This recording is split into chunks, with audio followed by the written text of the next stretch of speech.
Is there anything I can do for you? No, everything is fine.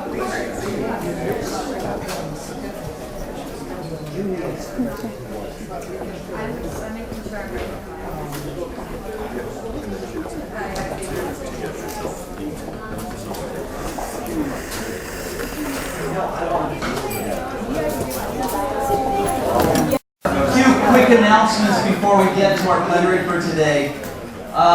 Same as yesterday for the lunch issue. You will need to go to the registration to get your ticket for today if you'd like to have lunch at the restaurants here.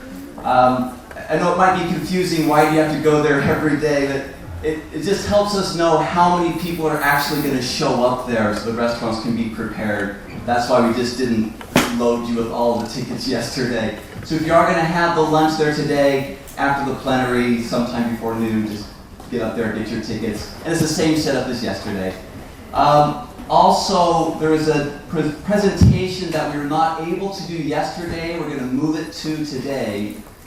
This is Weatherford and Campbell. They are the presenters. Their presentation title is called Using M-Reader to Motivate Students to Read Extensively. So it's the Thomas Robb M-Reader, the Moodle Reader. Well, actually, it's different now, but it's based on the Moodle Reader. So that will be at 11:30 today in FLI Building B210. We happen to have an empty slot there. So again, 11:30 B210, the FLI Building, the other building just over here. So if you want to add that to your schedule, that would be great.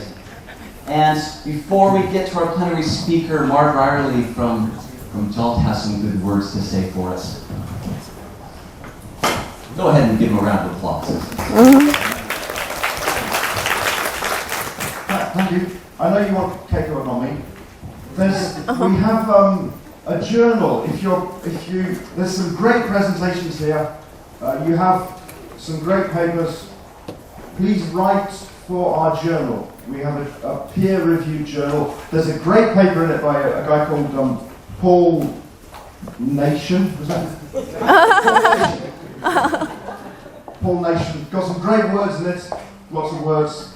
Just the right number of words, in fact, and all at the right levels. Very important. So, if you'd like, also, please write for our journal. It's a peer-reviewed journal. It's called the Journal of Extensive Reading, and Google it. And you can find Paul Nation's paper. There are a couple of other papers in the pipeline. There's one by a guy with long hair at the back. Jesus is here. No. It's Sunday. Thank you very much. I'm so glad Mark mentioned that because I completely forgot something else I was going to announce. Many of you who presented, you sent us extended summaries, and you're probably wondering where are the extended summaries? They're not in the program book.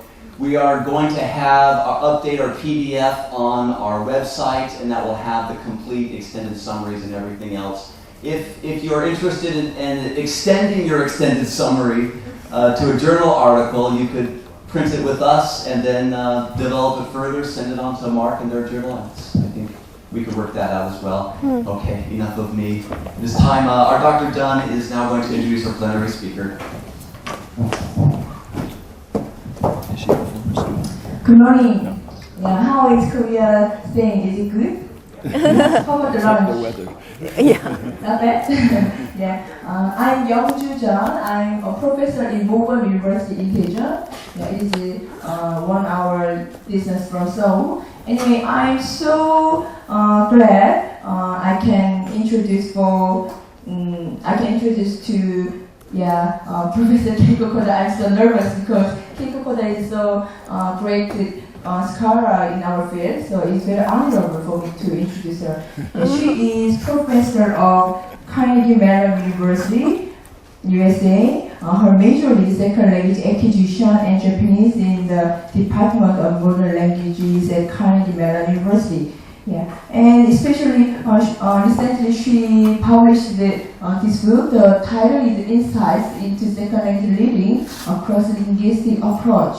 Yeah, you can see in Cambridge booth in this venue. Yeah. Okay, please give your big hands to beautiful scholar Keiko Koda.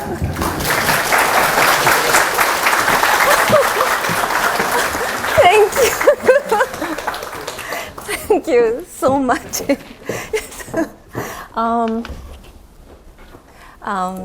Well, thank you everyone for coming.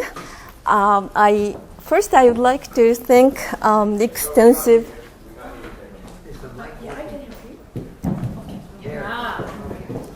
Can you hear me?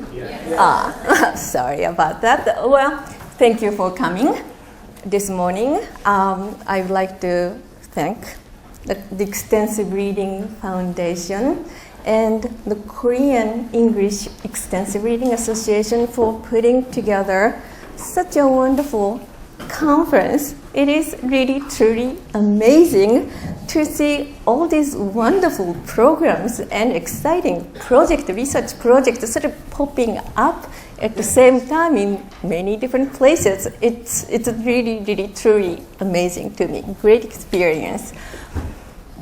This morning, I will talk about the contributions of first language reading skills to second language reading development.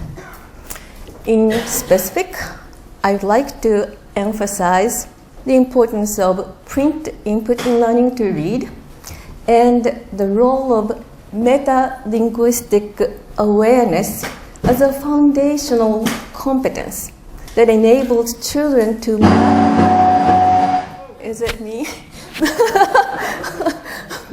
Okay, so meta-linguistic awareness as a foundational competence that enables children to maximize the benefit of input, okay, available to them.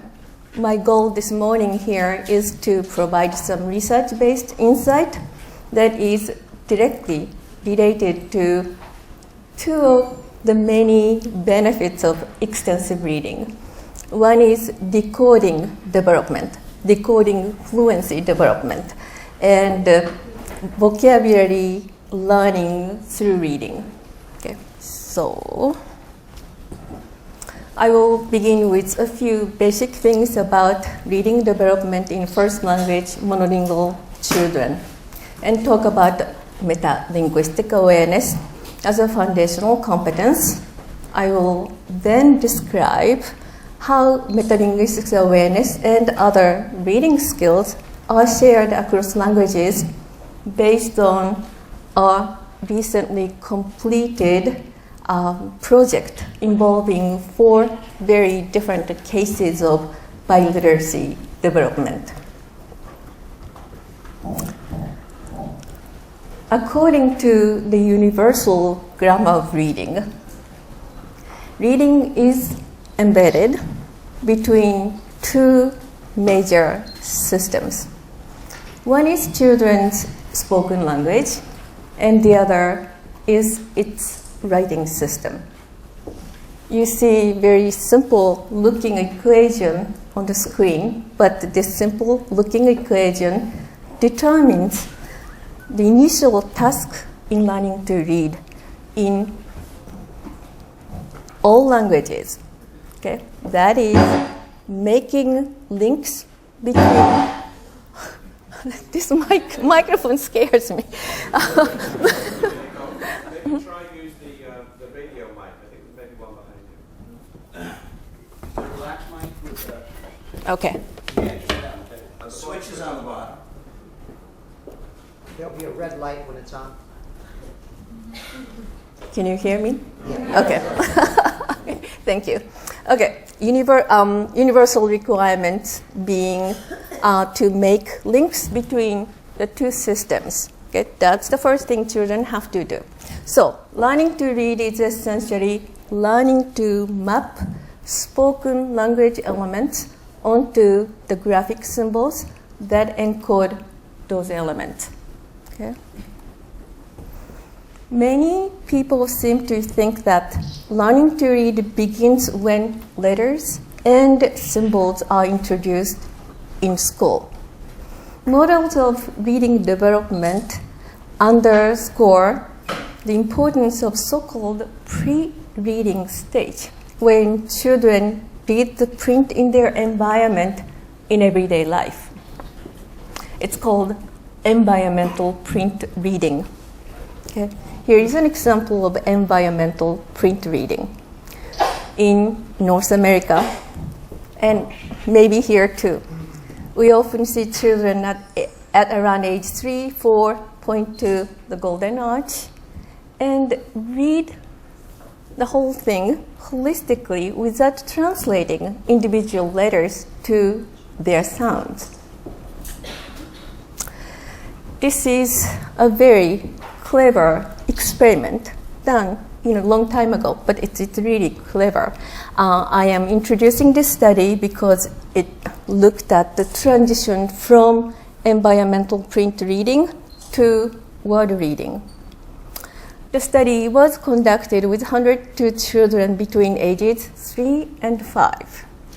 When children were presented with this famous logo, most of the children in the study could read it without any problem. Okay? When the experimenters removed the graphic background, only 6 out of 102 could read the letters. Okay? When the experimenters replaced the letter P with letter X and embedded, I suppose it's FC, XCPSI in its graphic background, again, most children were happy, again, because they could read it. But they read it. Pepsi. Okay, so environmental print reading has a powerful impact on word reading or decoding development. Okay? What it does is to provide the holistic visual image of spoken words that are familiar to children. Okay? Those images offer top-down assistance when they try to figure out how their writing system works. Now, let's think about second language learners. Our students, particularly second language learners of non-societal language, do not have this experience before they start learning to read or they receive reading instruction. They need to develop the required print to language mappings, mapping skills with very little, if any, top-down assistance. Let's take a look at decoding. Although decoding is one of those universally required skills, how it is achieved varies from one language to another. In English, for example, children must figure out the basic principle that each letter corresponds to a distinct sound at the phonemic level. That's not the case in Japanese kanji and Chinese characters. In the logographic systems or morpheme-based systems, each graphic symbol corresponds holistically to the meaning and the sound of a morpheme. Okay? So, in learning to read, children in all languages must first discover to which linguistic unit each graphic symbol corresponds. It may sound very simple, but this is very analytical and abstract task for young children. And for many adult language learners, they conceptually understand, but it causes problems. Okay? Actually, many children have experienced difficulty at this stage. Okay? Phonological awareness, a facet of metalinguistic awareness, is known to be vital in this process because phonological awareness enables children to analyze and segment words into their phonological constituents. Now, what is phonological awareness? Phonological awareness is children's growing understanding of the sound structure of spoken words. Okay? To put it simply, phonological awareness is the ability to play with small sound segments within a word. Okay? We can measure phonological awareness using many different tasks. For example, we ask children to listen to 3 words and then ask them to decide which word of the 3 begins with a different sound. We can also ask children to listen to a word, repeat the word, and then say the word without a particular sound. Okay? We will see how phonological awareness developed in the first language contributes to second language decoding development. But now let me introduce another facet of metalinguistic awareness. We all know reading is not just about decoding. Once children develop sufficient decoding skills, they must learn to deal with the unknown based on all the information available to them at the time of reading. Word meaning inference is one of the critical competencies in reading for understanding and learning words from reading. Morphological awareness is known to play an super important role when children encounter unfamiliar words during reading. Okay, Paul Nation said, yes, learning to read, acquiring vocabulary through reading is quite possible. We're looking at the mechanism which allows children to do that. Like phonological awareness, morphological awareness allows children to segment morphologically complex words into their morphological elements. Okay. So I have 2 big numbers on the screen just to show you the utility of morphological awareness. We have so many vocabulary people here, so you may know what these numbers are.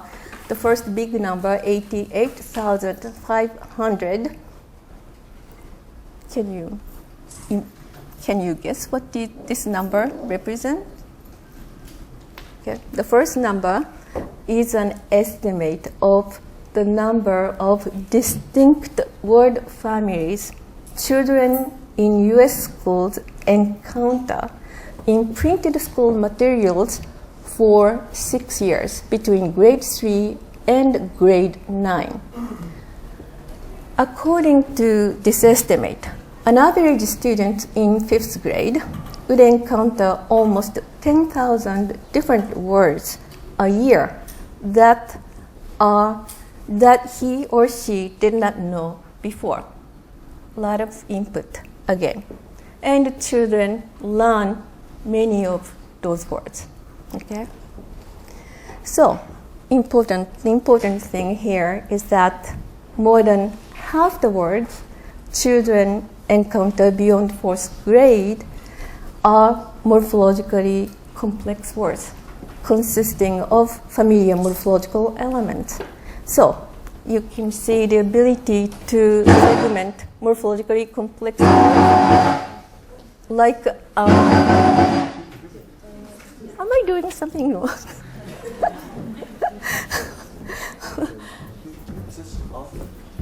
I think so. Okay, I will continue.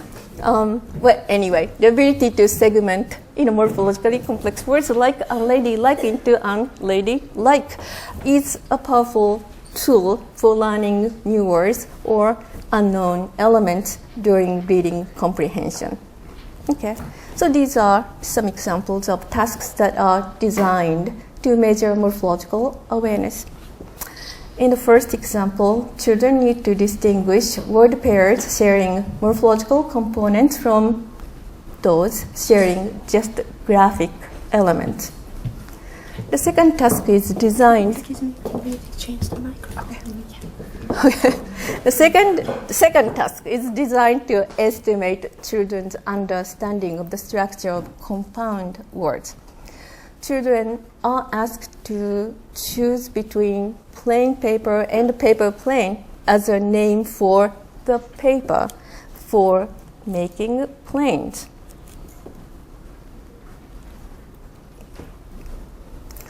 Now, moving to second language bilingual reading. When you look at the chart, it must be me. When you look at the chart on the screen, you can see monolingual and bilingual reading developments are different, but they also share a lot of similar properties. Okay, that's because they are reading is reading. Their developments are constrained by a set of universal requirements. Now, what does it mean? This means that once developed in one language, many reading skills, particularly those that are universally required, such as phonological awareness, morphological awareness, should be useful in building a new set of reading skills in a second language if they are shared, they are available in the new language. So, we posed some fundamental questions about cross-linguistic resource sharing. We wanted to know which specific skills are shared across languages and how shared first language skills contribute to second language reading development. So we addressed these questions in a project involving 4 biliteracy cases. Okay. Before introducing those cases, I'd like to go over our basic hypothesis. Okay. Again, metalinguistic awareness enables children be analytical when they encounter unknown elements in incoming input. Okay? Rather than saying, no, I don't know, metalinguistically equipped children would try to figure out what they might be. Okay? That's, again, a powerful tool. The problem is the formation of metalinguistic awareness requires a lot of input, lots and lots of input. Okay? So that would be very difficult and unrealistic to expect for second language learners to develop abstract understanding of language structure. Okay? So here comes the notion of cross-linguistic sharing. Okay? So what we hypothesized was, 1, previously acquired metalinguistic awareness should be available to second language learners through cross-linguistic resource sharing. That's a hypothesis, but also research question. If they are available, do they make any contribution to decoding development and word learning skills and reading comprehension? Okay, so those are 2 basic questions we addressed in the project. Okay, so this is our project. We tested the 2 hypotheses by comparing cross-linguistic relationships in phonological awareness and decoding in young children, and morphological awareness and reading comprehension and lexical inference skills in older children. We then looked at the contributions of cross-linguistically shared metalinguistic awareness, phonological, morphological awareness to reading acquisition in 2 languages in biliteracy learners in each case. Okay, so let me briefly introduce each case. The first case looked at children who are learning to read English as a second language and Chinese as a heritage language in Pittsburgh in the United States. That's where I live.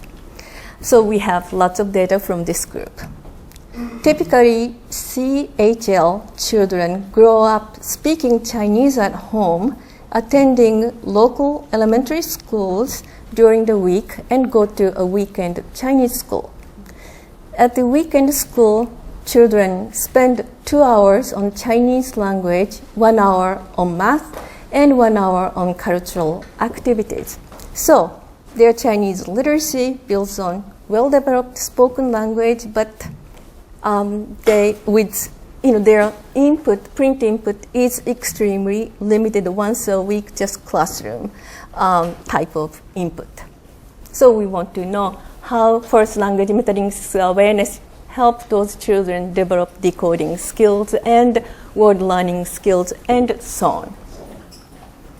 The second case focused on children who are learning to read English as a foreign language in a northeastern province in China. In the province, Mandarin is used for daily communication, and Mandarin serves as the medium of instruction in schools. Children start learning English in 3rd grade, and English instruction in public schools in this province emphasizes grammar, word reading, and sentence translation.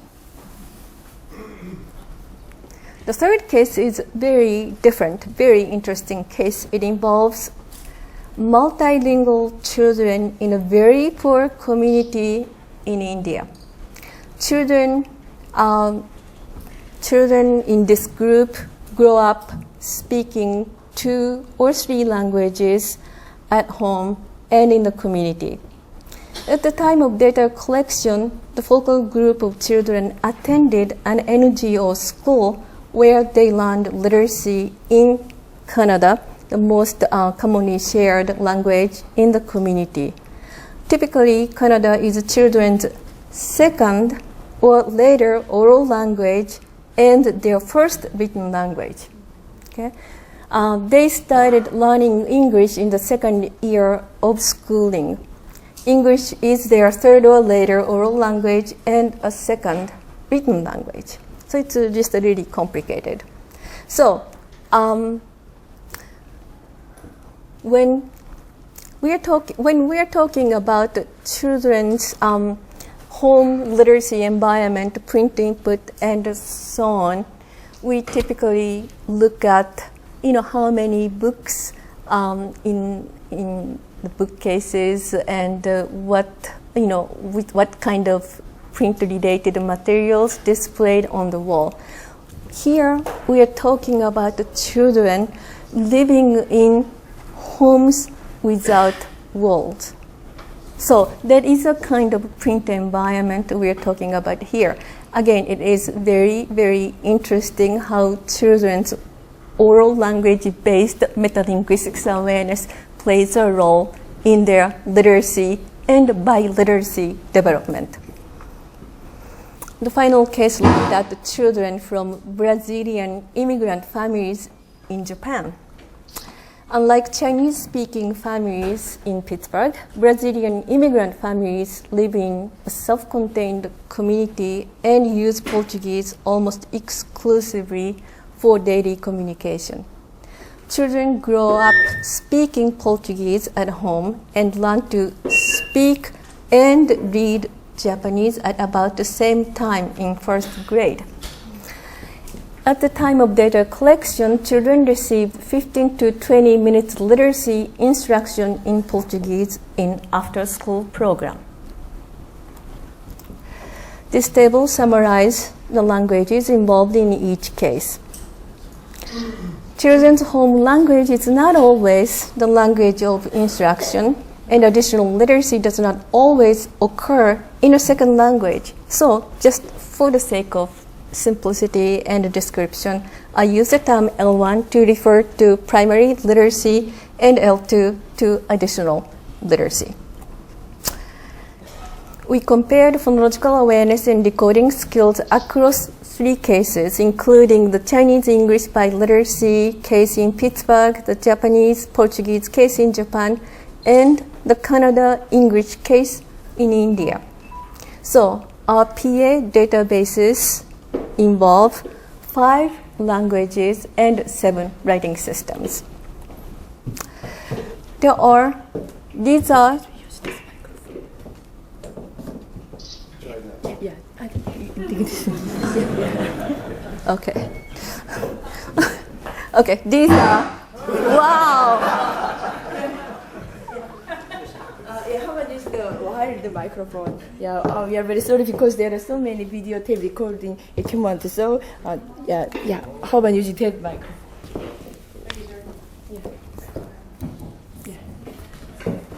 Okay, these are the tasks. The results are very straightforward. Both PA, phonological awareness, and decoding are strongly related across languages in each case. The question was, you may recall, whether first language PA contributes to second language decoding development. The answer is yes. But, there is always a but. But the cross-linguistic contribution, facilitation, occurred only in languages that employed sound-based writing systems. So, yes, facilitation, cross-linguistic facilitation occurred in English as a second language, Canada in the first language, and English in that case, Portuguese, Japanese, kana, but not in kanji, Chinese pinyin, but not characters. Okay, oral language, oral vocabulary knowledge plays a much more prominent role in explaining decoding development in Japanese kanji and Chinese characters. So, to quickly summarize, phonological awareness and decoding are shared across languages when 2 languages use sound-based writing systems. But very importantly, L1 phonological awareness does promote L2 decoding development only in sound-based writing systems. Okay. So, we also explored cross-linguistic sharing and facilitation of morphological awareness in studies involving older children that are English, that involved English-Chinese biliteracy case in Pittsburgh and the Chinese-English biliteracy case in China. Okay, well, I will skip this slide. This is sort of part of our analysis. Morphological awareness was a little more complex to measure. Anyway, these are the tasks we use to measure morphological awareness, lexical inference skills, and reading comprehension with few additional factors. Now, cross-linguistic facilitation in morphological, cross-linguistic relationship in morphological awareness are not as straightforward, clear-cut as phonological awareness. Okay. Some facets of morphological awareness were more closely related across languages than other facets. Here again, we wanted to know if first language morphological awareness contributes to second language lexical inference and reading comprehension. Statistically speaking, the answer is yes, but here we have big but, which you're going to love. Okay, cross-linguistic facilitation from first language morphological awareness was helpful only indirectly through second language morphological awareness. Okay, first language phonological awareness contributed directly to second language decoding. We were expecting, or we hypothesized that first language morphological awareness would provide some we are hoping substantial facilitation to second language reading development, especially comprehension side, word learning side, and so on. But there was no statistically significant direct impact of first language morphological awareness on L2 reading scores. However, this arrow was significant, this arrow was significant, and statistically the indirect effect of first language morphological awareness was significant. That is what but means. Okay, means. So the contribution was indirect. Okay. Now, interestingly, we looked at all other cases. The pattern of interlingual and intralingual contribution of morphological awareness and other reading subskills were very similar. Okay, so here is an Indian case. Remember the children, from very, very poor families. What we found, what I talked about, was this connection here. First language phonological awareness contributing directly to second language decoding development. Okay. Now, this was part of longitudinal data. So we collected this part of the data in the first year of the project. We found this much. Okay. We looked at their progress 3 years later.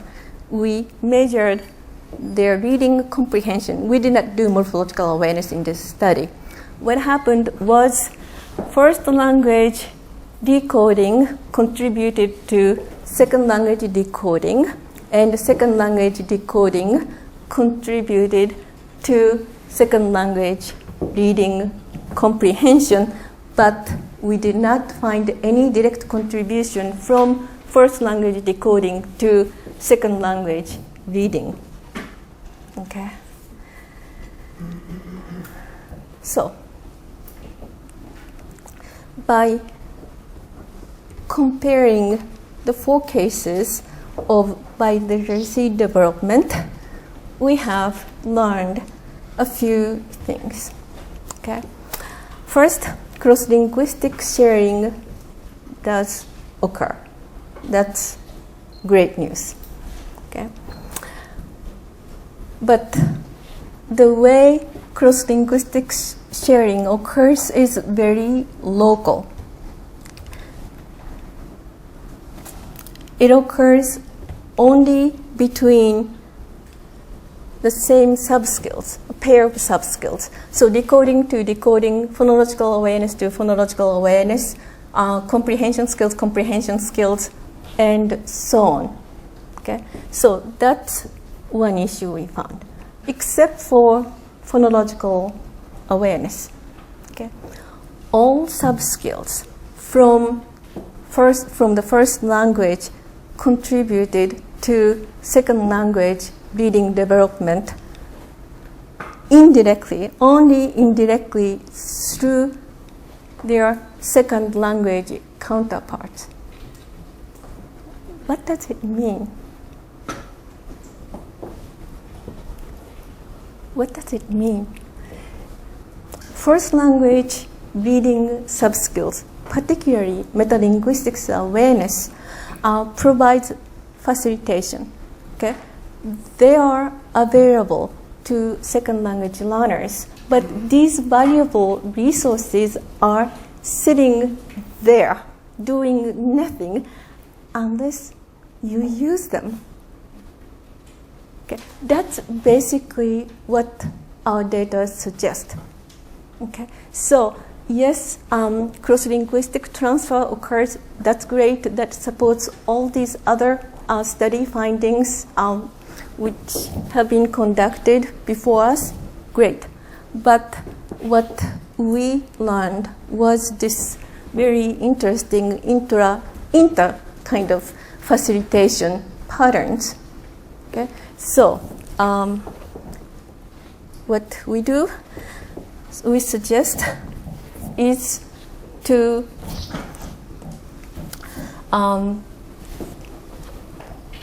put these findings into use.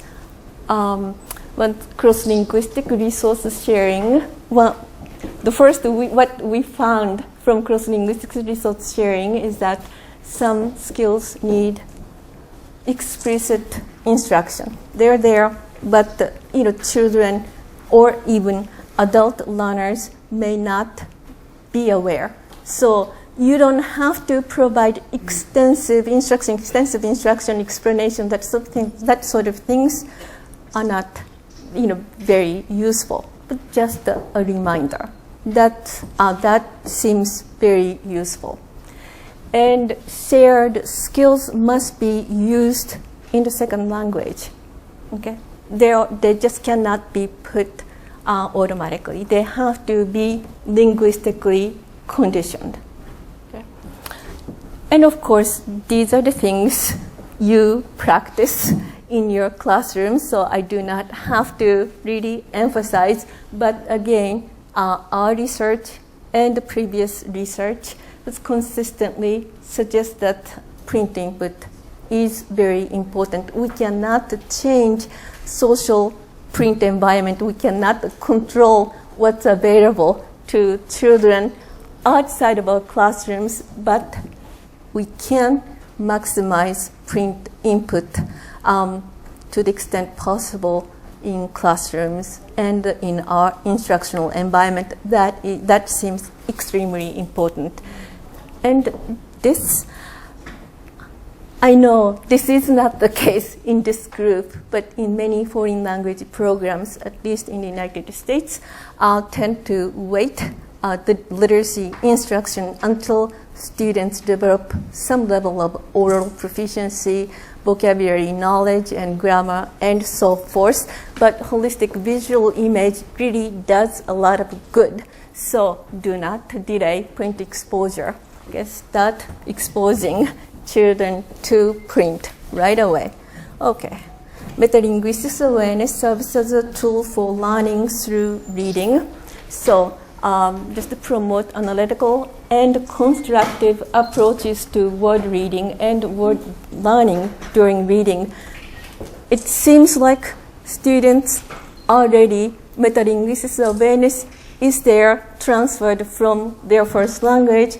The only thing we have to do is to help them use it, okay, by providing these types of tasks. I would like to just acknowledge people who are in the project, who did all this wonderful work and working with children and so on.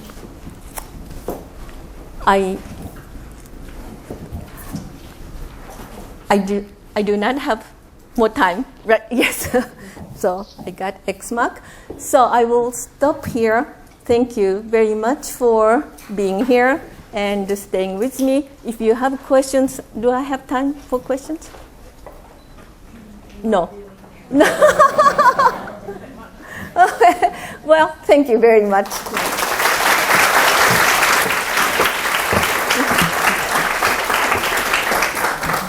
Thank you for the very practical and meaningful speech. Because text meaning is based on visually presented linguistic information is the important part for ER. So thank you again. Yeah, and we prepare a very tiny present, but it is a Korean traditional wine cup. So actually, this made in Silla Dynasty. Actually, it's a model. Yeah, but original version is in the museum now. Oh. Yeah, but it is not original version. But yeah, we bought in this museum, shopping mall for remember this big and beautiful congress. Yeah. Okay. Thank you for your good presentation. Yeah. Thank you so much. Thank you. One more. Okay, got it. Oh, yeah. Thank you. And especially, we are very sorry about the microphone matter because this is very important issue in Korea. So we brought newest camera today. Actually, the camera is different from yesterday. So newest cameras make some noise, original version. So please understand our very positive mind to record with good facility. Thank you so much.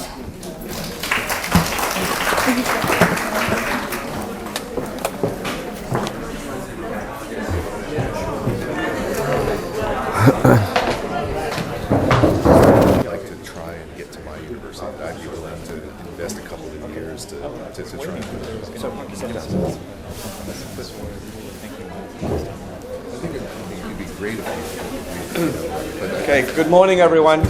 Can I just, I'm going to be a little bit interfering, but hi. Okay, hello, good morning. I'm Rob Waring. I'm the moderator for this session. Sorry we're starting a few minutes late. As you've seen from Technical Coder's presentation, we have some tech issues. So if the mic suddenly makes you jump, I apologize for that. We have 5 panelists today, and our colloquium is on creating an L2 readability measure. And this is becoming more and more important. We've developed learning materials in different ways in the past, and traditionally one of the ways that we've been looking at developing L2 measures has been statistical, has been involving the count of words or the count of the length of sentences, the various different measures, and we'll look at some of these a little bit later. And but there's a growing acceptance the fact that many of the measures which are used in L1 don't necessarily translate to L2 for a multitude of reasons, and we'll be coming to many of those reasons later. So this colloquium is an attempt to try to look at where we are today in terms of L1 measures and where we might be able to move forward to L2 measures. And we hope that at some future time, if we can gather some sort of groundswell of support, we can then come up with some form of measure or measures, maybe a suite of measures that can help both the teachers, the learners, and the textbook writers, the materials writers, to understand together what the readability measure would be and to be able to move forward having a sort of unified idea about where we're going. So we have the 5 panelists today. Let me just introduce them very, very briefly. First we have is Todd Sandvik from Metametrics. And Todd has been working with Metametrics for a while now. You may be familiar with them with the Lexile system. Okay, so he's going to talk a little bit about that and his thoughts on those. Next to him is Charlie Brown, who's from ER Central. Charlie's been working with readability measures for some time, and he's going to explain about his background with those. Mark Brearley, who's from Hsinchu University, is in the middle here. He's been developing a placement test, an online self-placement test for extensive reading, and he's going to share with us some of his insights into what he's found and some of the difficulties he's found trying to quantify a measure for us. Amanda Gillies for Otaka is from Kyoto Sangyo University, who's been a long-time teacher and research. She's going to look at the issue of readability from a teacher's perspective and also from the issue of how and what it is that prevents people from actually understanding something. So what is it that's stopping students? What are the obstacles? What are the roadblocks, if you will? And on the end we have Marco Benavides, who's from Oberlin University, who's going to put the case for a more holistic measure of L2 reading ability. So, but one thing we do need to be clear about, I think, is we can look at readability in 3 very distinct ways. The first way would be to look at readability in materials development. So this would be how to create and adapt or to grade a text. So how do we make a particular text readable? Okay. The second way to look at this is how to scale the text into some readability scale. Level 1, level 2, level 3, level 4, and so on. Okay. So we've got different ways of looking at readability there. And the last one is how to measure a learner's reading performance. How do we know that a student is level 1, level 2, level 3, level 4? Because there are different types of readability measures here we need to look at. The first one is, how do we make a text at a certain level? The second one is, how do we scale those texts into some sequence? And another way is to look at it, how do we measure how well a student is performing in overall reading competence? So as we move forward, bear these three different ways of looking at readability. There are probably others. Because when they talk about readability, when the presenters talk about readability, I'm asking them to make sure that you know which one they're talking about. We might need to, in the future, come up with different terms for each of them so we get clarity here. But just to sort of make sure that the clouds are not covering us too much, try and bear in mind these three different measures. So I'm going to start with Todd Sandvik. We have about maybe 8-10 minutes or something like that to present. I'm going to ask you to do a double mic.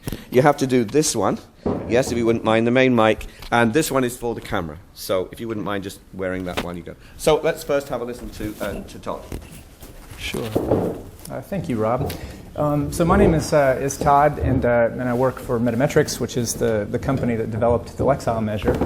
Rob had asked me just very briefly in starting this discussion to maybe give a quick sketch of the history of readability, so I thought I'd try to do that, and I'll point out that I'm joined by many distinguished scholars, but it's not my role to be a scholar, so I'm going to try to give you the non-academic sketch. So around the mid-19th century was the first time in the U.S. that students were organized into grades, and teachers quickly came to recognition that students learn reading in steps. And so there was some attention given to this really early on. Around the 1920s, a number of educators started to really recognize that it was vocabulary and sentence length, which was really a proxy for the complexity of the syntax, that were key factors in determining the appropriateness of text. And so Edward Thorndike, who I know many of the vocabulary people know very well, published the Teacher's Word Book, and it was around the mid-1920s that they also developed first standardized tests for reading. And so if we fast forward a little bit to the 1950s, that's really when a lot of the research on readability started to appear, and they started to use some of these formulas, but also publish research using some of the testing data to try to validate these formulas.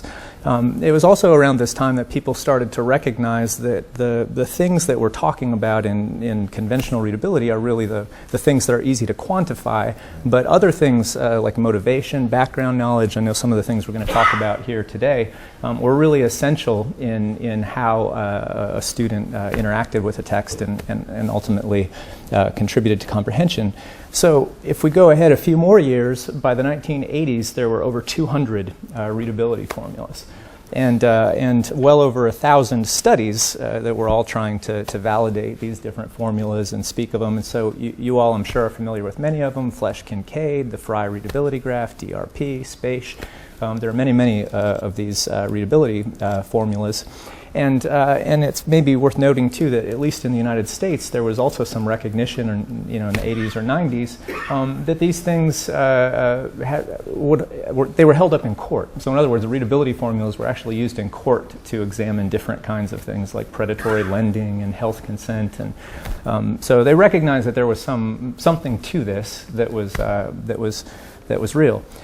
So what Metametrics are, I'll talk about Lexile. We were started in the 1980s through a series of grants with the U.S. National Institutes of Health, and developed the Lexile scale as a way originally of comparing different reading tests. They were interested in evaluating comparability among different tests, and also putting texts on the scale. So the real central part of our work was developing this common scale, a single scale that could be used to both measure texts and then also measure readers. And then there was a theory that operates in terms of the comprehension of that text. And so if we kind of fast forward a few years, today, at least in the United States, there are about 35 million reader measures that are produced, And we've measured about 150,000 books from a pretty wide variety of publishers. And through some database content aggregation systems, we've measured hundreds of millions of reading articles. So we've done a lot of work in the United States that looks at how this theory works and really trying to get to some practical benefit of helping an educator or a parent or a student match their ability with a text. And it's because it's a developmental scale, it's not a great equivalency scale. It allows us to monitor progress and look at growth over time. And so that's really where a lot of our research has been centered. I think in the past several years, and it's my role to now begin to try to make relationships and see how this work might be useful in addressing a lot of the things that I've had some great conversations over the course of the last day. And I'm learning a great deal. But I'll just give a couple of quick comments on some interesting things that I think we're doing. Computers and this digital world that we're living in have enabled a lot more analysis of things that used to be very difficult. Some of the early readability formulas, teachers had to count out words and this kind of thing. Computers make that stuff easy, and I was talking with Marcus actually over the break about how easy it can be sometimes to misunderstand what we're doing with the readability formula. These are tools that can be used, and there's, in addition to the quantified things, there's also qualitative factors, and task plays a big part. So currently we have a grant with the Bill and Melinda Gates Foundation, Bill Gates, the founder of Microsoft, where we've developed some technology that allows us to essentially put a little reading monitor on people. So we're embedding some assessment and feedback and response probes into reading experiences. And so in the US, in L1 settings, this allows us a chance to try to validate this theory, to test it, to determine empirical text difficulty, and see how that works in terms of the theory. And so it holds up very, very well in that setting. We're now able, through the same kind of technology, to start to examine some of the things that might contribute to adding difficulty or easiness to a text in maybe an L2 setting. And so the interesting thing is there are tens of millions of articles now that have Lexile measures, and when we use this technology, we're able to now start to think about and examine what kinds of factors for an L2 learner actually contribute to difficulty or easiness. So just as a very simplistic example, listening support. We can actually, because again with Lexile there's a theory that's operating, we'll use this system, we have a prediction of somebody's comprehension. Then we can test that against how they actually perform in the system and see how things are working. When you introduce something like listening support, audio-supported reading, we now have some ways to examine how much easiness that adds to the receptivity of a text. Vocabulary is another thing I'm very, very interested in, and I'm going to let others comment on that. But we have ways of examining texts that have high density of the high-frequency words that we know are important, and starting to measure how this goes. So I guess the main thing that I would kind of suggest in thinking about is that now we're in a setting where there's so much potential with corpora, for example. Our corpus right now that we use for our word frequencies is well over 1 billion words. That used to be a big challenge to actually get that kind of data for study, and it's becoming easier and easier every day. So the caution is to make sure, I think, that we're using this information appropriately and not misunderstanding what it does tell us and what it doesn't tell us. But as a research tool, there's a great many potential areas of inquiry that I think will lead to some of the kinds of things that Rob is suggesting, and hopefully that path is bearing some fruit real soon. Well, right, I just want to ask one quick question, Yeah. Todd, if you don't mind. I'll ask one question myself, and I'll leave the floor just for 1 or 2 questions for Todd. We'll do it one by one.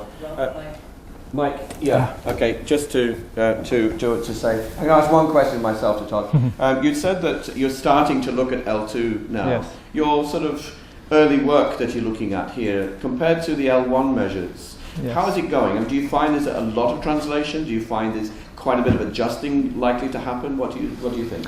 Yes, so I think on the so we have done a number of assessment links, so connected to tests like the TOEFL and the TOEIC. And on the assessment side, we're very confident, and psychometricians, smarter people than me, have sort of validated a lot of these links.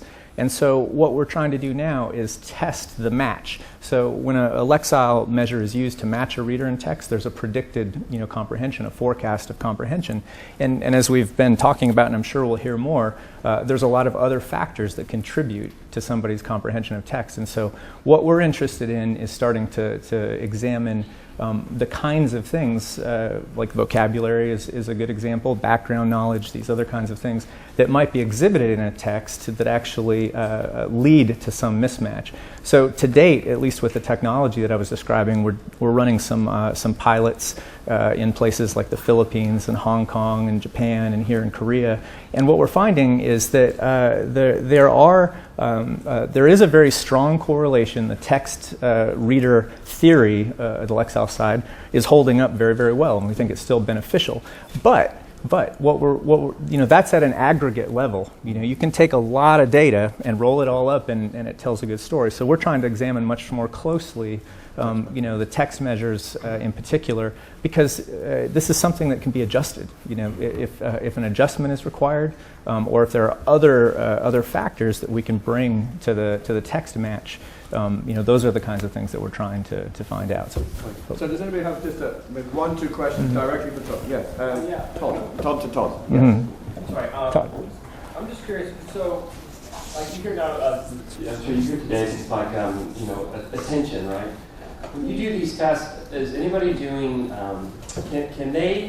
Can you evaluate the difference between comprehension and maybe attention waning and heightening over a text? Because I think what I'm curious about is when a student reads, maybe it's not a comprehension problem, it's an attention problem. Yes. And like your tests, can they measure that? I think another way I'm understanding this is really engagement. How engaged is a student with the text? At least with some of the technology work that we're doing right now, we're able to collect a lot of information on reading speed. I heard actually Paul Nation was talking yesterday about some interesting new work that relates to eye tracking. And it's something that we're interested in very much as well. And so, there are some ways, I think, to start to get at that, so I'll maybe just leave it at that. One more question? We're fine. Okay, right, let's move on to... There's one, I think one more. You are there, sorry, great.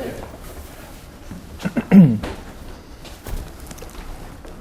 So as a teacher who does teach extensive reading and wants support in helping to measure my students' reading ability and placement level in graded readers especially, what relevance does Metametrics have for that? Right.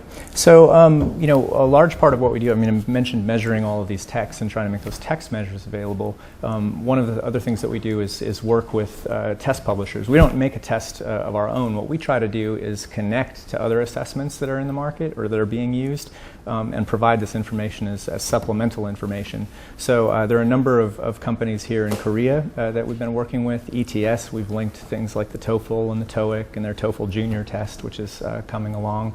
So, in the United States, there are dozens of different tests. When I quoted that 35 million measures, that's not coming from any one test. That's state assessments and NAEP and, all of these, the SAT and the ACT and all these kinds of tests. So it's the same thing internationally, which is going to take a little time. It's not just linking. You're also actually reporting Lexile. Some Yes, of the yes. tests are reporting Lexiles as Yes. well. Yeah, that's what- And that's a really big thing. Yeah. Yeah, so that's what we need to do is, that's a psychometric question. And so, if there's a reading test, then we can link to it. So. Okay, so let's move on now. Thanks very much, Todd. So we'll move on now, and you move the second mic as well, if you wouldn't mind. So Charlie Brown's now going to talk to us about... Whoops. his area. Okay. Okay. I guess this is for the camera. So, all right. Well, maybe I should start by saying I'm not. Rob introduced me as being with ER Central. I'm actually a full-time professor in Japan. I work for Meiji Gakuin University as a professor of linguistics. ER Central is it's a free website that Rob and I have created to promote extensive reading, and some of the tools that we've created for that website actually are connected to this discussion. So we'll come back to that in a minute.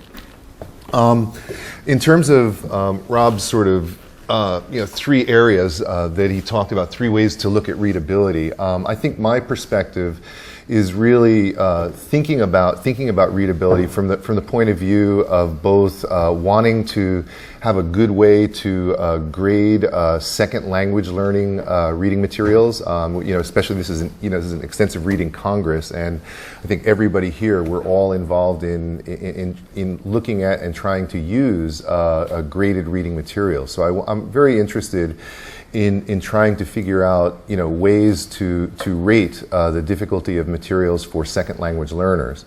And I think not only rating, I think I'm also in terms of area A, which is materials development. I think I'm as much as I'm a researcher, I'm also very committed to the classroom and to wanting to create materials that are relevant for our students, and that means getting them at the right level.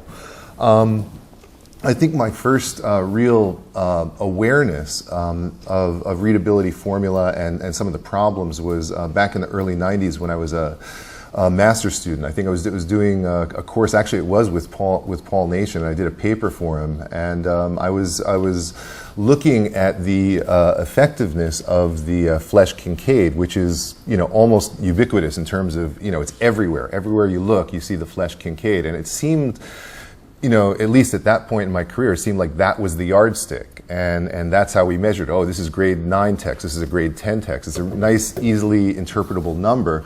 But what I found, I did a little study, and what I did is I took a bunch of different materials and ranked them. I took like 10 different reading passages and ranked them from easiest to most difficult according to Flesch-Kincaid. And then I took them into the classroom and worked with different grades of students, freshmen and sophomore and juniors in my college.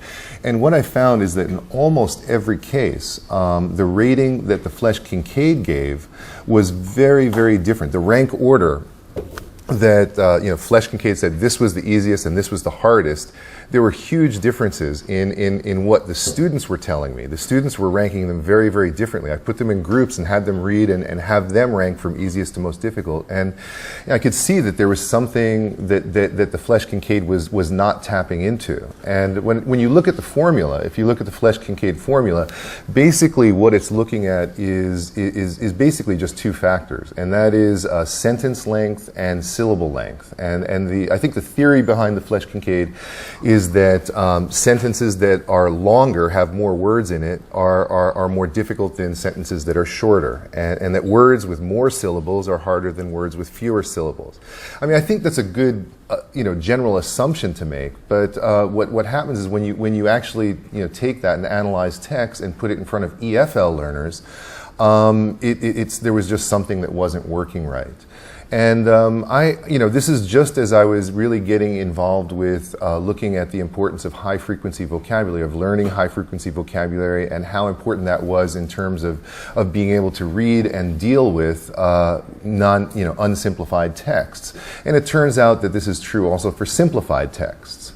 And I immediately started looking at, there are some formula. A Flesch-Kincaid, I think, was made originally in about the 1940s, and there's another formula called the Dale-Chall formula, which was also created originally in maybe 1930s or 1940s, and that also looked at, that to a certain extent, looked at the presence or absence of high-frequency vocabulary. It was a very small number of words, and I think the words that Dale-Chall uses is words that were assumed to be important for children, for young learners of English. And I found that the Dale-Chall formula did have a little bit more predictable, it was better able to predict the difficulty of text.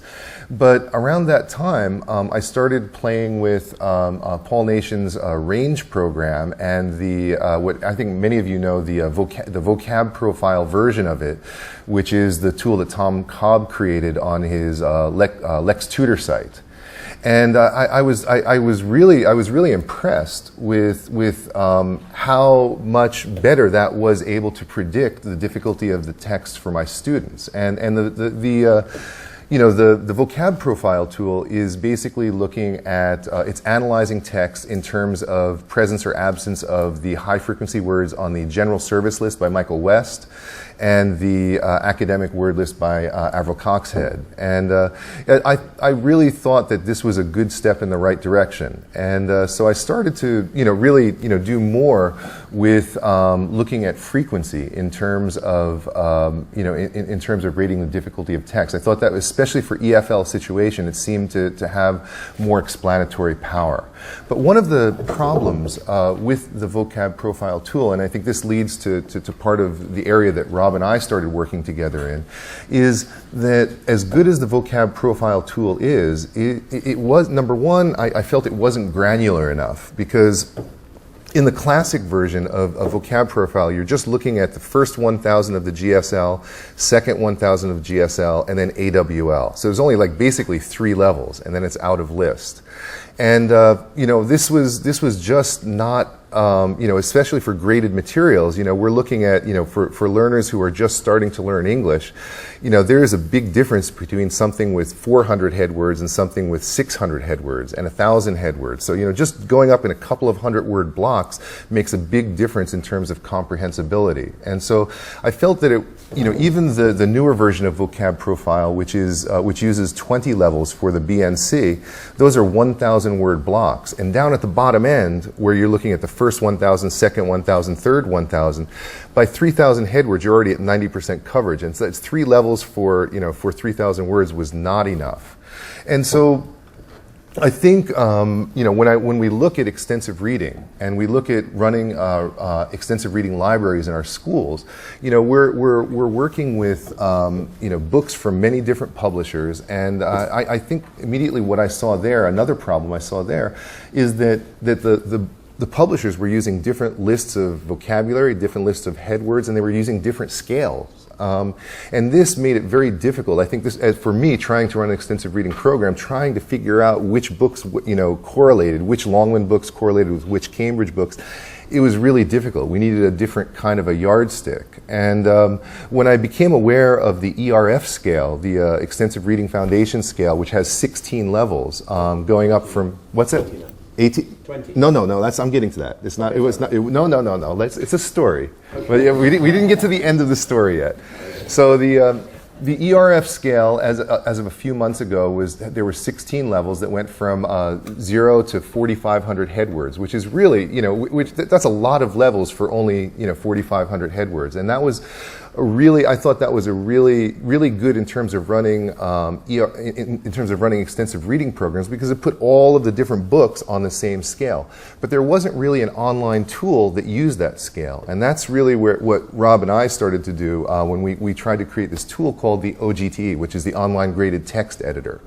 The vocab profile tool is more a research tool, and what we wanted to do was to create a tool that was really not a research tool, but a tool that was focused on the needs of material writers and people who are wanting to grade materials and see how they fit in with an existing graded reading library. And so what we did is we turned this ERF scale into an online tool that helps you to analyze, by all the 16 different levels. And we immediately realized that with all of the work that's being done right now, for example, Paul Nation's talk yesterday talking about the mid-level graded readers that he's doing, from the, where he's taking, like the Art of War and simplifying it to 4,000, 6,000, 8,000 word level.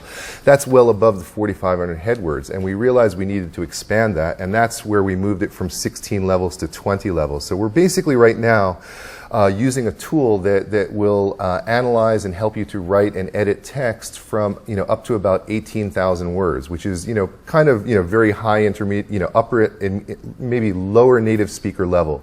Paul Nation talks about maybe a college graduate knowing about 20,000 words, so 18,000 is getting pretty close to that. So this tool, it's not perfect. It doesn't take into consideration things like sentence length or syllable length or background knowledge or many of the other factors that I think other people are looking at, which I think are very, very important. But this tool, I think, is hopefully a good contribution to this discussion, because what we're trying to do is not be the be-all, end-all. We're just trying to create a really nice tool that looks very closely at the presence or absence of high frequency vocabulary for EFL situations. So, extensive reading is usually done to help learners get I+1 input, and this tool is really granular, and it's really focused on helping people to either analyze or to rate or to write at a very specific target level. Okay, sorry. That's fine. Yeah, just to mention, Charlie said that there's a tool. Yeah. Oh, we have a portable one. Okay. Oh, for you. Sorry. The issue is it has to be loud enough so that it goes into this microphone. Yeah, okay. Well, just to say that this afternoon at 1 o'clock, I'm talking about the OGT tool. If you want to come along, I did a different room. Yeah, does everyone have a question for Charlie? Okay, next. There you are. Yes, go on. Have you used your newer OGTE? Have you, from the earliest time when you were using the Flesch Kincaid and then thinking about using frequency levels with students, for example, have you tested OGTE yet in terms of using it with learners, in terms of does it really seem to add up in terms of where you place them? Does it, No, it's actually a very good suggestion. I mean, I think that's good to revisit that. I mean, we've been working so hard to actually just create the tool and to get it out there and get people using it. I mean, now is the time to ask that question and to sit down and do almost the same, a replication study. Okay, here's 10 stories ranked by Flesch Kincaid. Here's 10 stories ranked by the OGT. Is it valid or not? I mean, that's a very good suggestion. If I could just chip in there very briefly, the OGT allows you to put in many different word lists. So if you have your own word list, you can do it that way. Anyway, let's not focus on OGT. There's a talk on what this afternoon. Let's move on to Mark. Are you doing a PowerPoint? Here. Korean language test. I can do this too. This is for the camera. I'll help you with it. I think you know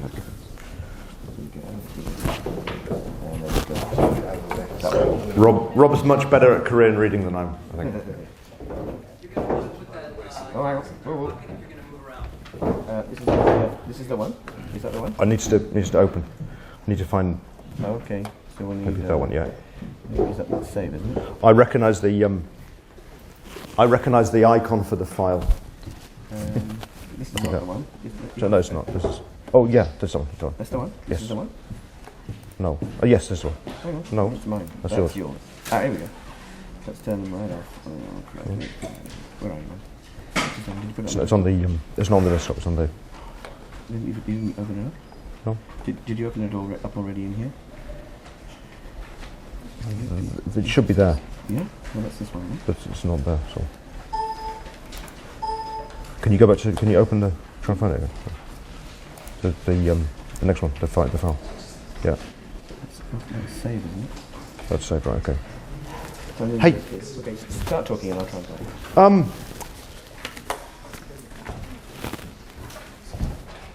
Yeah, so, everyone's gone.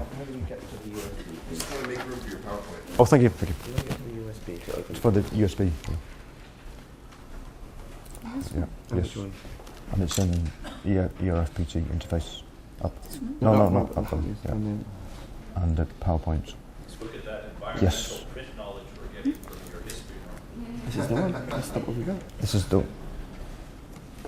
Oh. Oh well, no PowerPoint. Forget the PowerPoint.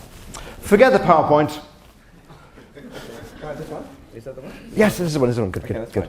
Yeah. All right, we're up. Okay. Yeah.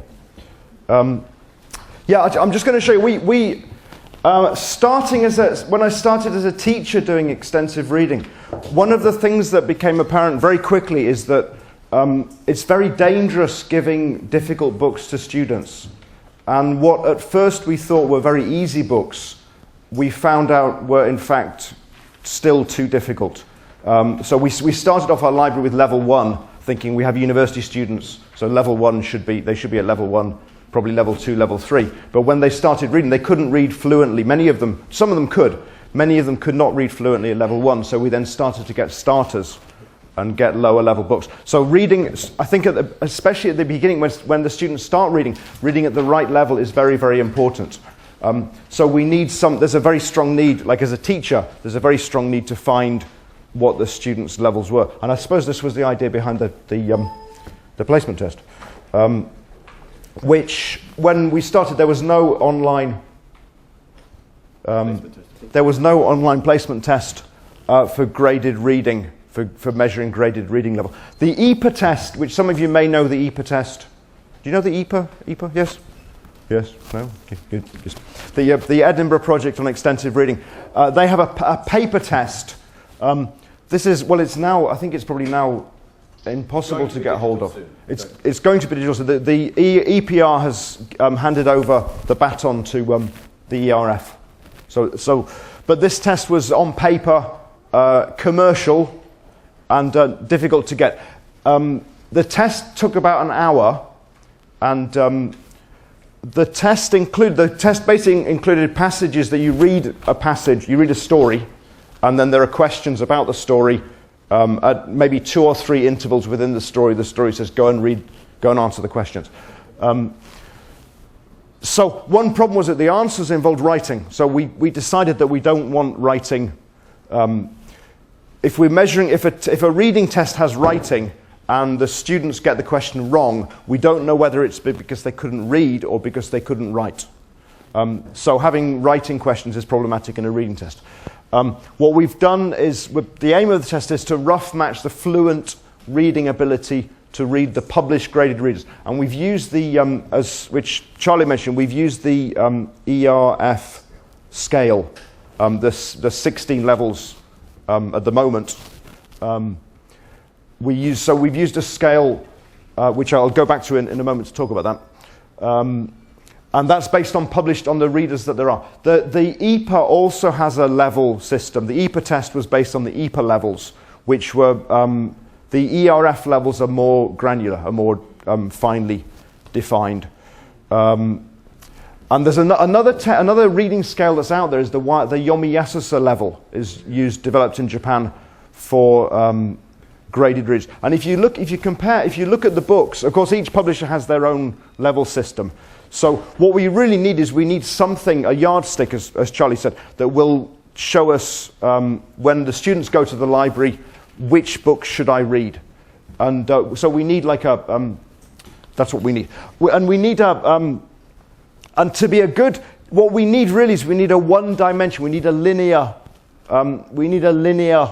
test. So I'm going off this for a moment. We need a linear measurement really. We don't want like a 3-dimensional measurement of our students' reading scale.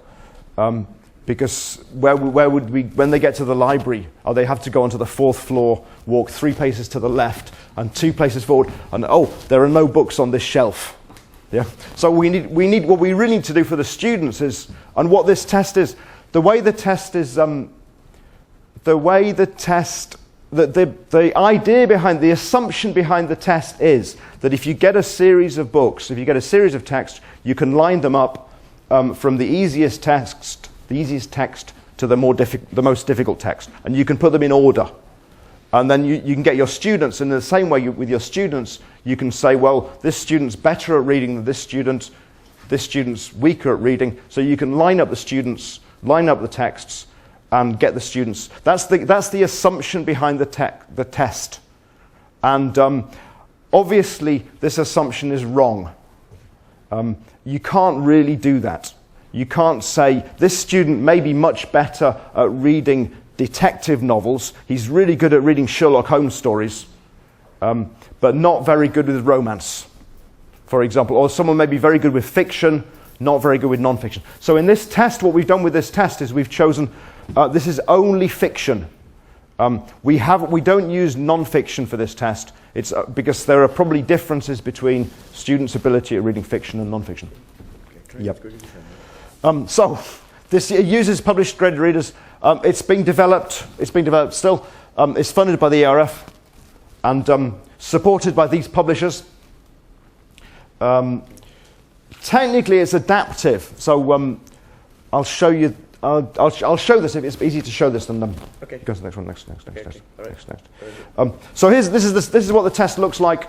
The students can go here and go straight to the next page, where they put in some information about their school, their student number, so that the teachers can in turn track what their students are doing, the class code. And it then gives a story This is to get a rough level of the student. So this gets progressively more difficult as it goes along. They click, hopefully, they click as far as they can read. Hopefully. And then it will take them to a story, which is maybe 2 or 3 pages. Important points down here, there's next page and last page. And there's another button here which is give up. So this is not a normal test. And I think students are often conditioned into tests. And they don't, extensive reading doesn't really fit into the kind of testing paradigm. Because extensive reading is about reading for pleasure. And tests are usually not about pleasure. So we have a problem from the start. So it then goes, after they read the story, after they finish, they can't go, once they say they finished the story, they can flip backwards and forwards over the pages within the story. But once they've got to the last page, it says finished. And if they click finished, they then go on to these comprehension questions. And then next, there are some impressionistic questions, trying to find out what they think about how easy the story was. And based on that, based on the information from the reading speed and from whether they got the comprehension questions right or not, and what they thought of it, whether they thought it was easy, it will then give them maybe 2 or 3 other stories to read. So if they do well, it will give them a more difficult story, and it'll kind of home in on their level, on the assumption, again, that it's we're looking at a linear measure. And it will then show them where they are on... I was having a bad day when I did the screenshot for this page, so I only came out at the very lowest level. But it colours the levels as you go across. This shows the ERF level, the Yomi Yasusa level, and a series of some of the publishers' levels and where the levels fit. And we can add more if we have more Flesch Kincaid. Maybe not. Yeah, I think that's probably enough for the PowerPoint. Can you go back to Can you go back to your slide? You want me to? Yeah, if you can. I'll just freeze it. No. Yeah, just. Yeah, please. Yeah. Okay. So the slide was on. As I said before, I said about the assumptions that this test makes, and I think there's no way to make a test without making the assumption that we can line up, we have a linear measurement. And what we're using, it's the ERF levels are based on real text, real stories from real published books. So it's kind of based in the real world. And there's a vocabulary number for each of there's a vocabulary number. Yeah, sorry. I'll just go back to this slide. Yeah. So what we're doing is I'm assuming that we're looking at the same. We need the same measure. We're using the same measure to measure the texts as we're using to measure the students, which of course is the other assumption. So maybe though, even if we're obviously looking at vocabulary size is going to be much better than Flesch Kincaid. However, I think vocabulary is not. We can also think. We can have a list of vocabulary, and 500 words. Therefore, you know words 1 to 500. Or you know 2,000 words. Therefore, you know words 1 to 2,000. But of course, that's not how vocabulary works because people don't always know all the words in order. So rather than a line of words, maybe visualizing it as like a map of words. So there's a central area. There's the central words, which are the central zone of words, which are very high frequency. And as you learn more words, your zone grows bigger and bigger. And it may grow in different directions. You may know, if you're an engineer, you may know lots of engineering words. And another final point, though, is I think maybe the actual meaning, which I think Marcos and Amanda are going to talk about, the meaning is not actually in the words. I think the meaning is the relationships between the words. So even if we do, we'll get I think we'll get much closer looking at vocabulary. But we're still not there. So that's one quick question. We're running out of time. How's the test going in one sentence? So is it roughly on track? The test is we've trialed the test and it works. It does give accurate. It seems to be more accurate than the EPA test. And it corresponds with what students are actually the books that students are reading and what level they think they are from the book. So it works. Right. And it's something. Panelists, could you come back, please? Yeah, we'll come back to Greg. There's one quick question. Integration with mReader. Have you talked with Tom Robb to maybe integrate this in mreader.org? No. All right. So, Amanda, would you please give us your thoughts? Yes. We have about 25 minutes to finish. Oh, wow. I'll be succinct. Hello again, anybody who came to my presentation yesterday, and good morning, everybody else. I work with Tom Robb at Kyoto Sango University, and Tom pioneered extensive reading there from 1987. I joined the university in 1993, and in 2000 we introduced extensive reading for our English majors using online software to evaluate their progress and to be able to put it into the overall evaluation system. So I've been heavily involved since 2000, and I've been, as a teacher, very aware that a lot of the students get really interested in reading, they take off and they excel, but there's an equal number that just never get started and don't want to do it, and they find it really, really hard going. So I've been researching, why do these students find it so hard going? And I've been coming up with some quite startling discoveries, things that I feel I should have been aware of this a lot sooner. So today I'm going to talk mostly about A and B behind us, and I'm going to share with you a few findings from a research project that I'm undertaking at the moment. These results, and I apologise if you didn't get a handout, I didn't expect so many people, but I'm just going to run through them quickly. What I was doing was asking students to read a few introductory pages of a graded reader which I had judged to be about their level, and then for them to go through it with me and to mark and explain to me the places where they found difficult to understand, which had made them switch into their L1 Japanese to think through, work out what was going on, or maybe translate. And this morning I'd like to talk about the things which were not to do with vocabulary and not to do with sentence length, but to do with other things that I hadn't given much thought to, which I assumed had been covered by the graded readers' editors. I used 4 texts. I'm going to talk about the very lower level texts. Basically, the higher level readers didn't have very many problems. They were already sophisticated enough as readers, and they had a high enough linguistic level to not find these problems a stumbling block. And so I'm talking here about readers at the SEPA B2 level. So they didn't have problems, but the A2, A1, and then pre-A1 levels had a number of problems. And first kind of problem, I also ought to say that the texts I use are published by main publishers, famous publishers, which will remain unnamed. I'm not in the game of naming and shaming, but they are recognised publishers. By good luck for me, for my research, the 4 titles I used were not in our programme at the time, because I didn't want students to be reading something they were familiar with already. So the first category of unexpected things were cultural differences.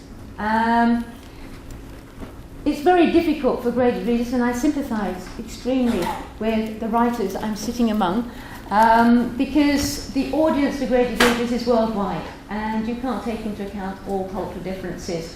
But something very simple that maybe you take for granted, if you come from a European or a North American country. This was the text A1, which was A1. It was talking about a cottage in the middle of a field. Now, what was surprising was that there was an illustration, there were 2 illustrations on the page, but they were totally unhelpful. The cottage looked like a house, and the fields looked like a corner with trees. And so the students were very puzzled by what was a cottage in the middle of the field. This is compounded by the fact that field can be translated in a number of ways in the Japanese language. I'm sure it's the same for Korea and other rice-producing countries, where the concept of a field is very different. Another difference was, now, students in Japan at this day and age are not familiar with pay-as-you-go mobile phones. And so when a character looked at the phone, it wasn't working, and commented that it must have run out of credit. The students, what's this all about? So something very simple as that was a real stumbling block to comprehension. Something that surprised me, this is in a level A2 text, the use of onomatopoeia. And the character was walking along with a stick in his hand, and he was hitting a fence and making a thwack, written all in capital letters. Thwack, thwack, thwack. Now, okay, onomatopoeia is a really important concept for students to learn, but not at A2 level, and I don't feel that it has a place in a graded reader at this low level. Another problem is phrasal verbs. So if you're looking at a head list, then the particles of the phrasal verb will come up in the head list, no problem, but the meaning is opaque to the students. And so this was a very low-level text talking about the cottage caretaker. He looks after the cottage when no one is staying in it, and that was a problem for the students. I'd like to talk a little bit more about idiomatic, other kinds of idiomatic and figurative language that was used. In the story about a young man, a young Japanese student, sitting on a train, and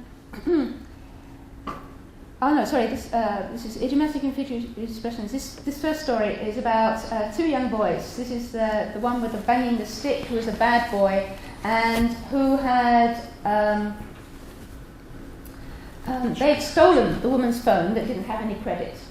And his companion, who's the narrator of the story, has a bad conscience about what is going on. And he remembered the mother of the woman whose phone they had stolen. And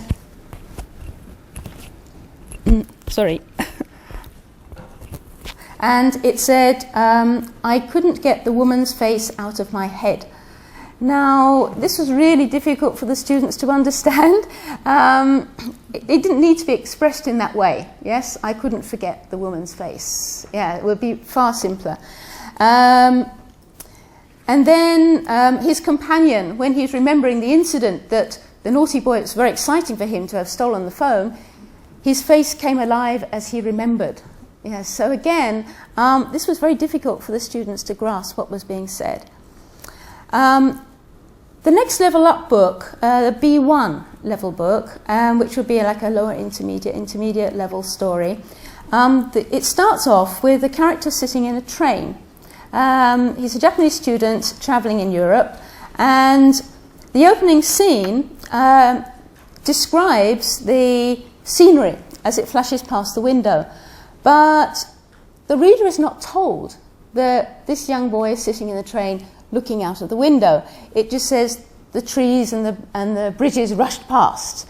And it was really difficult for them to understand the situation for the first few sentences. If only the publishers had included a simple illustration, that would have really helped the students to get into the story straight away. Another problem was when students were expected to make inferences. And the very low-level text, the sentences were very short. This is the need to make inferences. Mr. Carter wants a problem to solve, so he is not very happy. The students need to infer that life is dull for Mr. Carter, this is not stated in the story explicitly. We're only told he looks and sounds angry. And so the students don't know what's going on because it's just too simple. They needed a little bit more background information about the character to make that inference. The biggest problem that students came across was when there was a sudden change in the narrative flow of the story. Things were going on, and then suddenly something unexpected happened. Now, this is a normal narrative device, and we expect this to happen. Stories would be so dull if things suddenly didn't happen, but the problem in a graded reader is when things unexpected happen, the students automatically doubt their comprehension. I don't know what's going on. Why did he do this? Why is this happening? And they go back to see what they missed before.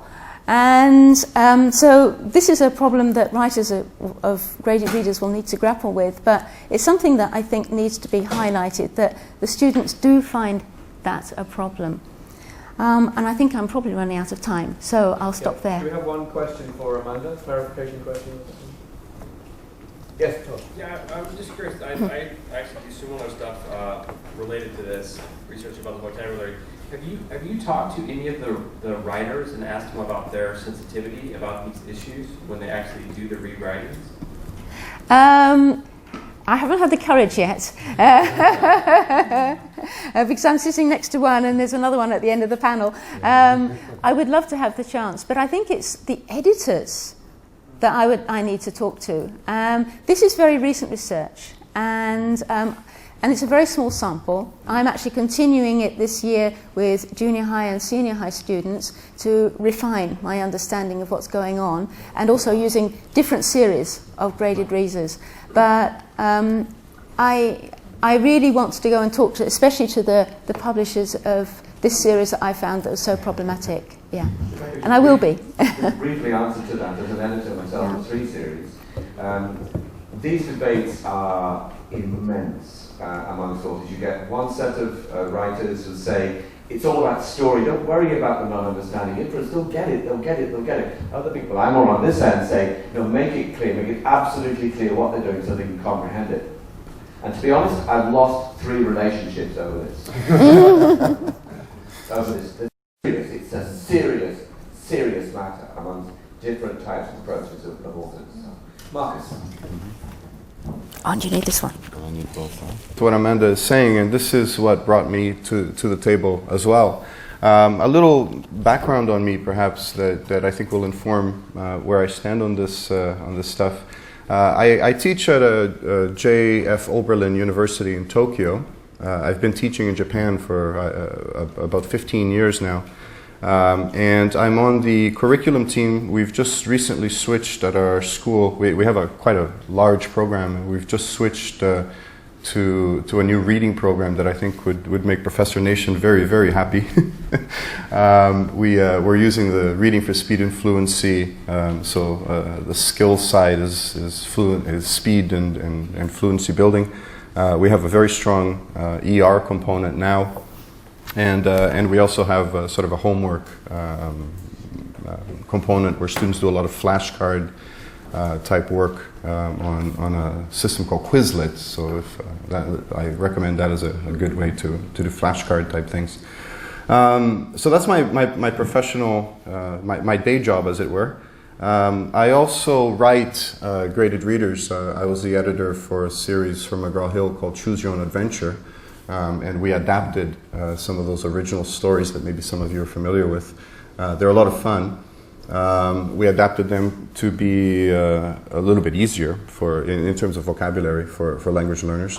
Also shorter, and also to get rid of some of these unexpected situations. That's a series that was full of, you turn the page, you make a choice, and suddenly you're in a different dimension or something. And just like Amanda says, this is incredibly confusing for students. So we had to not only adapt in terms of language, but to a certain extent in terms of story. However, and I think this is a point that I think maybe Rob can maybe speak to as well. I think, and some of the difficulties that Amanda brought up related to the difficulties, especially in inferencing in the language. I wonder how much of that may have to do actually with adapted readers versus original readers.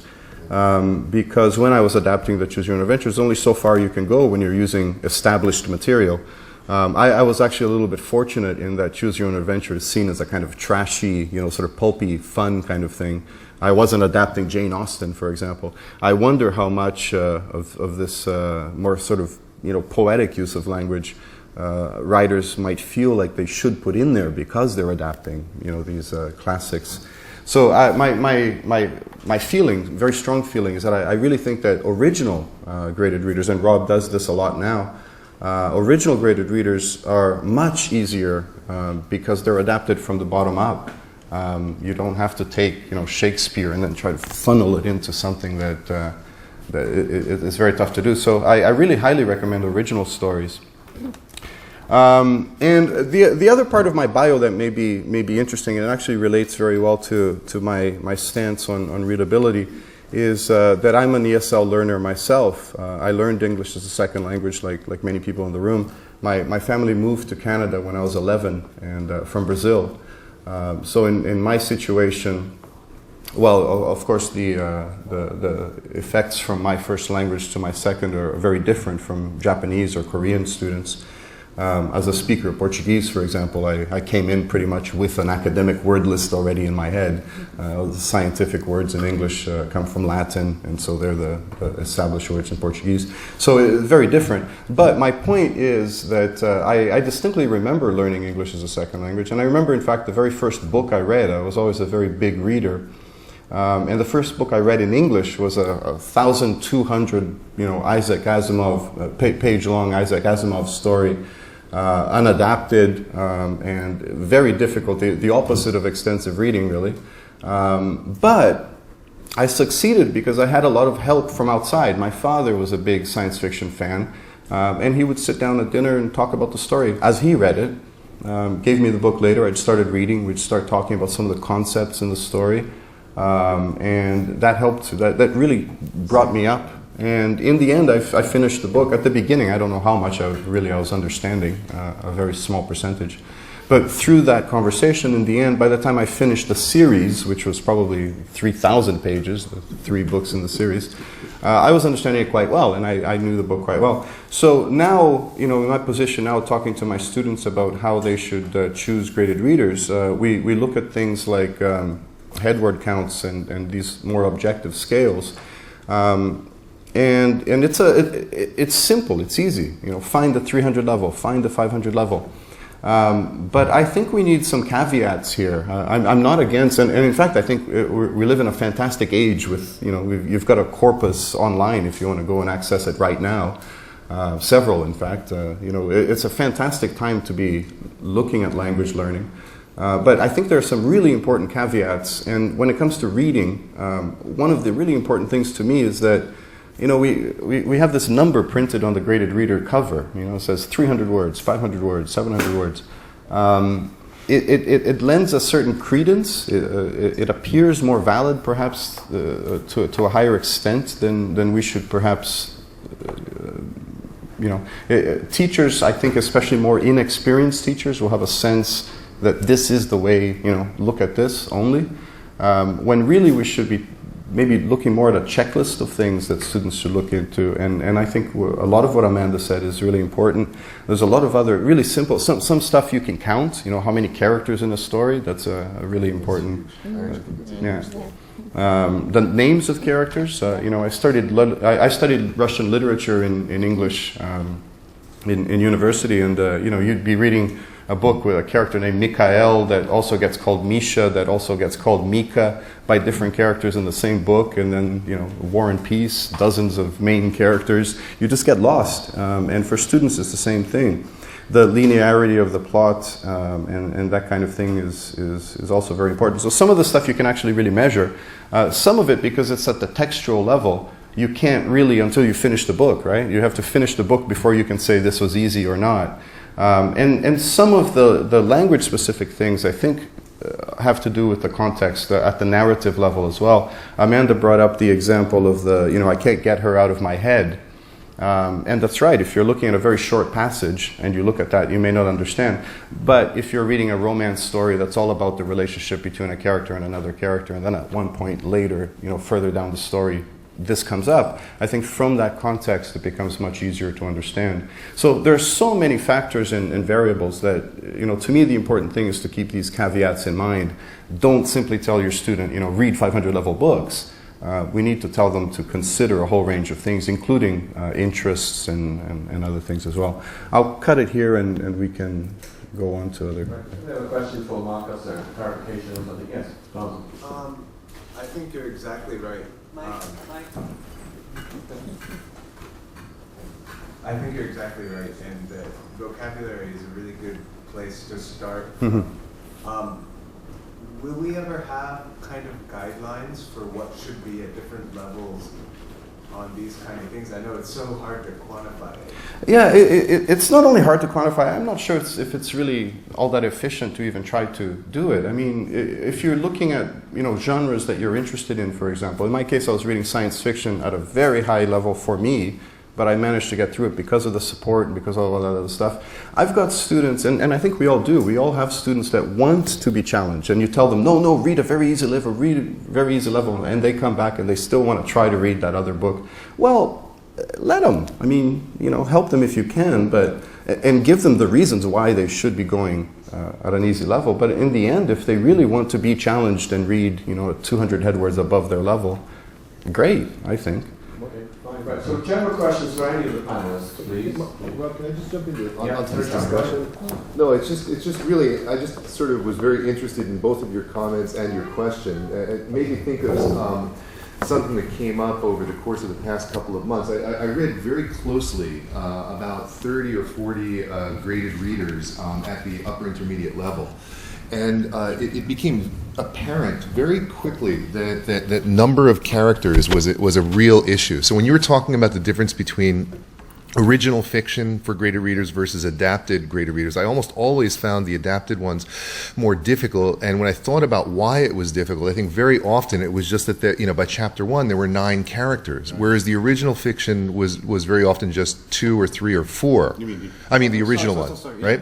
So it almost, just to answer your question, it almost seems to me like if you had like 500 headwords and then like another little number of characters, it would almost be helpful to, in terms of judging the difficulty of the story. It seemed to be very, very clear that the number of characters had something to do with how hard it was to process for. But then where do you stop, right? Right. I know it's hard. Setting as well, or Yeah. Well, another way to tackle that, of course, is to have students read the book and then have their own assessment. So peer assessment, peer adaptive assessment is, I think, another way. Rob, why don't you talk about that? Because we do that in our OGT. Yeah, well, in the Essentially Central website, we have lots of texts, and what happens is students read the text. As they read the text, they then rate it, and then depending on what background they have, it then rates that text for that community. So, a Korean student, for example, would read a text, and then would be rated by that student, and then other Korean students with a similar profile would come and would meet text exactly at that level. So it's an adaptive level depending on the L1. So Spanish people would have a different set of ratings from, say, Koreans and from French and so on. So the idea is that rather than deal with it sort of at front in terms of text readability, then deal with it through peer evaluation in a reading community. But you can only do that provided you have a closed environment. Yeah. Unless you have every publisher on the back of their book say, Koreans, this is the level for the book, with a different set of you'd have to print it separately for Spanish speakers and so on and so on. Yes, if you have a question. Yeah. Over here first. Yeah, sorry, Greg, you wanted to go first. Yeah, I'm just really enjoying this panel discussion. One, Rob, you said that you lost some relationships over this issue, and I was thinking maybe that there's a middle way somehow to balance the two different viewpoints. One is Amanda, I was really moved by your detailed analysis, and I was just imagining, listening to you, that there's going to be some sort of booklet, an editor's guide for development of extensive readers, and somehow there's a balance between these two viewpoints, Rob, that you've struggled with so much. But 95% of material is in the middle. Yeah. Okay. And so I was also on the Choose Your Own Adventure books that you mentioned. I haven't seen those books. Are those books in M-Reader or Moodle Reader? Are those? Yeah, you can do quizzes. We had to struggle a little bit to make them fit, but they're in there. Okay, thank great. you. All right, and Greg, you had a question?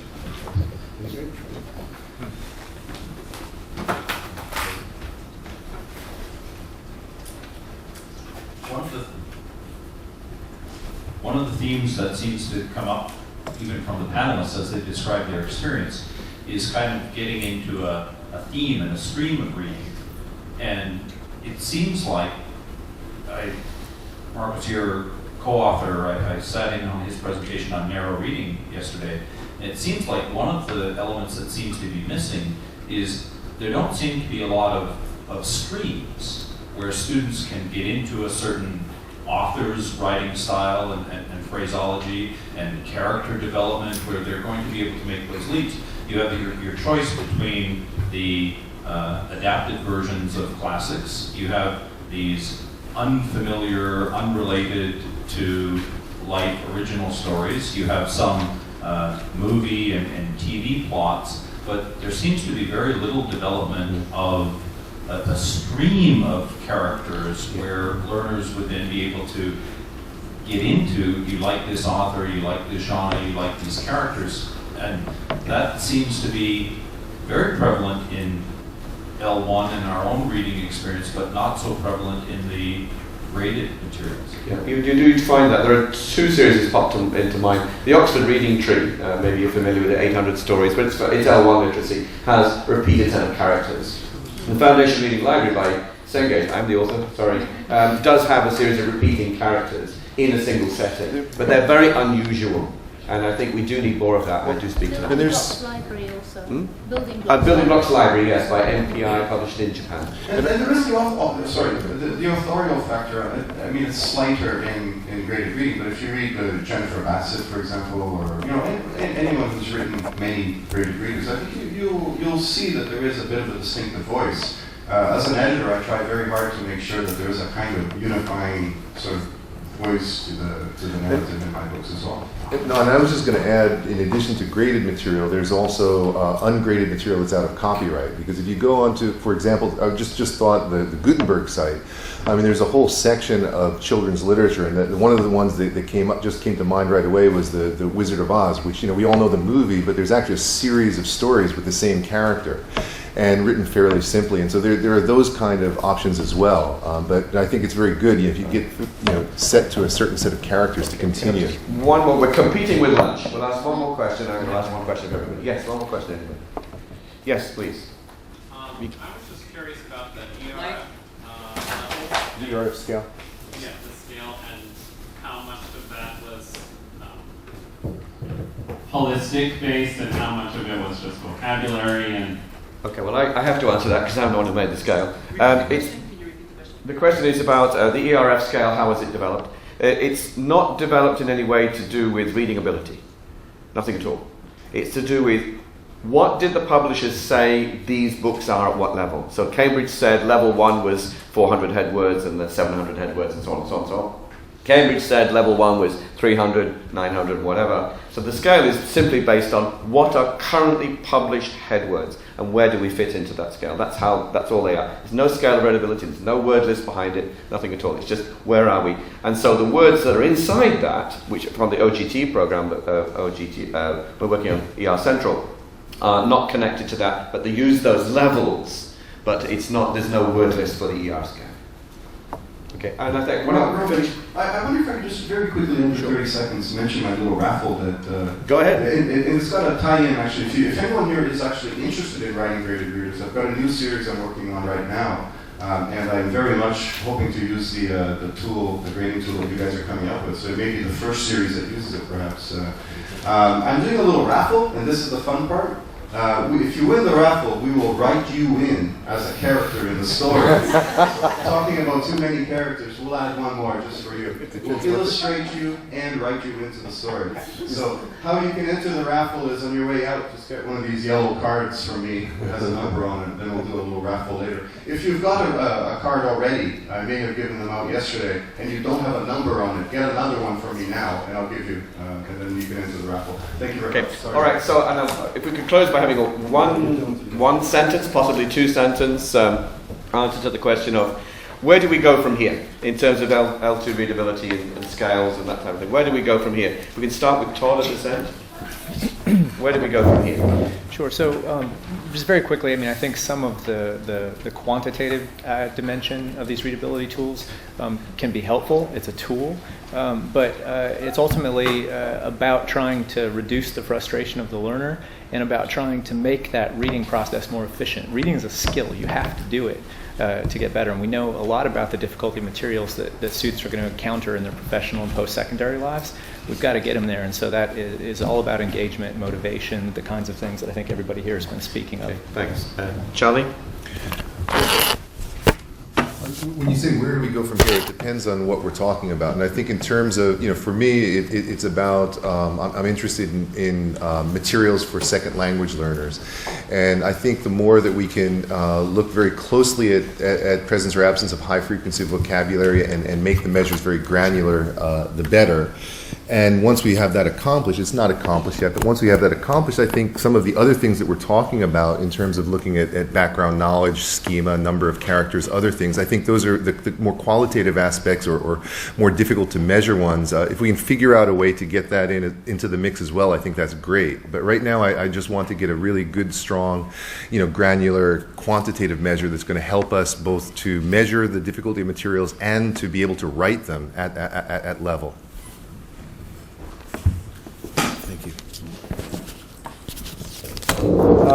Yes, where do we go from here? Please get your students to take the ERF placement test. Right, we need more books. How do we access the URL? The URL is, I'll put the URL up here. It's through the ERF, right? So you go there and then you find it? There's a link. I'll put the link up in a moment. The other thing is we need more books. And so write some graded readers. But make sure they're good. I will be talking to the publishers, and I think there should be a lot of dialogue between teachers and publishers and writers. So especially at the lower levels, when we want to get the students started, for me the purpose of extensive reading in our program is to increase the automaticity of the students so they're reading faster and more efficiently. And so if what they're reading is not presenting them with stumbling blocks along the way, then this will ease them into reading and they'll be able to take off as readers. And I also like to take issue with what Rob was saying yesterday about there is enough material out there on Friday on the workshop. No, there isn't. There are huge gaps. And especially for the young readers who are high level, because the higher the level of the graded readers, the more sophisticated the content. And young junior high school students don't understand marriage problems, and they don't want to be reading about mystery murder all the time. They want to be reading more about things which are appropriate to their age range. So, yeah, let's fill those gaps in the market. And maybe to close, I would say please look at reading holistically.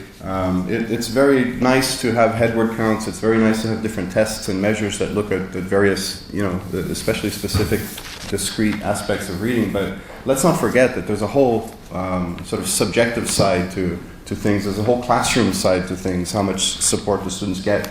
So let's look at it a little more holistically, as well as take advantage of the specifics that are available. Thank you very much, and thank you, Rob, as well. Thank you very much, everybody. Mark is just putting up the URL now, I think. So thank you very much to the panelists. Thank you for coming. Enjoy your lunch. Eu não sabia que você era brasileiro. Fala português? Eu morei 5 anos no Rio. Ah, sim. Eu nasci em Porto Alegre. Em Porto Alegre? Mas morei no Rio.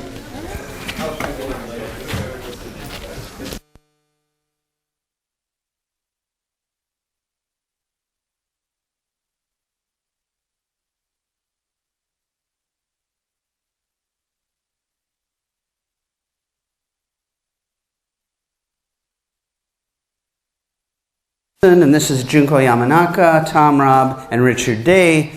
And we want to share a success story, an ER success story, a toolkit, and then have a brainstorm. And it always helps to have some idea of who we're talking to. Can I ask, where do you work?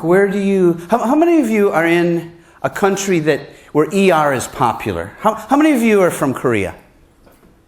Okay, quite a few, where ER is certainly growing. How many of you are from Japan, where ER is already pretty established? Other countries where ER is popular? Nobody. How many of you are from a country where ER is not very well known? Great. Where are you from? Iran? Mexico. Okay, great. What we want, and who did I leave out?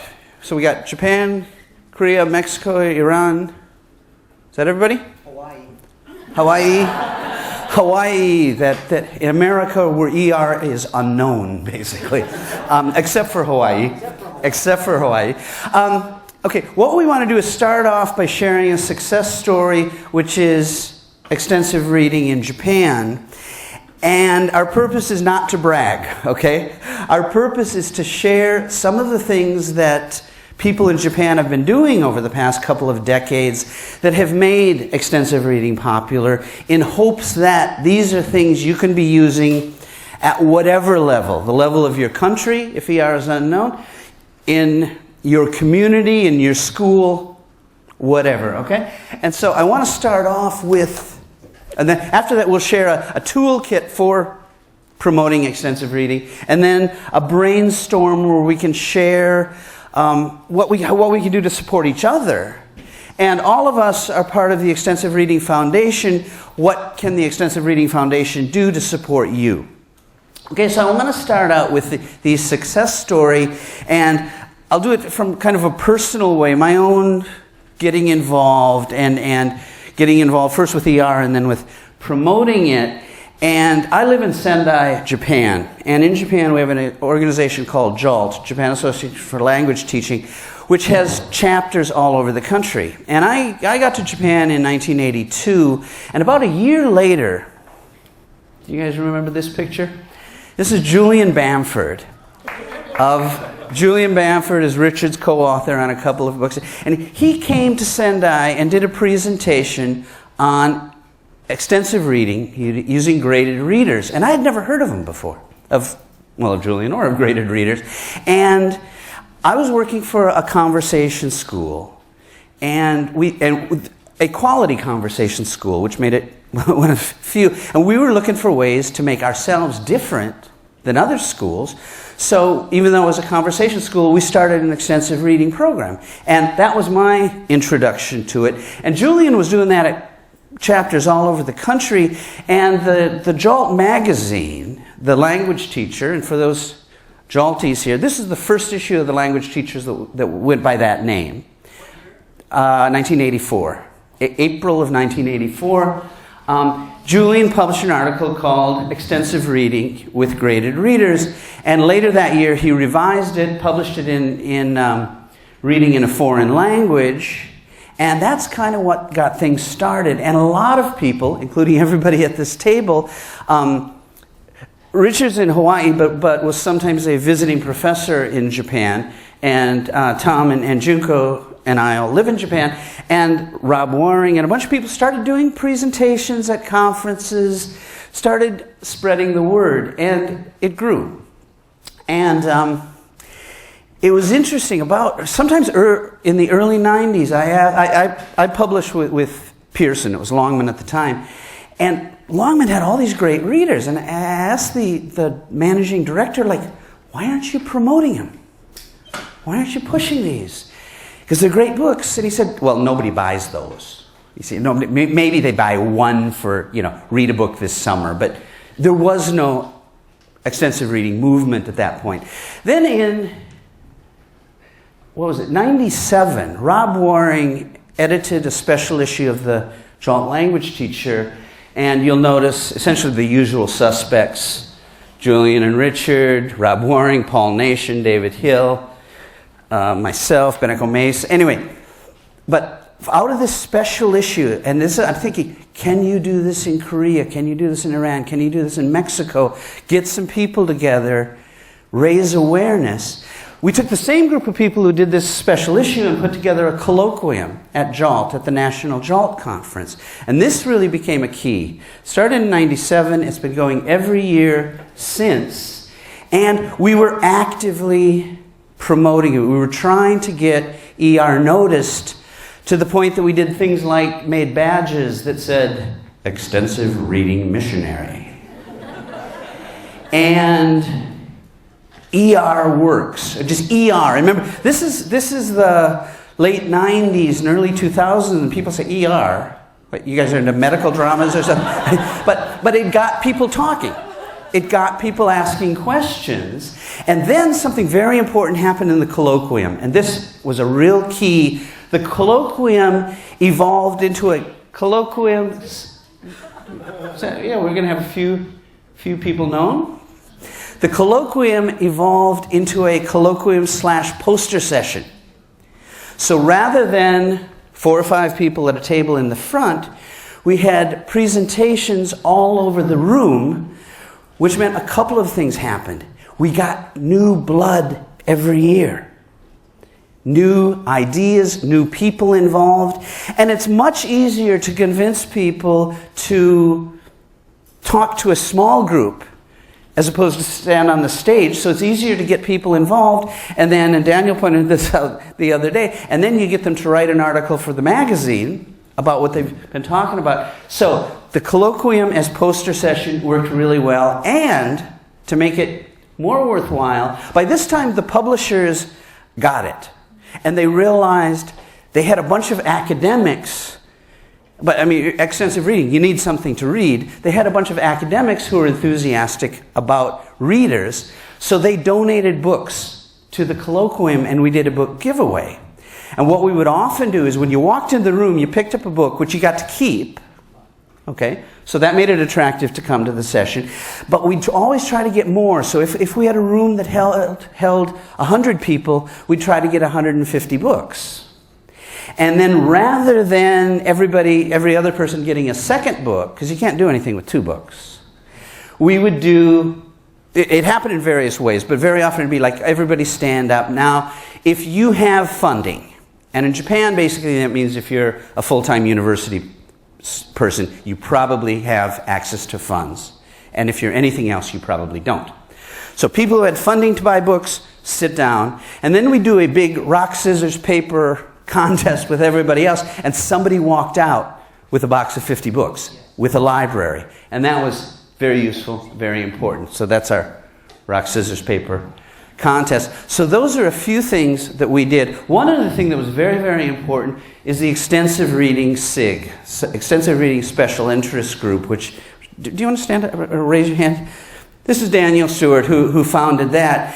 And the great thing about having a SIG, this sounds really crass, but it's really true, is you get a budget. And because of the budget, we have a journal, we have a mini conference, all of these things that help spread extensive reading. Now, I was mostly talking about one side of it. Junko Yamanaka is going to talk about other things that were happening, especially on the Japanese side.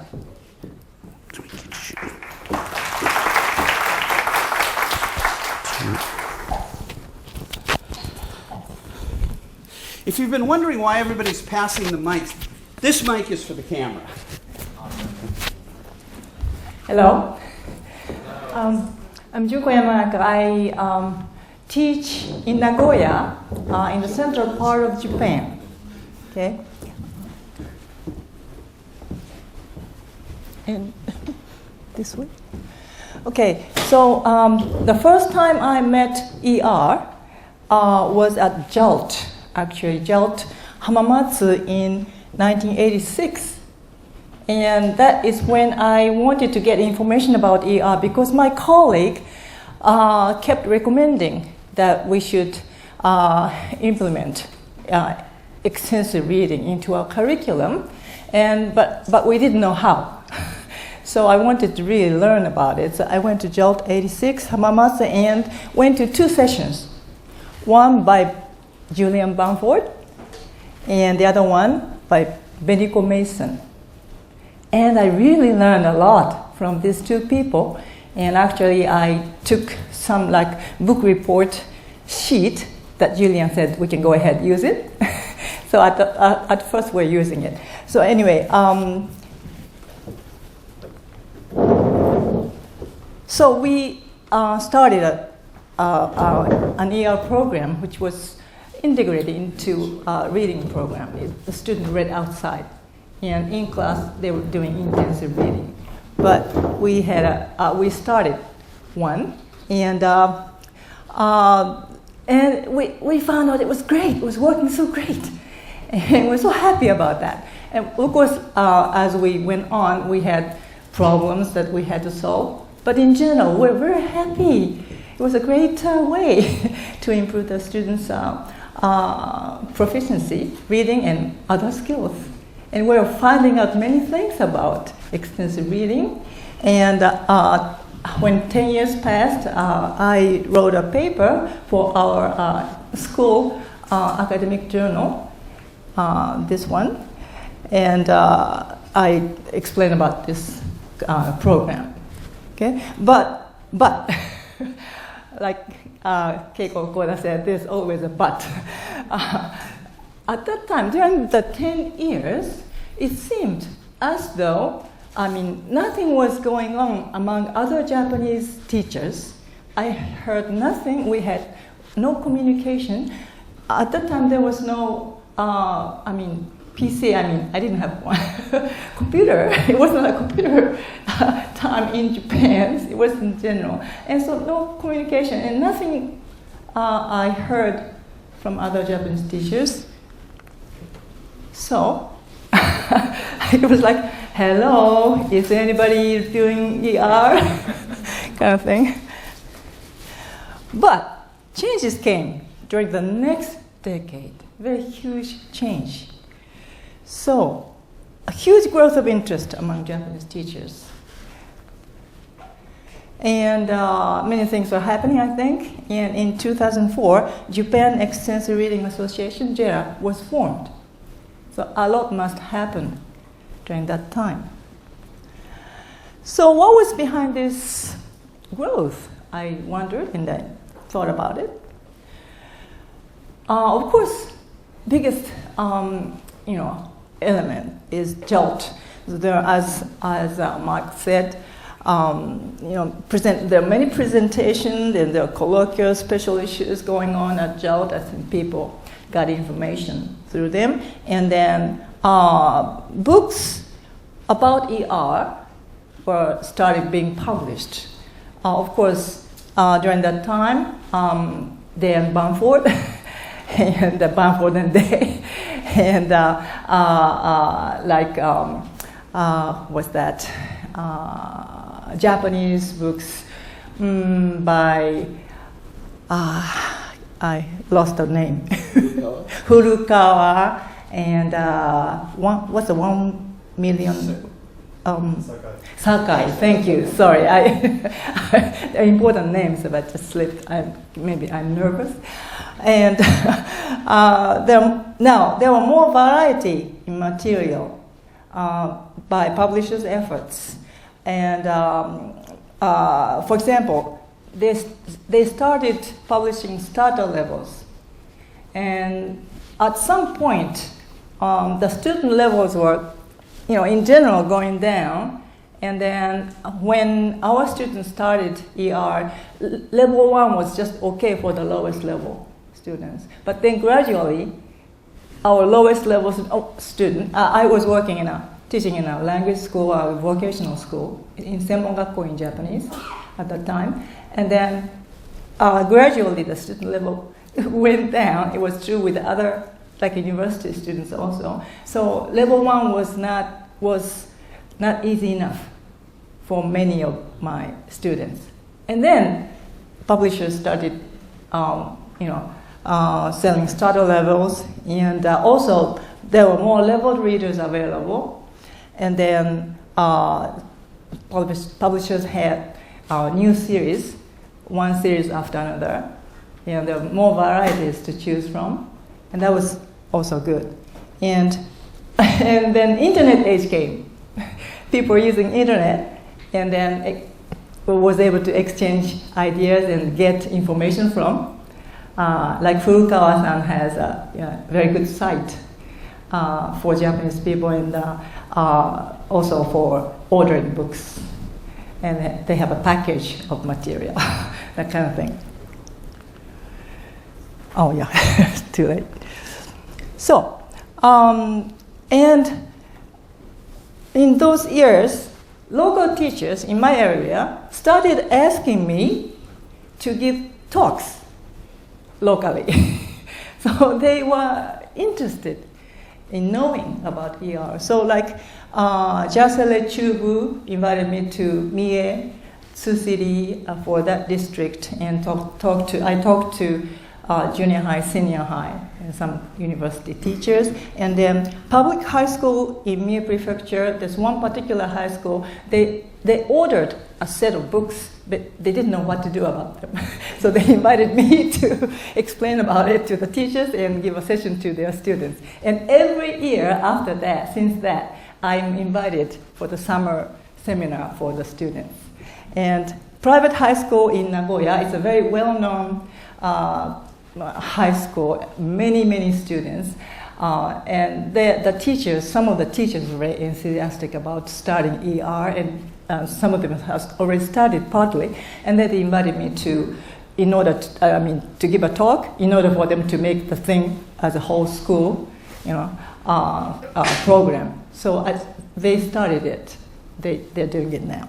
And then MEXT funded teacher training program, which I'm going to explain on the next page. MEXT, Ministry of Education in Japan, they are supporting teacher programs. And this is NAF's workshop. Nagoya University of Foreign Studies gives workshop for teachers as teacher training every month. And every month is on different theme. But one time they asked me to give a whole day session on ER, and I did in 2008. And then teachers requested another session the next year. So I went back again in 2009, and then they wanted another one. So I went back in 2010 to give another session. So they're very enthusiastic teachers. Actually, they're mostly Japanese teachers, and then they're really eager to learn about ER. And then many went back locally and started it, their schools. And I'm very happy about it. This is the book giveaway. The teachers reading, the readers, and then books giveaway. So each teacher got two copies, free copies, and thanks to the publishers' help, they could take some books home. Okay, thank you.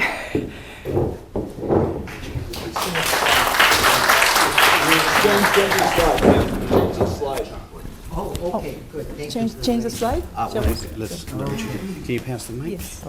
Okay, and we've got this to do something with. Okay. Do you want me to run this, or do you want to? I'll go over to you. Yeah, you can keep it, and then let me put this on just a second. While Richard's doing that, just point out what Junko pointed out. You don't have to be Richard Day. You don't have to be Paul Nation to talk about ER. Being a classroom teacher doing it, other people want to know how you do it, and I hope that's part of the takeaway from this session, is that we can all do this in whatever our own contexts are. Got it. Okay. What I would like to talk to you about very briefly is the Extensive Reading Foundation and how it came to be. Oh, actually, you know what I do when I'm teaching extensive reading on the very first day with my students, I tell them there are 3 rules of extensive reading. Okay, but I always have a problem. I don't know if rule number 1 is generally more important than rule number 2, right? Generally. Yeah. But I get confused sometimes between what I have as number 1 and number 2. So maybe you could help me here. But I usually ask my students to help me. So let's go with rule number 1.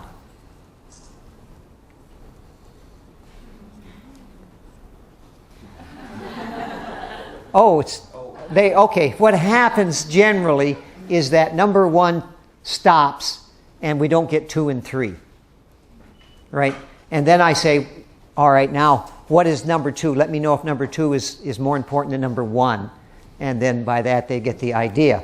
Now, I've done this, and one time I was teaching in Hanoi University of Foreign Studies, and they were students, and I did this thing and whatnot. 2 years later, I was back in Hanoi. There was a conference there, and one of the students who had since graduated and was teaching English came to that conference, and after my talk, he came up to me and shook my hand and said, "Doctor, enjoy." So I made an impression. But anyway, what I want to talk to you a little bit is about the foundation and what happened and how we got going and whatnot. But Julian and I became buddies years ago in Japan. I was on a sabbatical, and I was a visiting professor at a university in Japan. But Julian and I had met each other at conferences before that. But we had to do some work together, and we were doing this. And then we were at, was it a JOLT? It was a JOLT conference. After the colloquium. Yeah. A group of us. Who was there besides you, me, Julian? Who else was? Tom, I don't know if you weren't there. There are a group of guys. I think it was just all guys actually talking around, and we wanted to promote extensive reading, but not just in Japan. We wanted to do it more worldwide-ish. And so we batted this idea around of getting something formal. We didn't have an idea of a foundation, but we wanted to have an organization of somewhat that wasn't tied to anything that was in existence then, like a JOLT or anything like that. We just wanted to do something to promote extensive reading. And we kicked it around and kicked it around and kicked it around. And finally we decided that we would come up with we actually said a foundation. And this was discussion later on. I think we started with the prize. We wanted to do an award for language learner literature, but we didn't know how to do it. Right. Yeah, that's right. So we thought we would set up this foundation to do it and try to make an award. And I kept talking about like the Nobel Prize or the Pulitzer Prize, stuff like that. And so then when Julian and I published the extensive reading activities for what is it called? Extensive reading activities for teaching language. Whatever the second one was, that's the Bamford and Day one. Okay? And so what we did with that was Julian and I signed a contract with Cambridge to donate the royalties to this foundation. And we quickly had to set up a foundation, so we set up this foundation. Cambridge was a little bit suspect at first. What are you guys doing? Is this a tax scam? So we had to convince them. So we actually had to form a foundation and get bylaws, and we had elections and with officers. And then we got the LLL award going. And that was really what was motivating us to get the foundation going. And we really are an internet foundation. We don't, everyone's all around the world. We just go talk on the internet. We do stuff. But what we did was we had a meeting yesterday, and one of the things that we talked about was how can we extend the LLL award from English to languages other than English, because we want to promote ER beyond English. So this is our next mission, as it were, to do this. And actually, Junko and I had a very productive lunch today, and trying to figure out how we can work with Spanish and some other. Doreen. We're working with Doreen today, so we're looking at trying to get it. So if any of you people out there, I'm serious now, know publishers who are doing language learner literature in languages other than English, let us know. Let any of us know, because what we're going to try to do. We don't have a time frame, but we're trying to do is just to have an award for previous publications. We usually do it every year, but we're just going to say in the past 10 years, publishers, you send us your best LLL books in Spanish, in Japanese, in Korean, whatever seems to be language learner literature. That is literature written for language learning. We don't want to use the term graded readers because publishers may not think. I don't know what publishers think in languages other than English. So has anybody got any contacts, any ideas? Persian, anything? Nothing. Not a very popular language for Oh, okay. Spanish, we're working on Espanol. Yeah, we're working on that one.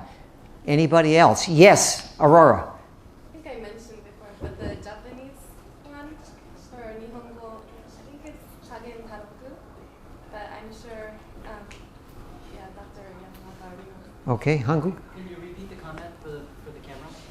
Repeat that, Junko. She's talking about extensive reading, graded readers in Japanese. What's the company again? The name of the series? There's two, I think. There's One two? is Yomu Yomu Bunko, Yomu Bunko. and then the other is Tagen Tadaku. Tagen wo tadaku. Yeah, Tagen wo tadaku. Yeah. Ah, wakaremasen. I don't understand that at all. Korean, anything we got going in Korean? What? Where? Somebody? I heard something.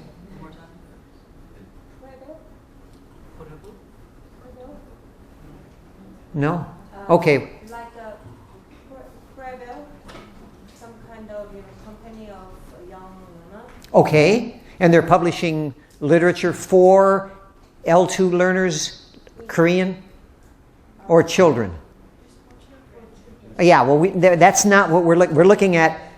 For someone like me who wants to learn Korean, can I get some language learner literature in Korean? Yeah, that's what we're looking for. Well, anyway, if anyone has anything, contact us because we really want to extend it. Because we one of the things I talked about yesterday is in the next 15 years we want to move away from just almost exclusively English into other languages. I think it's really, really important. I've tried to do it with Thai. And I had to get really, really children's picture storybooks. And it helps. It really did. But I didn't stick with it. I'm sorry. I wasn't a good case study on it. Okay, good. Thank you. Now it's Tom's turn, right? And while they're switching mics, if you do have suggestions for other languages, please talk to us. All right. Or we'll write down and get the information. Who changed it? I think that's like your second slide or something. Oh yeah. There. Okay. Okay, better Fine. get to the second. Before I even get to this, what their reminiscences reminded me of a couple of things, like the Junko's picture of the Hamamatsu Jalt handbook. I was there. I didn't go to any presentations because I was executive secretary and I was doing registration and all sorts of other things at that time. So actually, I don't think at that point in time I even knew what extensive reading was or graded readers were. Although at my school, years before, we had started it. But I just had the students read native speaker books, like Hardy Boys and these sort of series. I could buy them cheaply through Scholastic Hong Kong. They have these book sales where you get 100 books for $20 or something like this. And I had them reading the books and writing summaries on one notebook page for every 40 pages in the book. And now I look at it and say, gee, these are pretty difficult. But they were doing it. They weren't graded readers, but it seemed to be working. But we don't do it anymore because we got graded readers. So I really think we need to do some research sometime. And what happens when you throw difficult books at students? Do they really get bogged down? My students somehow did it. Maybe they were ignoring all the difficult words. I don't know. But at any rate, we finally did get in, call it graded readers, and we started, when was it, in the mid-80s, in 1980s at my school, and slowly built it up. And then I got other colleagues like Amanda Gillis-Furutaka is here, Matthew Claflin, who isn't here. He should be, but he's in Turkey. And anyway, so I wanted to talk about some of the problems why in Japan and elsewhere you don't get extensive reading. Well, the first is they don't know what it is. I didn't even know what it is, but I just tried something and it worked. So this is a major problem. Another problem is the book management, right? You got to have a lot of books. They're supposed to be at their level. They're supposed to be in their area of interest, so you have to have mysteries, you have to have romances, or whatever it is that they're interested in. And to have all of those at all those levels means a lot of books, especially if you have a lot of students. And so, how do you purchase them? How do you lend them out to students? I used to put them on a book cart outside my office, and I'd have 200 books lost every year. I mean, I still don't know why students would steal books. I hope they read them. But at any rate, it is a problem to manage the books, and how to do that is a problem. Fortunately, now at my place, we have a library that deals with that. Getting the less motivated students to read, I think we all have that problem, right? So at my school, we finally ended up with what you've heard probably in other presentations, Moodle Reader, or now the new easier program, ERWC2. This was not the way we started. We had them writing summaries and books, but that was a burden for the students. It was a burden for the teachers to check them. Then we used a program called Accelerated Reader, which is used in elementary schools, but it didn't allow us to make more than 100 quizzes for graded readers. That was all we could put in it. So we couldn't really use it effectively. So then finally, and then the students were cheating.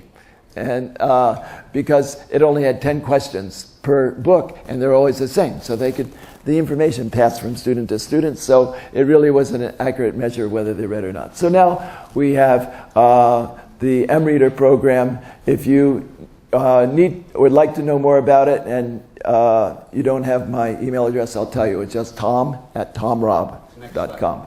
Oh, thank you. Yeah, I made this so long ago, I couldn't even remember what I made. So what are the pros and cons to using something like Moodle Reader? Well, it works for large classes where the teacher cannot check each student's reading regularly. So if you have an entire program, you have 50 teachers who you'd like to use extensive reading, there's no way you're going to get 50 enthusiastic teachers in one school. Okay? You get a couple that really like to do it. What about the rest of them? So if you use a program like this, the teacher really doesn't have to do too much. The students can do the reading. The more the teacher knows about it, the more effective it's going to be. The books you saw there at the top, every time they take a quiz, if they pass it, they get a picture of the book. So the stamp collection aspect motivates a lot of students. But on the con side, ideally, extensive reading should not be testing. And this is something Richard says in his books and talks. But still, a lot of the students get a sense of accomplishment. You know, wow, I passed tests. I did understand that book. But then there's the negative side. They failed it. Well, we try to make the quizzes easy, so they will pass them. And dedicated teachers can do a better job, really, than using something like Moodle Reader, right? I mean, there's two kinds of extensive reading. There's a gardening approach and the mass agricultural farming approach, right? Gardening approach, you know all the students, you can advise them what they're reading. Just like in gardening, you can pull all the weeds, you can fertilize things with the appropriate fertilizer and so forth. But you can't do that if it's a whole program. And so that's basically all I wanted to say. There is my email address and the URL for the site. Mark.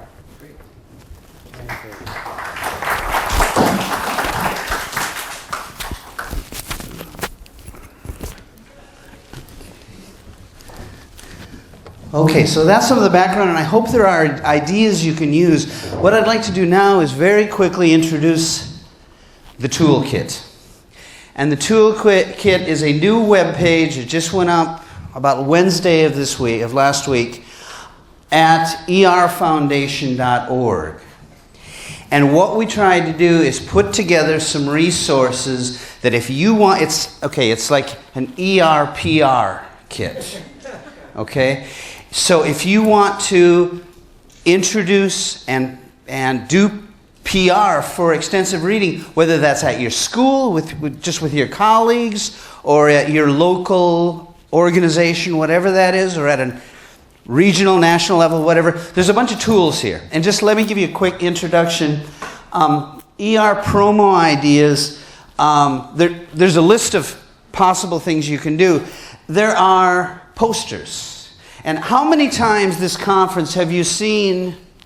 You know, I joked about being ER missionaries before, and if it's a religion like Christianity has the 10 Commandments and the Quran has the 5 pillars and everything, this is sort of the ER top 10. But you'll notice this is the graded reader version. We've simplified it so you can talk about it with students. You can talk about it with teachers who have never seen ER before. Things like that. Things like the 5-finger rule. How do you figure out if a book's at your level? Well, you take it out, turn to someplace in the middle of the book, and start reading. And if you get 1 or 2, 0 or 1 words you don't know, that might be easier than you want. 2 or 3 new words, that's probably a good level. 4 words, that's your challenge level. Which means if you're really into it, go for it. You get more than 5 words on a page you don't know, put it away. Get a different book. It's too difficult. So posters like this. The extensive reading guide, which is now in English, Korean, Japanese, and coming very soon in Arabic. And I heard somebody is starting to work on the Spanish version. So we're making progress. There are PowerPoint presentations. You can use them for your own reference, or you can steal them. Acknowledge, okay? Richard's got one, an introduction to extensive reading, which is a great extensive reading 101, and it's all text-based, so it's very, very easy to understand. You can just kind of read the slides, and because it's text-based, if you're in a place with slow downloads, you can download it quickly. Doreen Ewert has extensive reading for building fluency, and we put that up there because she's based in the States. And as I said, most people in America don't know what extensive reading is. They think it's, well, you get intensive reading and do a lot of it, and that's not what we're talking about. And we've got one that I did, extensive reading, effective reading, which is very, very photograph heavy. So if you live in someplace with slow bandwidth, don't even try downloading it. It'll take about 3 weeks. But if you're a very visual learner, some of those, especially people who live in Japan, know about Presentation Zen. It's a Presentation Zen style. So we've got those. The need for speed. One of the hardest things to get across for people who have not run into extensive reading before, they're used to this model of have students read stuff that's really tough. Yeah, the no pain, no gain mentality. We explain for extensive reading, it's got to be easy because you're working on fluency. And it's hard to explain, but it's really easy to demonstrate. For example, why easy books? Because the need for speed.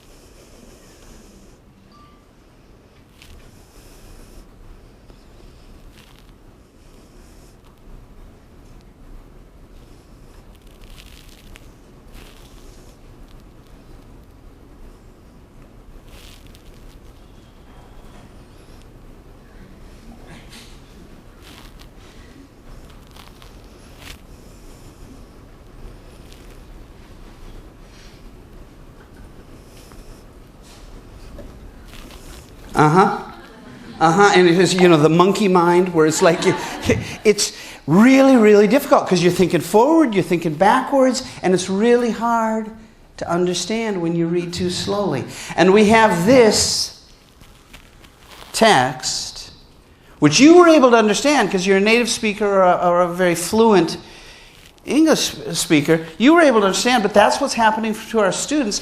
When you read slowly, you don't read very much. And so you don't enjoy reading.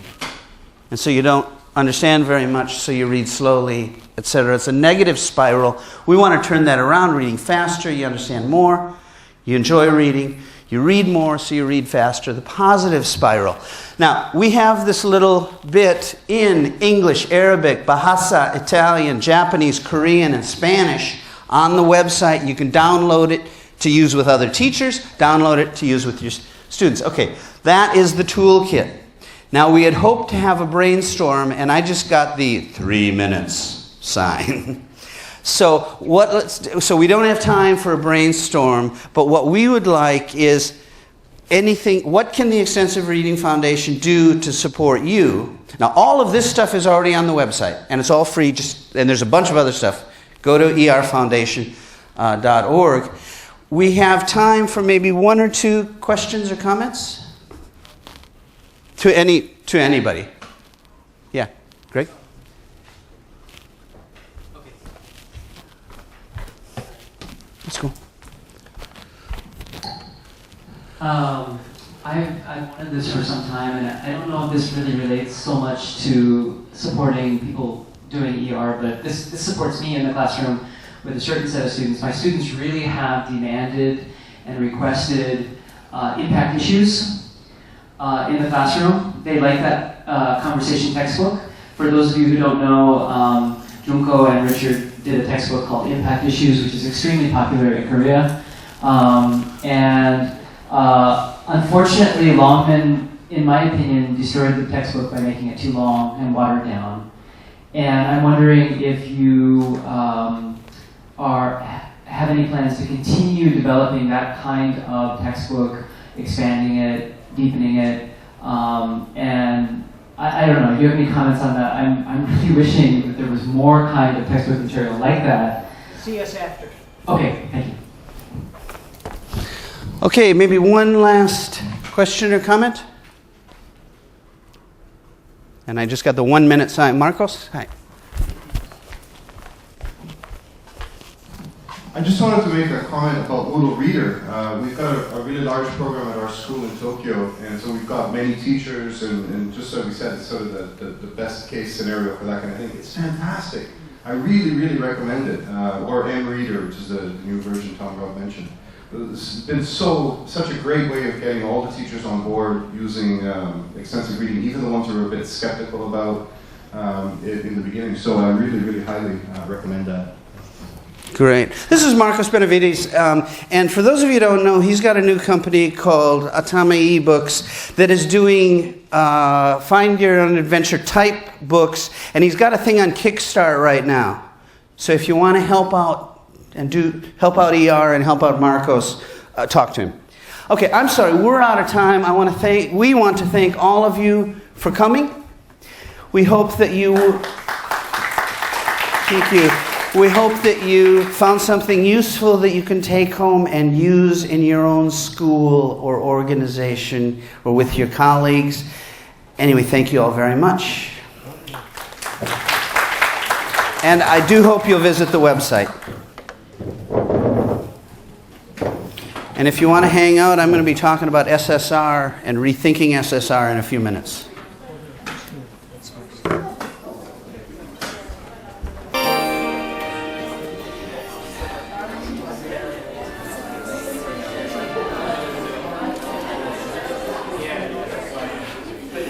Okay, did y'all Did you get a handout? No? Okay, there are handouts right here and right here. And people may come in, may wander in. But let's go ahead and get started. Thank you all for coming. This is Rethinking SSR. And maybe I should make it clear from the beginning. Rethinking might make it sound like I'm against it. I'm not. I do SSR in virtually every class. But I think maybe we can do more. I think we can make SSR. SSR, of course, means sustained silent reading. And most of you are aware of it, but just to make sure we're all talking about the same thing, it usually means taking 10 minutes, 15 minutes, 20 minutes where the students read. And they don't answer questions, and they just read. And you too. Okay? So SSR meaning sustained silent reading, unless of course you teach children, and then it means sit still and read, but it's the same concept. And how many of you were at the banquet last night? Okay, so a little review. How much do you remember after how many glasses of wine? The acronyms, and just to check, because these are all different things. People in different areas call it different things. DEAR, which means drop everything and read, or SQUIRT.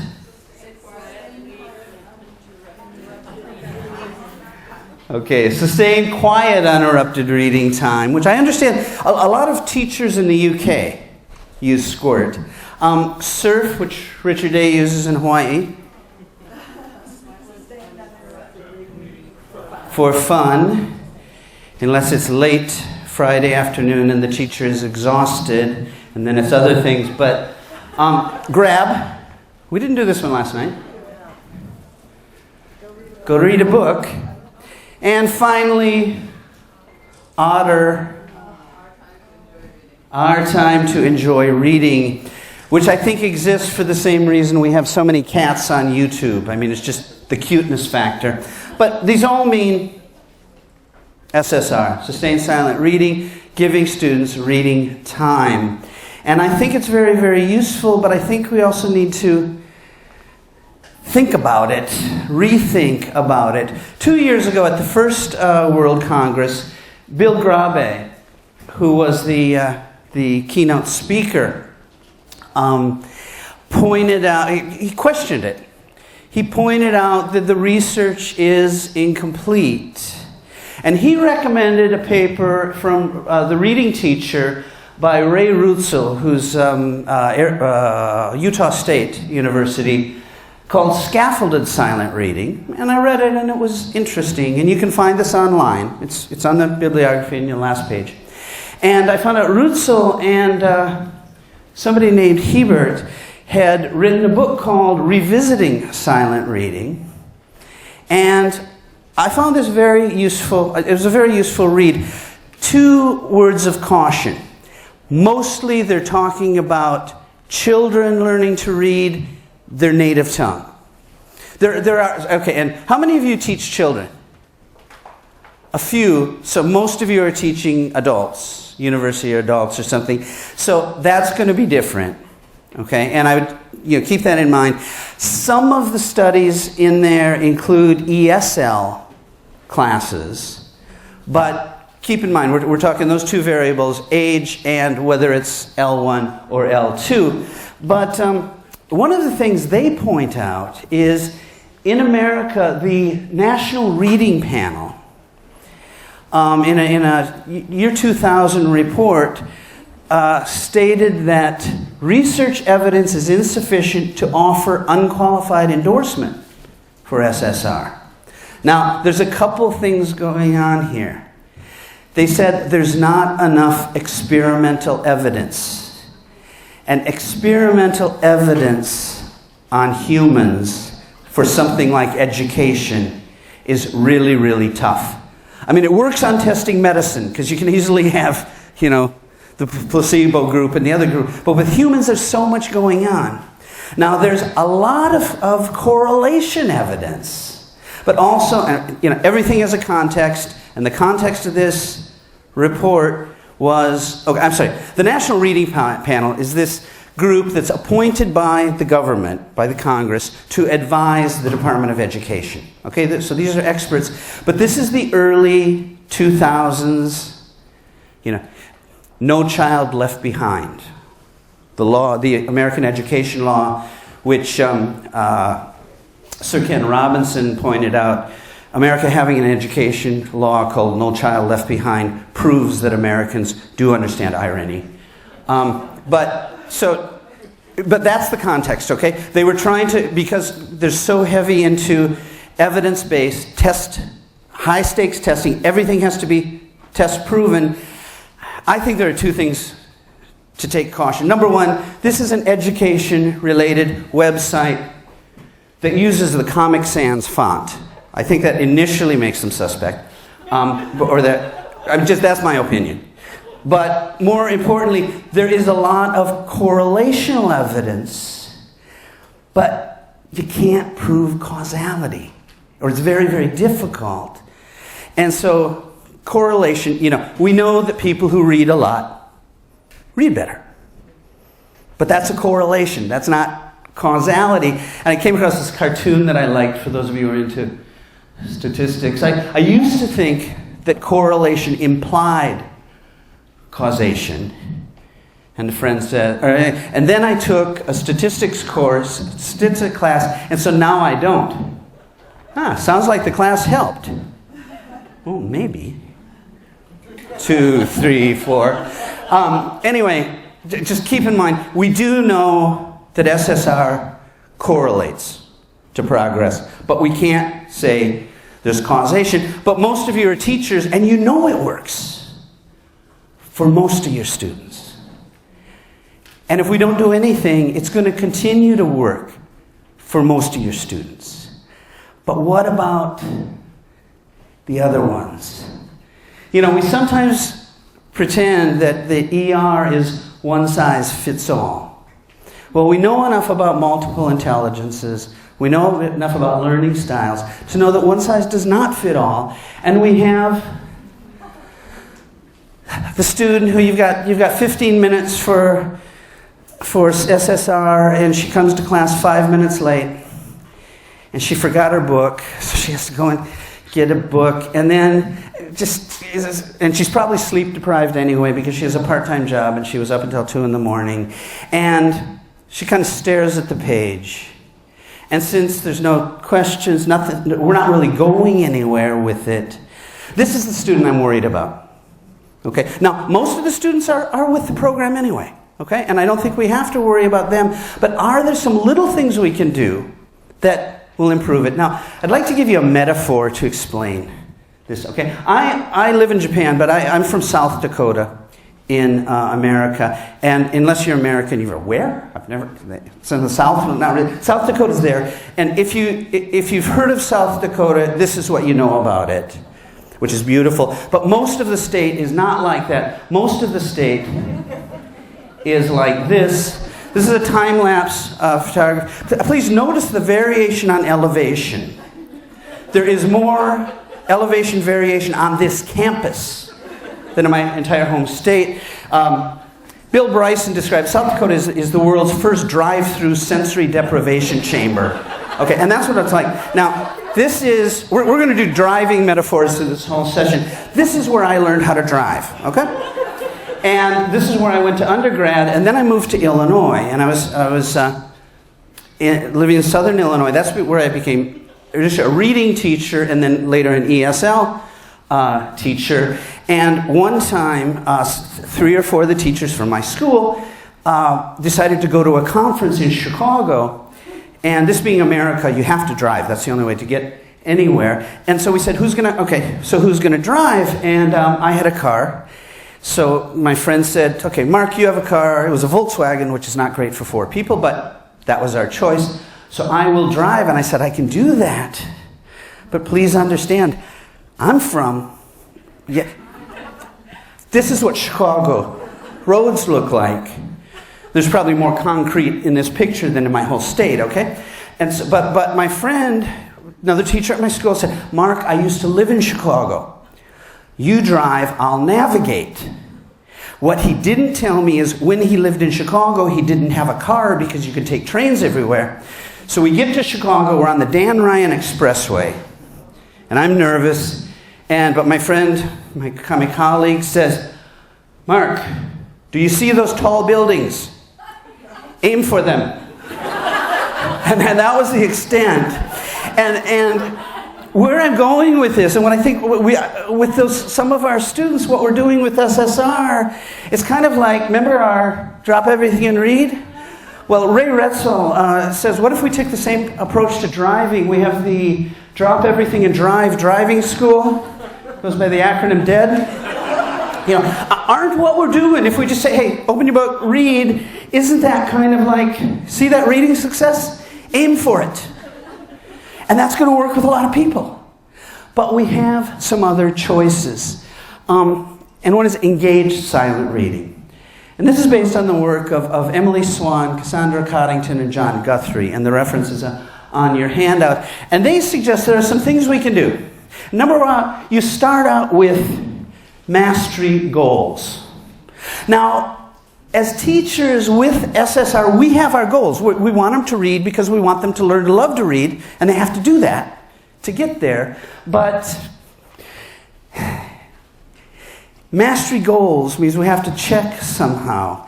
And this leads to questions of comprehension and levels of comprehension. And there's a scale I like called Barrett's Taxonomy of Comprehension that says start out at literal comprehension, which is the lowest level of comprehension. And look in your book, there's probably comprehension questions, and they're probably literal. And I started to actually notice what this really means. I mean, I understood it intellectually. But when I was a high school teacher in Japan, and the Ministry of Education approved textbooks often have stories about heroes, you know, Dr. King and Gandhi and people like that. Anyway, the students had just read a story about Helen Keller. Now, what do you know about Helen Keller? She was deaf and blind and really smart, right? That's what everybody knows. Did you know that 100 years ago, Helen Keller was an active feminist before most people had ever heard of feminism? Helen Keller was a peace activist before that there was any kind of peace movement. Helen Keller was just a brilliant person. And so they read about Helen Keller and they get to the questions. And question number 1 was, did Helen sit in the front seat or the back seat of the car? And the correct answer is, who cares? Because, I mean, that has nothing to do with it. Look in your book. Most questions are literal comprehension. Yeah? And to make this point, I'd like to very, very quick ask a question about questions. What are we testing really? And I'm going to show you a very short text and ask you some questions. Okay? Here is your text. The Glorfs drevelled Quarfly. Can I ask you to read that silently to yourself? Okay? And then grammar analysis to make sure they really understand it. What word is the subject? Glorfs. And the verb? And the tense? Past simple. And grammar analysis. What part of speech is Quarfly? Adverb. And now meaning based, because you know this is the 2000s, we can't just stay with grammar. What did the Glorfs do? Absolutely. And how did they do it? Wow. Congratulations. You perfectly answered questions about a sentence that has absolutely no meaning. The is the only real word. And why could you do it? You were doing it because of word spotting. You could just pick out these meaningless bits of information. And that's the problem with literal comprehension. And I did that as a joke. Look in your book. Look at the questions. That's the level most of them are at. Now, above that, reorganization. Put the sentences together in a different way. The M-Reader, the Moodle Reader, has this part where you have to order the events. And that is higher level processing. And beyond that is inference. Now, Amanda, you pointed out, inference is really tough. Yeah, it is tough. But students need it. And I would argue that students need it at the beginning when they have less linguistic resources. They have to get used to making guesses. Evaluation. Good, bad. Yes, no. Appreciation. So the irony is, the most sophisticated comprehension question is probably, did you like the story? Why? Why not? Because in order to answer that, you have to think about it at a much deeper level. So how do we do that? Well, one way I try to do it with my students is reading notebooks. They're reading these books in SSRN class and outside of class, and I give them a bunch of different ways to report on it.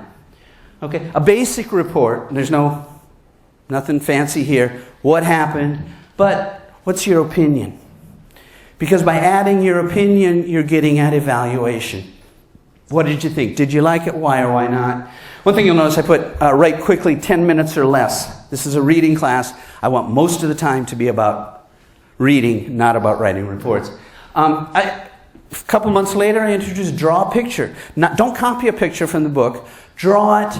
Tell me about it. So this is going to appeal to a different kind of intelligence. Okay? And it also gives them variety. Okay, so that was the first point. The next point on Swan's list is choice and control. And this means students are choosing books. I've heard a lot about that this weekend. I think most of us believe that. Students are choosing books, and they have more control over their own reading. And one idea that Retzel had that I like and adapted, they put this in their reading book, in their reading notebook as well, is a genre wheel.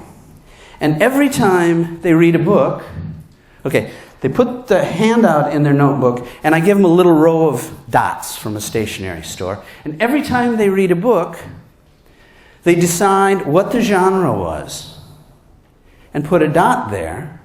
And sometimes it's easy. If they read a story about Michael Jackson, we know that's a biography. But sometimes you read Pirates of the Caribbean, and it's probably an adventure, but the love story in it is also important. So you decide, yeah? Or you're reading Romeo and Juliet, that's clearly a love story with an adventure. So the students are having to make decisions. Also, by doing this, they're reading wide. Narrow reading's interesting, and that's an important idea. Reading wide also gives them exposure to lots of different kinds of English, different examples. So if you're reading history, you're probably going to get a lot of past tense stuff. If you're reading manga or graphic novels, you're going to get a lot of direct speech. And so there's an argument for reading wide, but because they have this genre wheel, it makes it easy for us to talk. And traditional SSR, you are reading too. And that's how we, and by we I mean myself and the other reading teachers in my department, that's how we start off. We're being role models. But we also do some other things. They know we're readers, because we're talking about books all the time, right? But after the first couple of weeks, during SSR time, we start one-on-one meetings with students, where we talk, feedback sessions. Show me your notebook, show me your genre wheel. What are you doing? If somebody's only reading manga, if somebody's only reading one kind of book, we might give some direction. I don't require my students to read X number of genres. Some teachers do. But give them choices, give them guidance. Sometimes review what they've read. Ask about books. Tell me about this story. We don't. Some teachers use the Moodle Reader. We don't, because we're talking to the students all the time. You can tell if they've read the books or not. Sometimes the students read to you.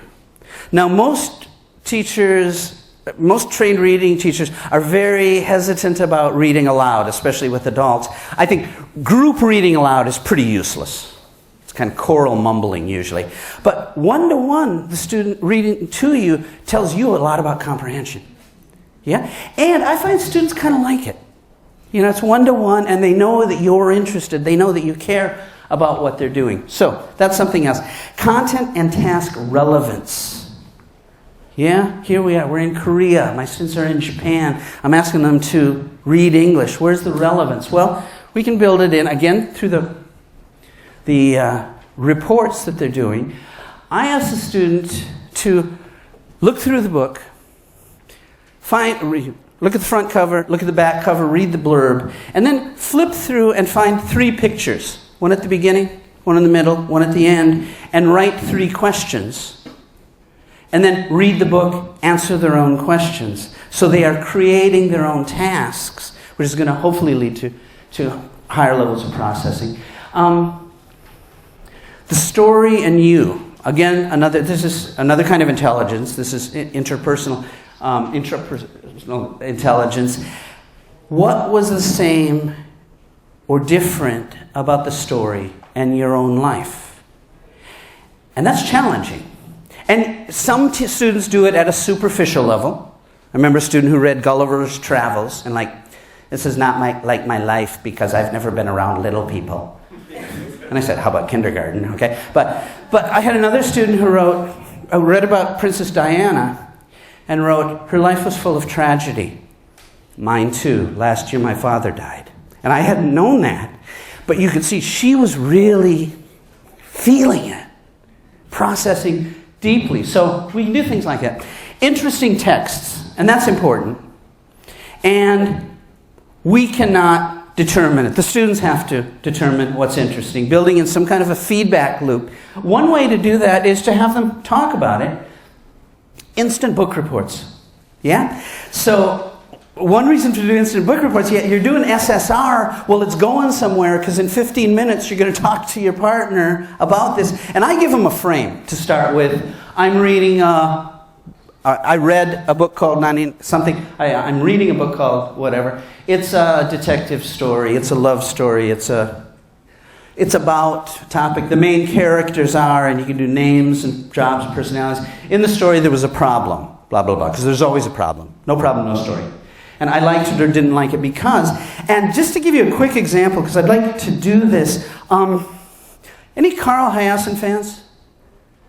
Couple of us. Carl Hyacin, his new book, Bad Monkey. Have you read Bad Monkey? Yeah? It's, I just finished reading this, so I'll just share it. I read a book called A Bad Monkey. It's a Carl Hyacin story. Which means it's a crime story and a love story, but mostly it's just a weird story. And it's about this police officer, but he gets in trouble, so they reassign him, and he has to become a food inspector. And we go on, and then there was a problem. These guys, this is Florida. That's another reason it's a weird story. Florida is just like the weirdest state in America.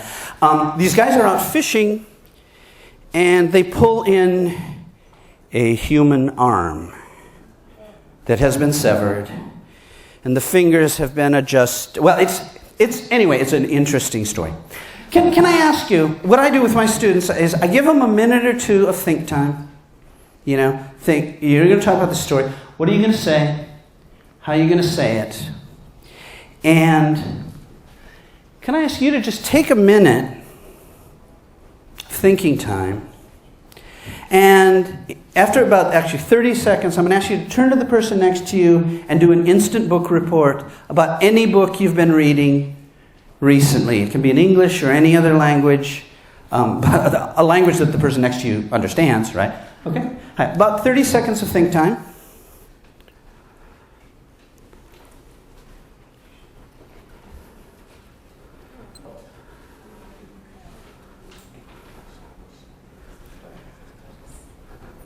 Okay, it was a little short, but now can you tell your partner about the book? Go.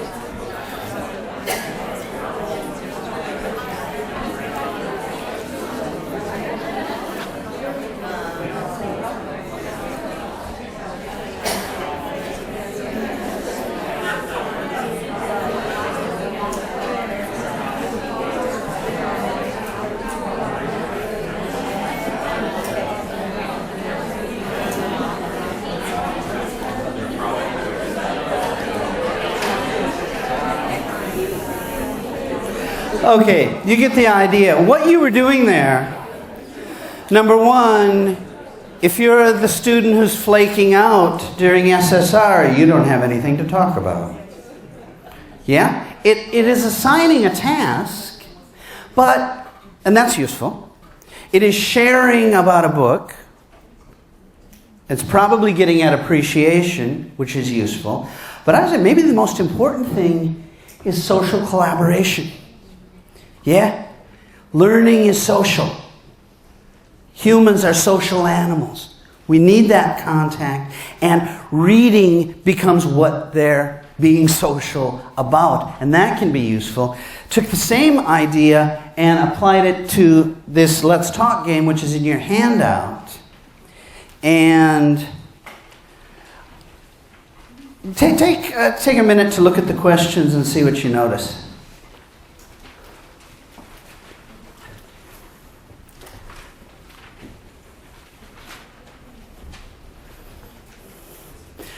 Notice the difference between left and right on your page. The questions on your left are low-level processing, literal comprehension, what was interesting, what was the problem, etc.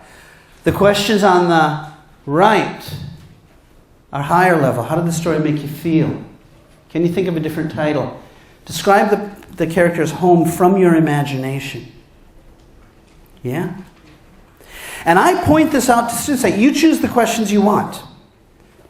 Because we're trying to just like we let students choose their own books because they can be at whatever level they can handle, let them choose their own questions. And the weaker students will stay with the easier questions, and good for them.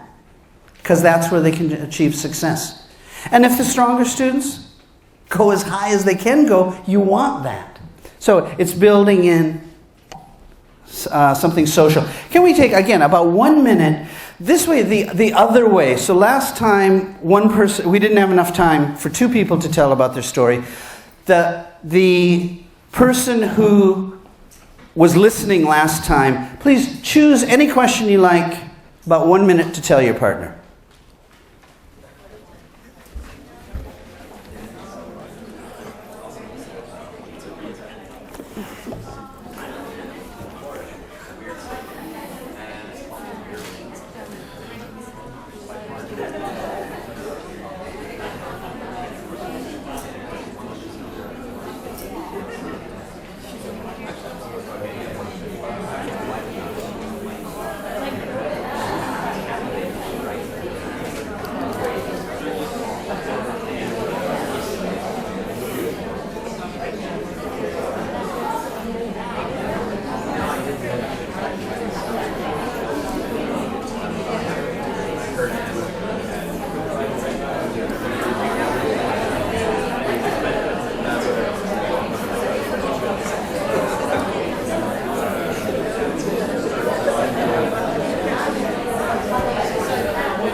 Okay, you get the idea, right? You're choosing your own questions, you're guiding it, you're making choices, but we're also giving SSR a task. Read it and then talk about it. So you get more people, hopefully you get them all involved. And the last point that they make is encourage success. Now that seems obvious. And there are lots and lots of ways to do it. But a point I'd like to make, because I think sometimes we forget about this with ER and SSR and the whole question. We want the books to be easy. But one of the things, if you're interested in psychology and know flow, Csikszentmihalyi, the idea that, when you get really into something, it's got to be challenging. If something's too easy, you get bored. I'll just use this because everybody understands the example. Why are the Dick and Jane books so boring? Because they're just, if you can read them, there's no story there. There's nothing, there's no challenge. So I think we need to challenge our students with achievable goals. Not easy goals, achievable goals, because that's when you feel good about what you've done. My students have to read 500 pages a semester, which for first-year Japanese university students, that's considered quite challenging, but it's doable. And they are surprised. Because when first day class, when I said, you will read 500 pages between now and July, they're like, because they have not read 500 pages of English in their lives up until then. But they can do it. I think in 25 years or however long of teaching reading, I've probably only had about 10 students who didn't make the goal. I mean, you have to work with them. And I'll give them extra time if they miss deadline. I'll give them extra time if they give me extra time. You got to give me 25 minutes every day. And they will do it. So set a challenge that they can meet, but also take those books and let them savor. That's one purpose of sharing the stories, sharing the stories that they really like. It lets them re-experience the emotion that they're feeling. When you read a story, it's an emotional experience. You're feeling what's going on. One good way is my top 5. I do this at the end of each semester. What are the 5 best books you've read this semester, this year, and talk about it. And just in reality, I don't have them talk about all 5. I list 5 so that everybody can think of 2 or 3, and those are the ones they talk about. And the 4 and 5 are there for the faster students to keep them on task. And something I want to bring up, it's not directly related to SSR and ER, but I've heard a lot of talk about assessment. And you always hear that at conferences. And assessment's important, but what are we grading really? And I just want to throw this out because just last week, I was talking to a teacher who had just been hired by an education university, a teacher training university. So you expect that kind of university should know a lot about assessment. And he was told that you must grade these classes on a curve. X% gets A's, X% gets B's. And a curve, a bell curve like this is absolutely appropriate for something else. A bell curve is norm reference. That's when you're comparing students to everybody else, right? So that is perfect. This particular bell curve is an IQ score, and that's what a bell curve is for. Or the TOEIC or the TOEFL, where you're comparing everybody to each other, but it's not appropriate for what we do as reading teachers. How many of you drive? Really? Only about half? I'm sorry, I thought everybody in Korea drove, because I was in a traffic jam the other night, and it sure looked like there were 12 million cars on the road. But no, anyway, even if you don't drive, you can imagine it. You're getting your driver's license. So you go there, you fill out the application, and you're taking the test. And I don't know why, but there's only 3 people taking the test today. You're in the middle, and you look over, and right over there you notice that's Michael Schumacher, who he's retired now, but was one of the best Formula One drivers ever. And then you look over on the other side, and that's Danica Patrick, who is America's best female driver right now. She's just tearing up NASCAR. And so 3 people taking the test, and I don't care how good a driver you are, you're never going to be Michael Schumacher, and you're never going to be Danica Patrick. Does that mean you should fail? No, it makes no sense. And that's what's happening when you're grading on a curve with something like English or reading. It's a criterion reference. Have they accomplished what they're supposed to accomplish? Okay? And so most of the students ought to be up here. Does that mean everybody gets an A? Does that mean everybody gets the same grade? Well, if they all meet the criteria, yeah.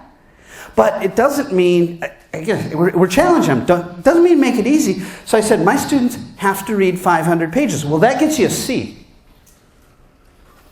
And the scale goes all the way up to 99, and they decide the grade they want. They challenge themselves. The top of my scale is 1,500 pages, and every semester I have some students who don't stop because they're into it.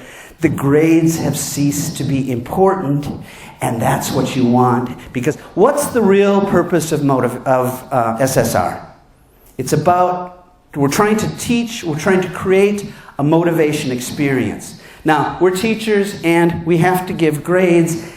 Grades are extrinsic. Motivation we can talk about intrinsic, internal, or extrinsic from the outside.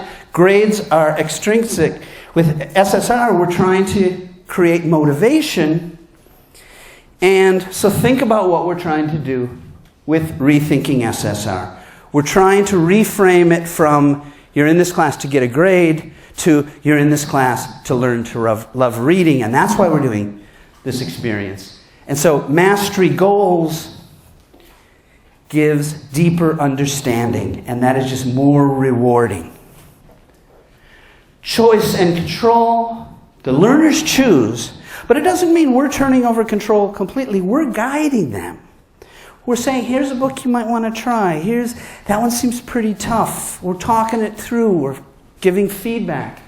Content and task relevance, we're personalizing it. We're making it about them.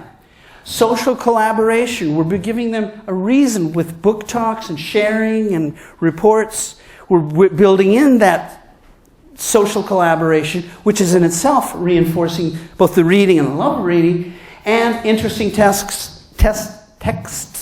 The students have to decide that, and encouraging success, challenge, and have them savor success. And if we can do that, what I hope we're doing is making engaged, scaffolded, sustained, silent reading.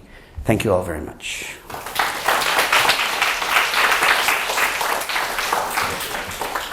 We have a couple of minutes left if there's any question or discussion. All of the stuff on your handout I have on my web page as free downloads. Okay? And the easy way to get there is the URL here, tinyurl.com/mhexread. Questions, comments? We've got 5 minutes.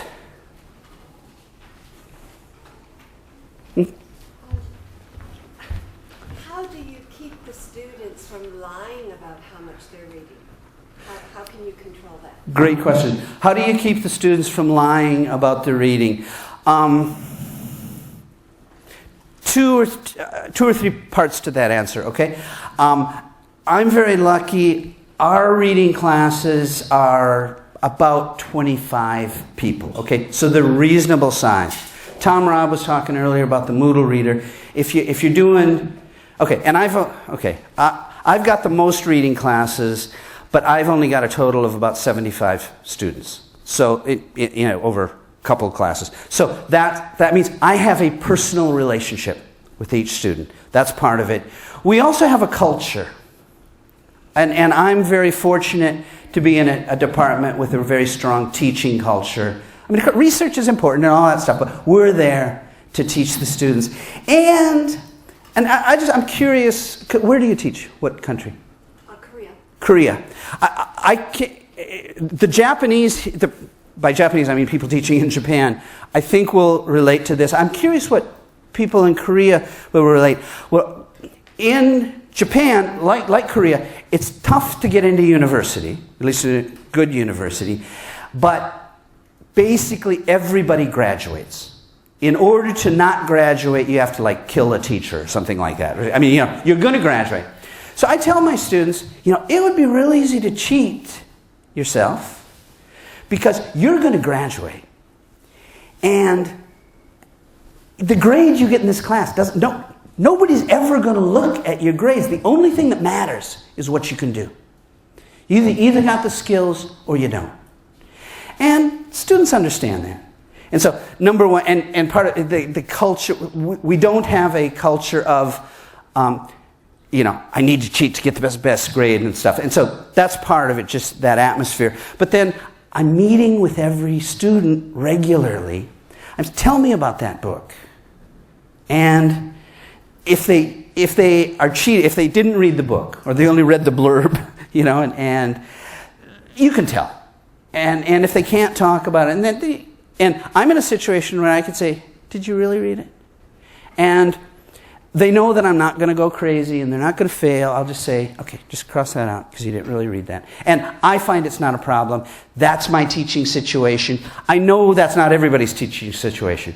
I have a colleague who was using SRA kits where you read and answer the questions, and he had to have cell phones off the desks while you're doing this because students were texting the answers across the room. So that's all I can check in a lot. If it's a problem, if cheating is a problem, I would say go with the Moodle Reader because it's free and they have to answer comprehension questions. Now, I was critical of comprehension questions there, right? Because they're usually literal. With a Moodle Reader, the purpose is not to test deep comprehension.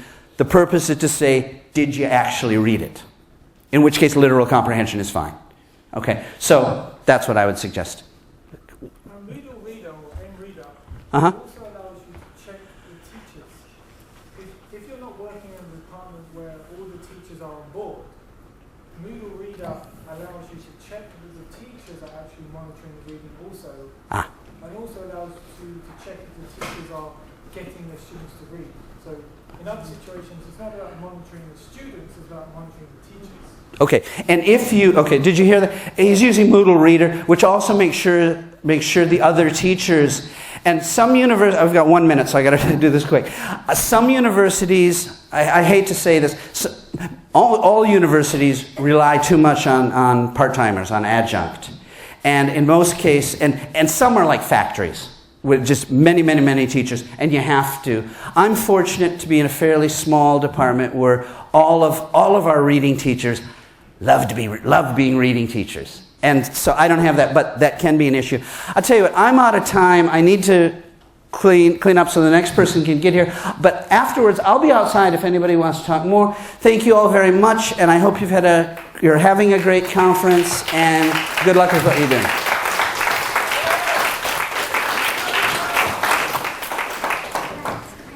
Awesome. Oh.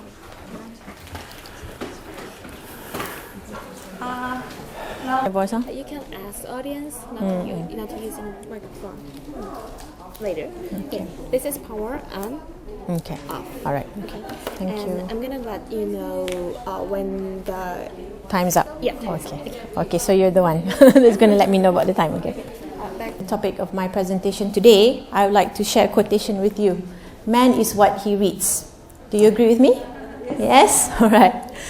Okay, my topic for today is extensive reading using graded readers. My name is Ruhil Amal Azmuddin. I'm from University Malaysia Pahang in the east coast of Peninsular Malaysia. Has anyone been to Malaysia? Not yet. Not yet? Then you should go. You have? Yeah? Have you been to Pahang? Then you should go to Pahang because we have the lovely beaches there. Okay? Alright.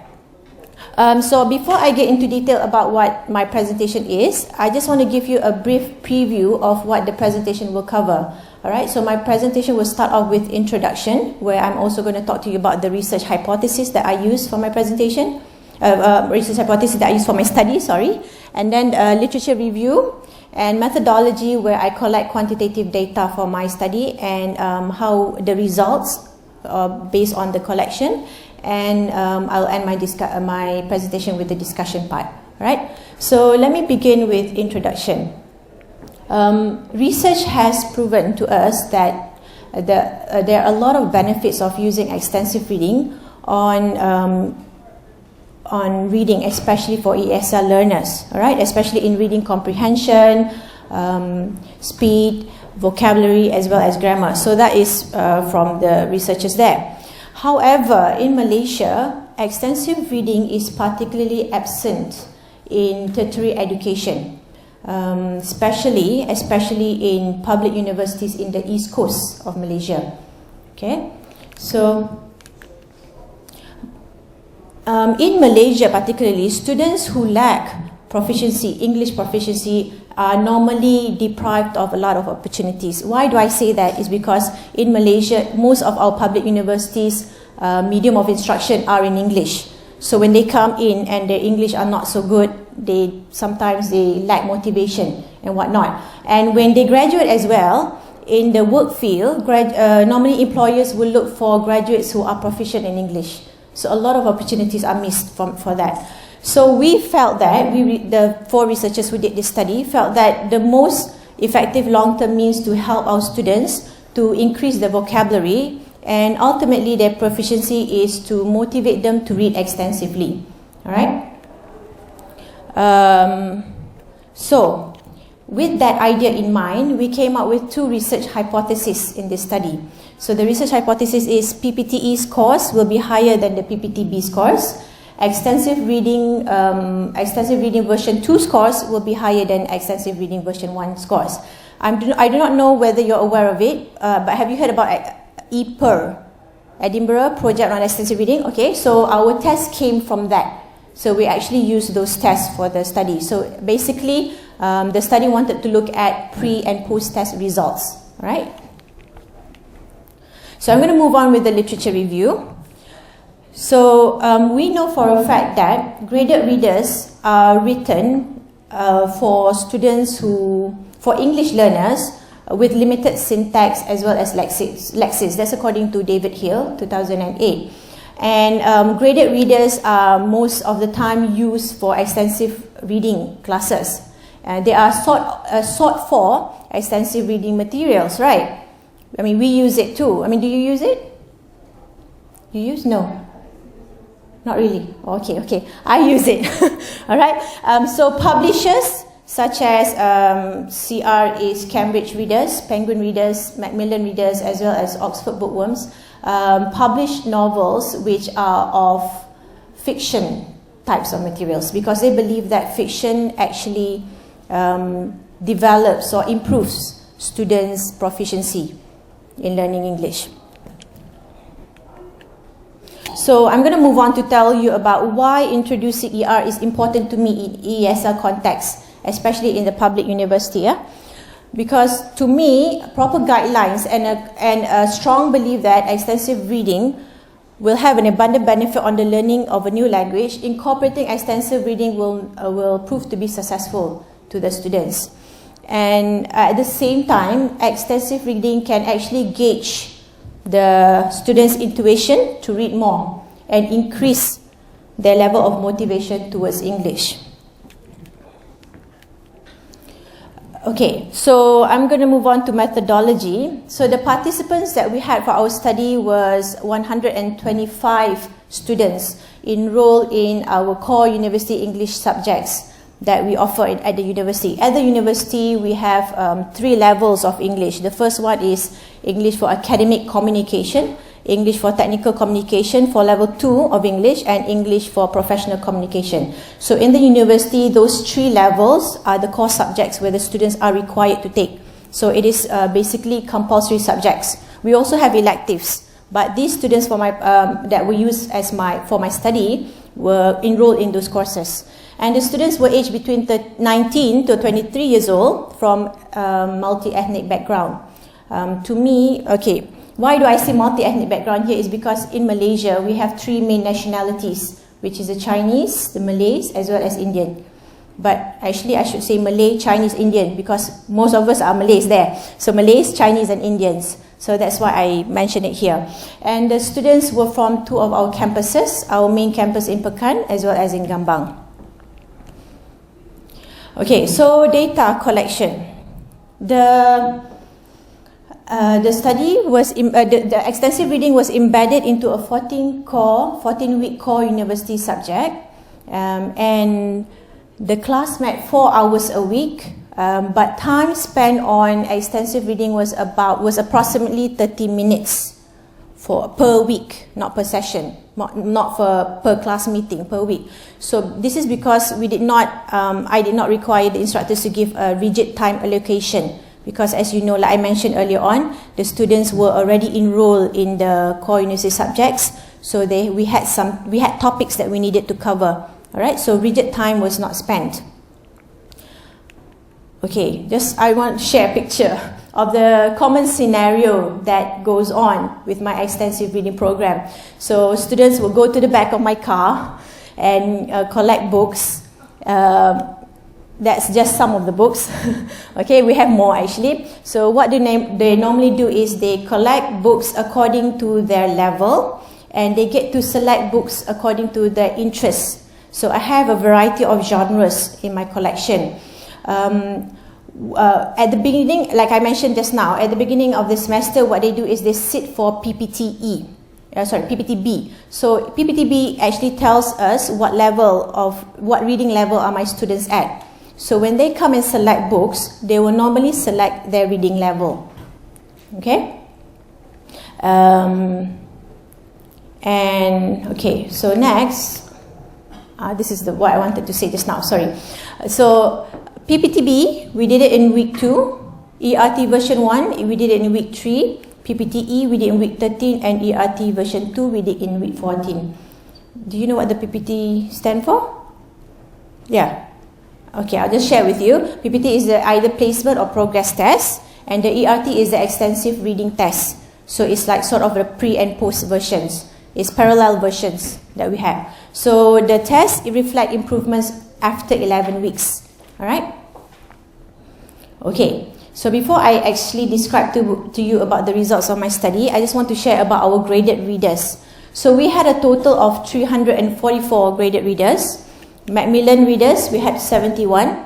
Cambridge English readers, we had 103. Oxford, 114. And Penguin readers, 56. So a total of 344 graded readers were distributed equally among the 4 instructors. Why I wanted to mention that is just that what we did with the graded readers is that if you notice, the graded readers have their own levels, right? So what we did was we actually used the EPER list given to us by EPER of graded readers, and they gave us according to the titles and the levels. So all of the instructors helped me wrap the books as well as put the reading level on each of the novels, so that is identifiable for the students. Yeah.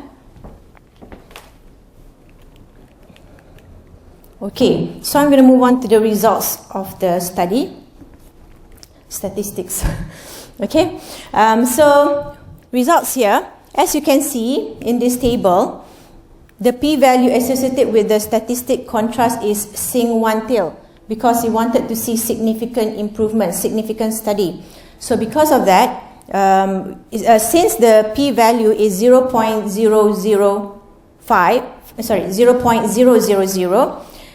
the p-value is less than 0.05, therefore we can see that there was a significant improvement on the students, all right, after they joined the reading program. Similarly to ERT reading test as well, the p-value is 0.007, so at the significance level of 0.005, we can also conclude that the students the students did improve in their reading proficiency. All right. Finally, I can say that significant improvements were achieved in both placement, progress tests, and extensive reading tests. And this suggests that extensive reading has a positive impact on the students' reading comprehension. So to me, it is timely for probably Malaysia to look at embedding extensive reading into the curriculum, English curriculum at the university level. Okay. Before I end my presentation, I just want to share this quotation. Just the knowledge that a good book is awaiting one at the end of a long day makes that day happier. Do you agree with me? Yeah, right. Thank you. That's all.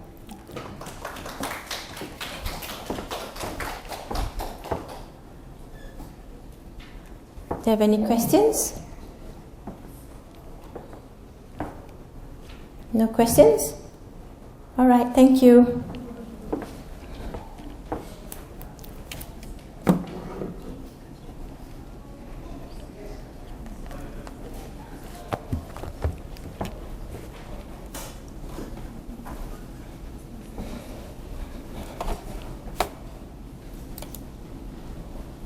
That in the 11 weeks of reading, what I did was I get one class rep.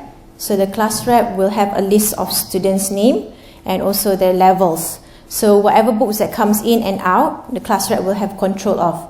And the students will also have a piece of paper where they write down the titles that they borrowed and the titles that they return. So how I control is within the 14 weeks of teaching ESP, within that 14 weeks, normally I will just do the 5 activities. We managed to do the 5 activities from Day and Bamford, from extensive reading for language teaching by Day and Bamford 2004. So we adapted activities from that. So basically there was no book report and whatnot. What activities that we used were simply like drawing. I asked them to select any chapters or any parts of the books that they liked the most. So they did some drawing. And another activity that we did was how would you change the end of the story? So more of speaking activities in that sense. Okay. Yep. Any other questions? Thank you.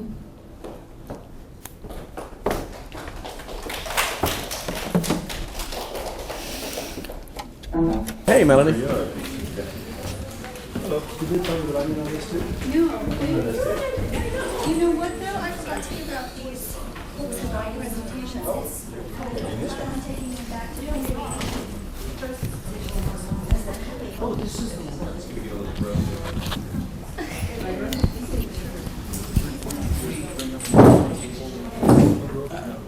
wrap up maybe just the one table. This is the easy way. Because we're going to be passing the mic around a lot. Something we did earlier. Are you using PowerPoint? Are other people using PowerPoint? I don't think so. I'm not. No. Okay, cool. This way is really easy. All right. Doing speaking. Yeah, but we need to have the one mic because they want to record. That's right. So we just want to pass this as a set. Yeah. Okay. We're fine. We're okay. They're together. Mike and Mike. Okay. Can you hear okay? Can you hear okay? Fine, great. All right, hello everybody. Thank you for coming. We're talking here about setting up an ER association. So we obviously have some people interested in doing so. Can we just have a show of hands? Where are most people from? Most people from sort of Northeast Asia? Oh, where are you based? Where you teach, I mean, Northeast Asia? Northeast Asia, okay. Let's say things like Europe area. Nobody. Middle East? One. Yeah, one, okay, Vicky, yes. Two, yeah, okay. North America? One. Okay, getting some kind of a Southeast Asia? Okay. So, yeah. Okay. All right, no problem. All right, just get some kind of an idea. As you know, we're talking about setting up an ER association, and we have some people here from the board of the Extensive Reading Foundation. You probably know Melanie Gobert, of course, Daniel Stewart, Mark Helgeson, Scott Miles, and myself, Rob Waring. And so we're going to be talking a little bit about this. So what I want to do first is to spend a bit of time asking each of these people who are from various parts of the world doing various things to give us some idea about what they have been doing for promoting extensive reading associations or foundations. And then some of the trials and tribulations that they've had, the problems that they've had doing so, and their ideas. We'll share a bit later some of their ideas about how we can move forward. So Mark, if you would start by giving us some kind of an idea about the early days of the Extensive Reading Foundation. You have maybe, 6 minutes, 8 minutes, something like that? Less than that. Okay. Yeah, first of all, on behalf of the Extensive Reading Foundation, I want to thank you for being here and for all that's been going on over the past weekend. The reason the foundation exists is to promote extensive reading, and we started out in Japan, and we had a panel earlier today, so I'm not going to repeat that, but the biggest thing is teachers, starting by teachers sharing what they're doing with other teachers, and we're doing that on bigger and bigger scales, and this conference being the biggest to date, I think. But we're doing that. Something that you may be interested in, regardless of where you are teaching, is we've just added a new page to the website, and the website is erfoundation.org. And we've added the Extensive Reading Promotion Toolkit, or the ERPR Toolkit. And on that page, we have PowerPoints you can download. PowerPoints by Richard Day, Doreen Ewart, who's based in America, because, to be honest, I think you've seen this. In America, they don't really understand what extensive reading is. They think it's like, if we do a lot of intensive reading, that makes it extensive, right? No, that's not what we're talking about. So we have those, and a very visual PowerPoint from me. So those of you who are in Japan and know about presentation Zen and that whole very, very visual kind of thing. We have PowerPoints that you can download. Use them, or base what you're doing on that. That's cool. We also have there are posters, there are all kinds of resources. There's the Extensive Reading Handbook, which Rob wrote, which is now it's in English, Japanese, Korean. Very soon it'll be in Arabic, and I just heard someone has agreed to translate it into Spanish. So we're making progress. I mean, this is our reason to exist as the Extensive Reading Foundation, to share the ideas and to support teachers. And so what I'd like to invite you to do is let us know, we're all on the board of directors, if there are things that the organization can be doing to support you. And whether that's supporting you in establishing your own affiliate or just spreading the word. We'd like to do that. And I also would like to encourage you, a lot of people think, oh, in order to promote ER, you have to be Rob Waring or Richard Day or Paul Nation. No, you don't. Being a teacher, sharing what you're doing as a teacher, will promote extensive reading. Put in a proposal for your local teachers association or your regional or whatever. Share what you're doing, because there are other people who can learn from it. And the Extensive Reading Foundation is about doing that, and if we can help you do that, please let us know how. Okay, right, so thanks. Melanie Gobert will be next. She's the chair of the Middle East and North Africa Extensive Reading Foundation, which is literally just started, and she's going to share some of the things with us. Okay, so we are brand new, and I actually have the co-chair here. Helen, would you please stand up? So she's the co-chair. We just put a team together, and Vicky Allen as well. Vicky has joined us as our treasurer. Yeah, I have 4 people. One more has joined us as executive secretary. So we made a small board, and we have a webmaster as well.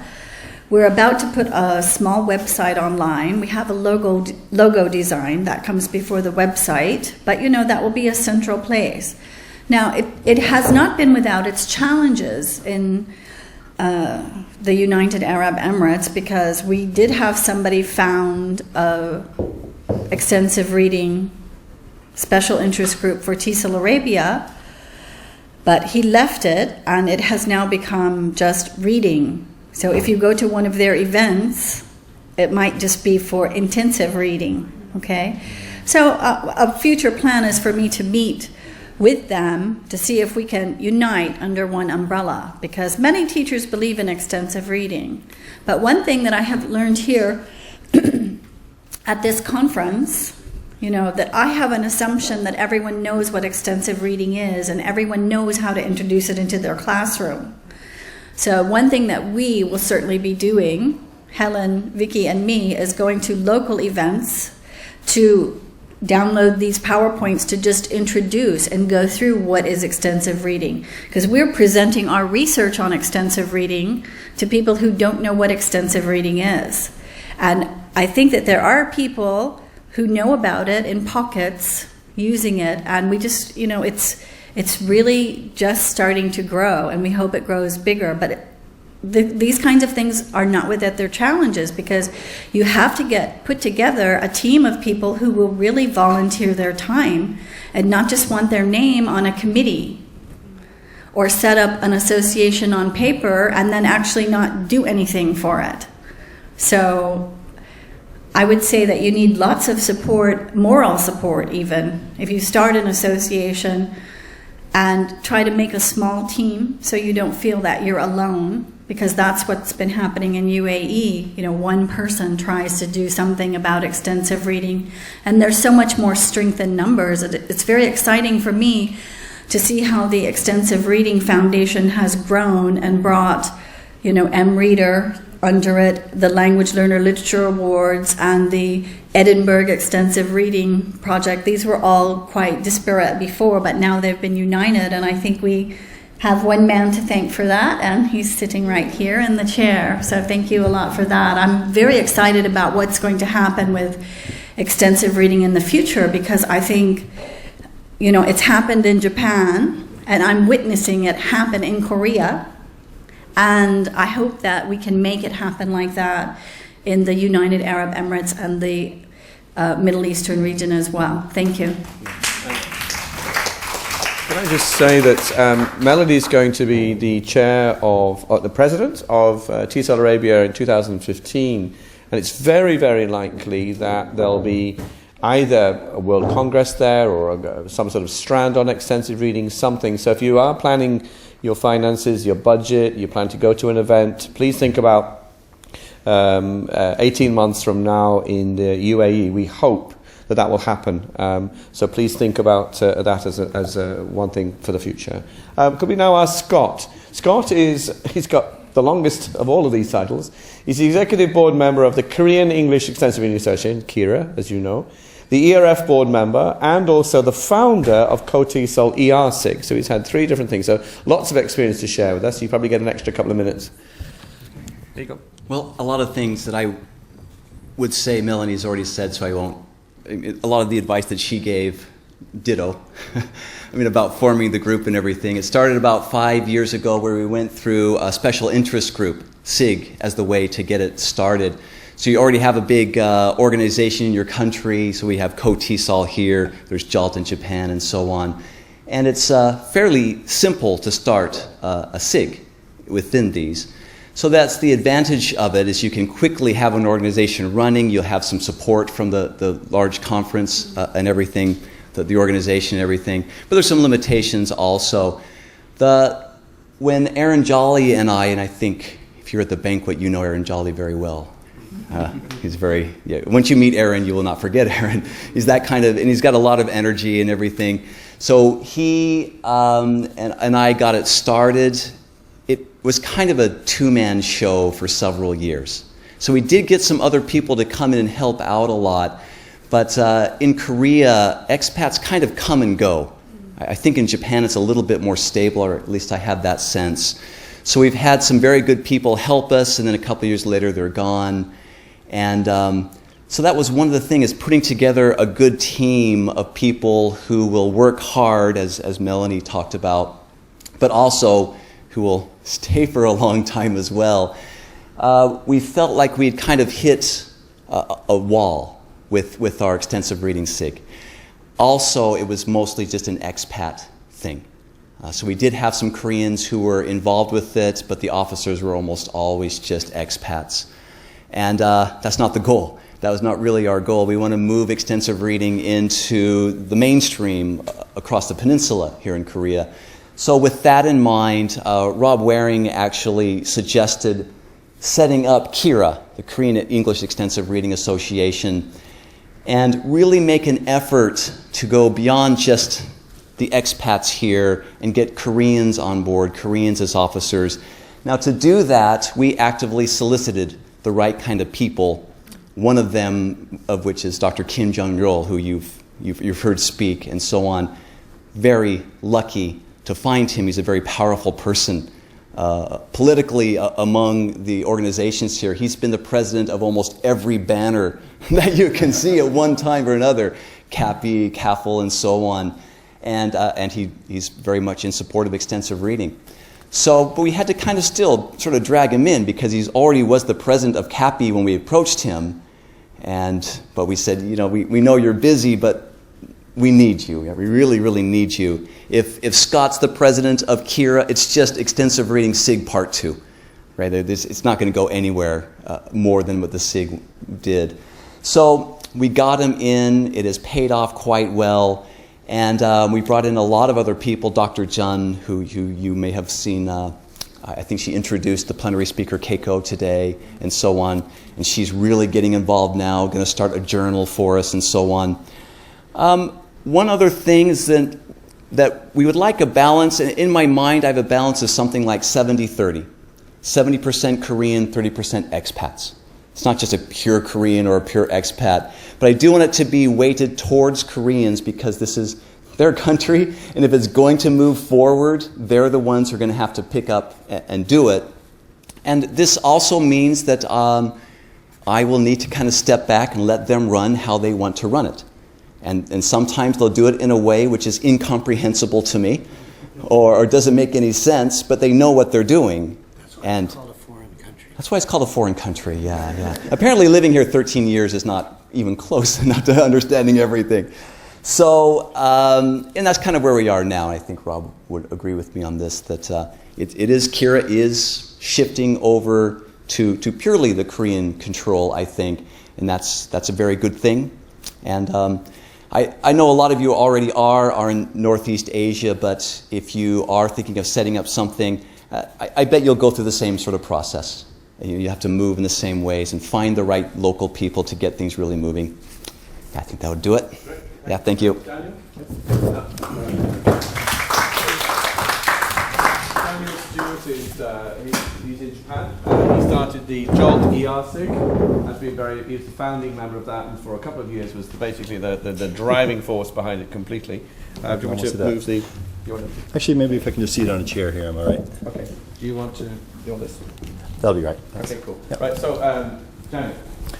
Okay, I've been told I've got 5 minutes to tell you everything I know about ER.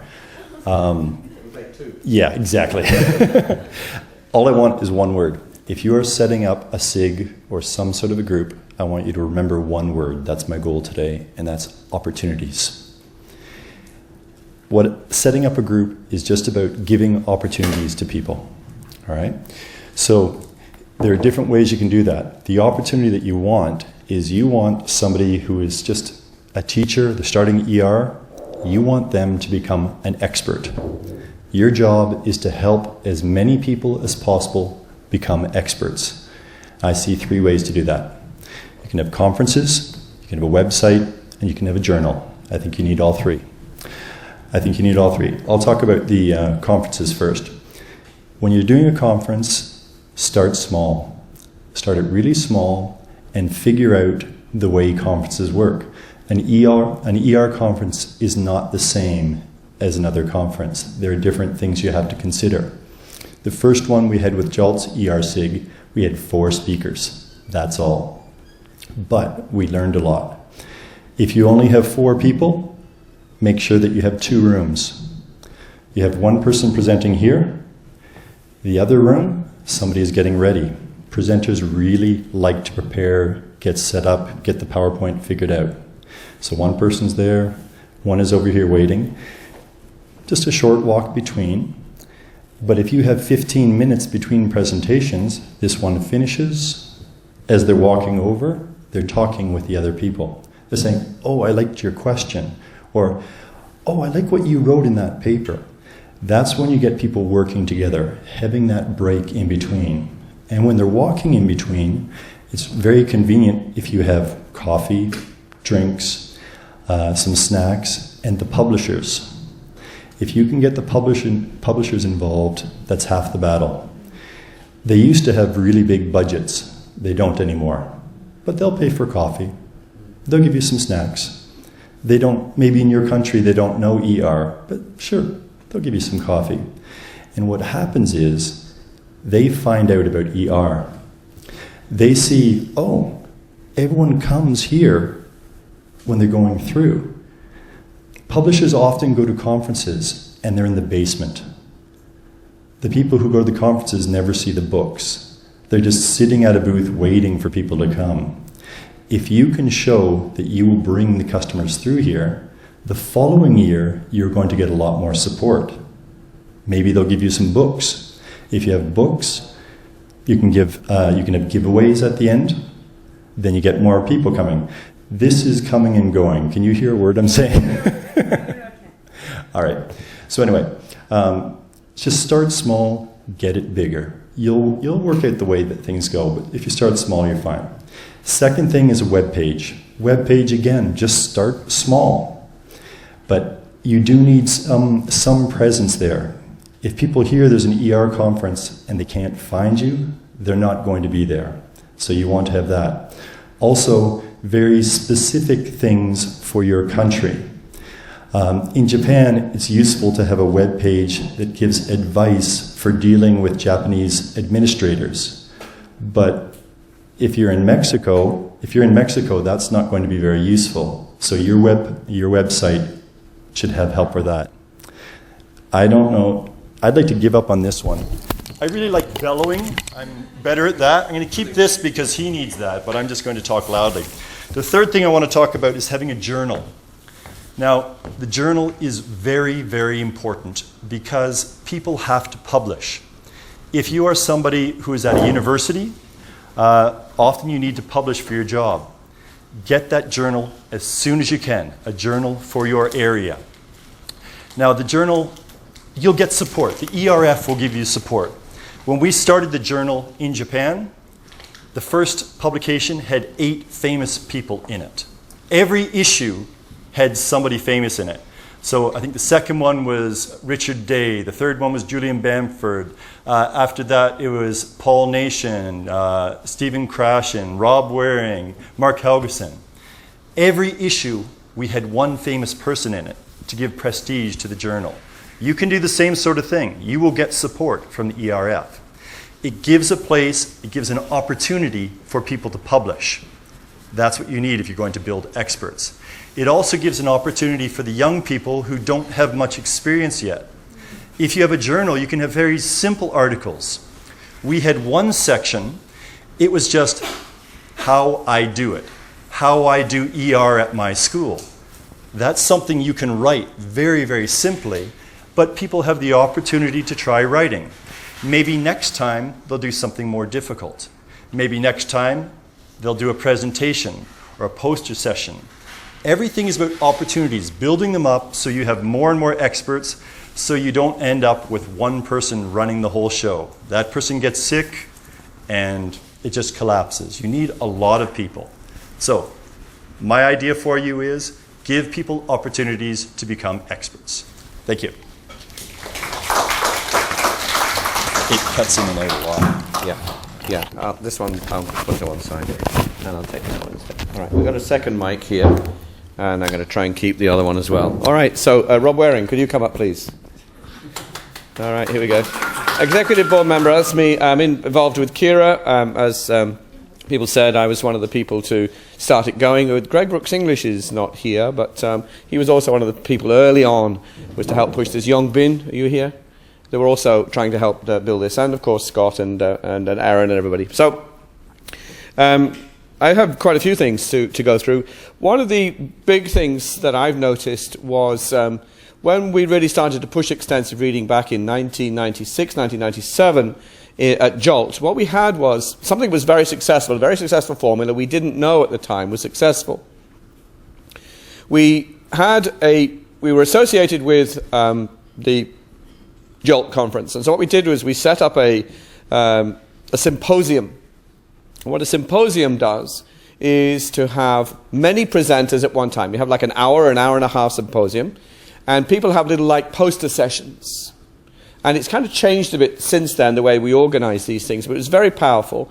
The idea was you'd have maybe 8 or 9 presenters. Half of them would stand and present, and anybody can go around and listen. So you only have about 10 minutes going to watch 2 or 3 of these things. And then the people who are presenting then sit down, and then the other people who are not presenting then present.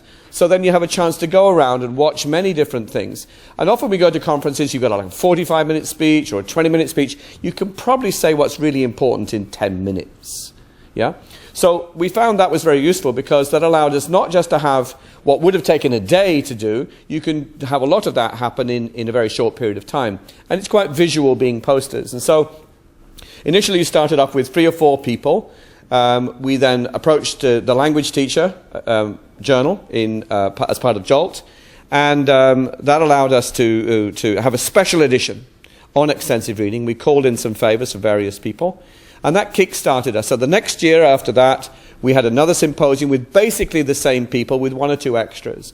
And our aim was that over a period of 3, 4, 5 years, that some of the names who had consistently been doing this symposium, we would get new names in, and new names in, and new names in. And the last time we had a symposium at Jolt, I went for the first time 2 to 3 years, and I was very happy, but kind of embarrassed at the same time. When we were all being announced at the front, it's like, who's this guy? What's his name? I forgot. So there are a lot of people now who are promoting extensive reading. I don't even know who they are, and that's fantastic because there's so many of us, right? So the idea is to start with some people who are really, really willing, but back off. Let other people take over as well, because we need to spread, as Daniel was saying, we need to have little gurus everywhere. You know, people who are leading lights in various places who will push extensive reading and let them have their say. If we all focus too much on too many of the big names, it's not healthy because we need to spread it in many different ways. So that's one thing I would say. Another point that I would make is that to reiterate the importance of journal, getting articles. If you need some help with a journal and you need somebody to write for your journal, you want some big names, A few people owe me some favors, so I'll ask them to help out. I will use up some of my debt that they owe me to help you to try and get that sorted. Kira has just made a decision that we're going to launch our own journal, a local journal here in Korea, and so I'll be asking some of you guys to help out with that, and that's one thing we're going to be moving forward. Another thing I would mention, and I think is going to be very important going forward, here and I'm talking particularly about Kira, is we have to make sure that everybody's included. And I love the term that Mark said, which is the big tent. It's too easy to have an association of just college professors. You know, it's too easy to have an association of only teachers. And we need to have everybody involved. You need your college professors, you need your researchers, you need your middle school, your high school teachers, elementary school teachers, your hagwon, your cram school, juku teachers. Everybody needs to be involved in this because there are many different flavors of extensive reading, many different ways of doing this. And people need to share from each other's experience. Similarly, building up a good relationship with the publishers is very important because they do help. They are willing to help. It's in their interest to help. And they may help in small ways, or maybe they will help in some big ways as well. So if you're interested in doing this, I would encourage you to set it up. Do take advice from other people. Come along and talk to us, talk to any of us here about what we're doing, and give us some advice. So let's just have a couple of minutes of questions on that before we move to the second part of the session. Do we have any particular questions or observations? Anybody has? Cool. Right. Rob, yep, go ahead. Something to the give advice thing. If you go to the ER Foundation website, you can click through and you can join. There's a discussion group on Yahoo. And yes. That's another good way to yes. ask questions, get advice. Just join that. It's all free, and it's other people who are interested in extensive reading from all over the world. So yes, that's right. Another resource. Yeah, we do find even recently, this last 2 to 3 months or so, a few people have got the address of the executive board of the ER Foundation, and they're asking us questions which are related, like pedagogy questions. How do I do this? What series should I use? ER Foundation executive board isn't really the place to ask. The place to ask is the online Yahoo groups that Mark has mentioned. So we may open up a different way to do that, but you know, the executive board is not really the place for that. But if it's the only place you know, ask us and we'll move you on. So I want to move on a little bit now to talk about ERF affiliates.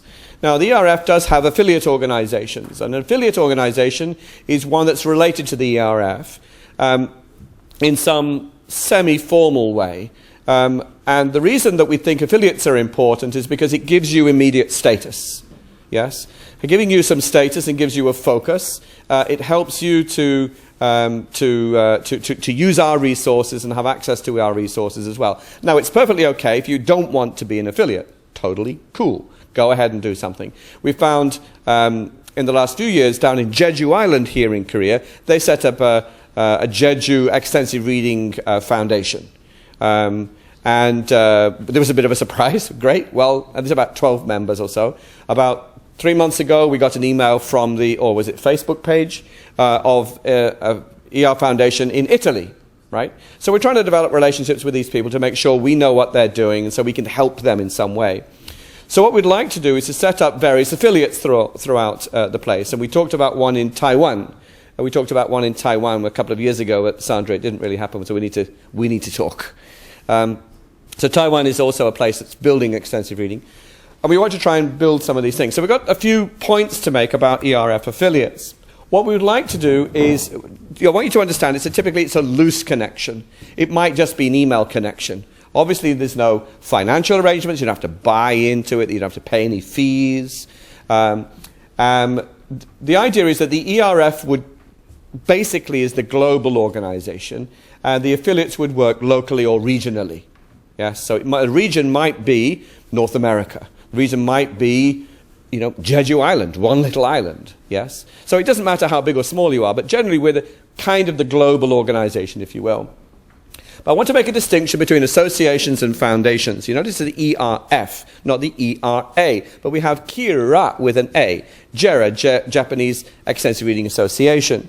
The difference is that an association tends to have members which can come and go. Maybe they pay, maybe they don't pay. But a foundation tends to be an elected or appointed board of people to it. And so we work slightly differently. Associations typically would be ones which are running events, maybe starting things off, and so on. The ERF does have events, but we only do global events at this stage. But we do ask affiliate organizations to do things for us. So Kira, for example, has hosted this along with KFL and so on. Last time we had the ERSIG in Jolt, and JERA, the Japan Association of Extensive Reading, also co-hosted the First World Congress. Of course, we prefer transparency for elections and finances, so we know who you are electing, and you have proper processes for this. We wouldn't want to give the ERF affiliate status to an organization which is basically promoting one person. And we all know that there are organizations around which are essentially all about one person, dictator for life. And we don't want to have to be really supporting those sort of organizations. So, or one publisher. Or one publisher either. Yes, quite true. Yes. We don't want to be seen to be promoting just one publisher. But what we do ask is that an ERF board member, there's a lot of us, there's about 20 odd of us, at least one member should be an advisor to the board of the affiliate. It might be an advisor, or might even be a full board member. Yes. We're considering, the ERF are considering that maybe the chair of an affiliate might be able to have some role on the ERF board, or an associate or something like that. We haven't quite discussed how that would work yet, but you could have some form of a role. So if the chair changes, let's say with MENA, for example, if the chair changes, then that person then will become the MENA person on the ERF board. And we're still working out how that would work, because we're growing. It's all organic. So do you have any sort of questions about the status of ERF associates? So if you become an associate, you become an association, right? No, you can set up your own association. Let's say, for example, the Nagoya Association of Extensive Reading is perfectly okay. But if you want to be an affiliate of the ERF, you can then put on your logo, put on your website that you are an affiliate of us, and people say, "Ooh, okay, you're associated to us." So just in terms of name, I'm thinking marketing here. Yes. So let's say it's going to be the Indian Nepalese Extensive Reading Association. If your association is one which has members, then fine, yes, I would suggest. But I'm just saying a rough guideline would be, if you're expecting to have members and paid up or not paid up, then it would be an association. A foundation tends to be more honorary. It tends to be more sort of general direction, but wouldn't actually probably do events and get... For example, the ER Foundation doesn't have very much for teachers. We don't really have a lot of support directly for teachers. It's kind of indirect. We do that through associations, through JERA, through... Kira, and so on and so on and so on. Okay, so the local support is where we're looking for an association. Okay, all right. Can I just mention a little? Sure, go on, Mark.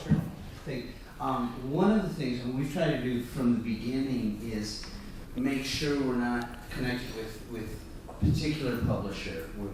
But we do rely on a bunch of them for, as Rob said, like books for giveaways and stuff Yes, like that. yes. But one of the things that's really interesting is because publishing is incredibly competitive.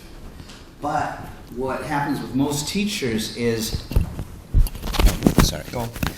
What happens with most teachers is once you get into ER, most people end up using books from many publishers. So this is an area where publishers will work together.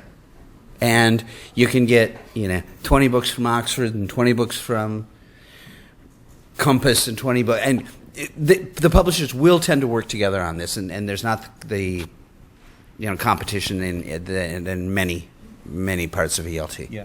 They've been very cooperative. They've cooperated in several different ways, one of which has been with the ERF Guide to Extensive Reading. And if you look at the back of that, there's a Korean version, an English version, as Mark was saying, and soon an Arabic version. You look at the back, there's 5 publishers there, actually 7 for Korea, who've all contributed towards the design costs and the printing of that guide. And so if you plan to set up something locally, let's say even the Spanish or Mexican version of this, we would ask you maybe not to speak to the people locally, but speak to the people globally. Go through the ERF, because it's an ERF guide. Okay, so the ERF would like to have some say in how it looks. It should look exactly the same as the other guides and so on for consistency. So if you're planning on doing a local version of that, please come and talk to us, and we'll make sure that everything's done smoothly. I want to spend the last few minutes or so talking about World Congress 3 hosting applications. So pretty soon, we haven't quite decided the date yet, possibly early next year, we're going to have the deadline for site partners for WC3, if we hold WC3. We may or may not. We may find that regional conferences are better to go than a global conference. We'll have to wait and see. We don't know yet. Let's see who applies. A couple of years ago, Taiwan was very interested. Malaysia was interested. We have some interest from the Gulf. Possibly Mexico, I heard today, is another choice. Maybe North America. There's a few people maybe involved. So I just want to set out a few little things about what we would like to do. The first is we have a condition that only ERF affiliates can host the Congress, right? So you have to have an organization first, yes? And an affiliate doesn't necessarily have to be an ER association. It could be affiliated with, say, IATEFL, or it could be associated with the New Zealand Association of Applied Linguistics. Could be an affiliate as well, okay? It has to be a suitable time of year to allow maximum global attendance, so making sure that people from all over the world can get there. That's always a very difficult thing to do. But do be aware it's a global conference, not just local. The ERF Congress should headline the event. Yes, it's an ERF conference, it's not a local conference, okay? So that's important. And we should have about probably 150 or more sessions.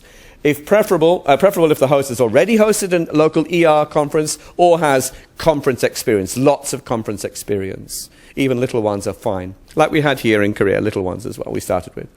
The ERF would probably decide the main speakers and scholarship, yes, in cooperation with the local host. So we would say, we recommend Paul Nation, what do you think? He said, oh, he came to the last two, maybe not. Let's try blah, blah, blah, blah, blah. So we will discuss with you about that. It's not the local host decision, it's our joint decision. What's tended to happen is ERF takes care of international payments, the affiliate does all the local ones. That's again up for discussion, but that's generally how it would work. Minimum site requirements, of course, you need a plenary room, 8 to 10 rooms like we have here, Wi-Fi, projectors, blah, blah, blah, the typical things that you would expect. We'd also expect to have the local host take care of the site, the volunteers, the handbook, the printing, and so on. But the ERF would take care of the schedule. And in particular, we want to make sure the ERF will vet all the sessions. We have to be a bit careful to make sure it's an ER presentation.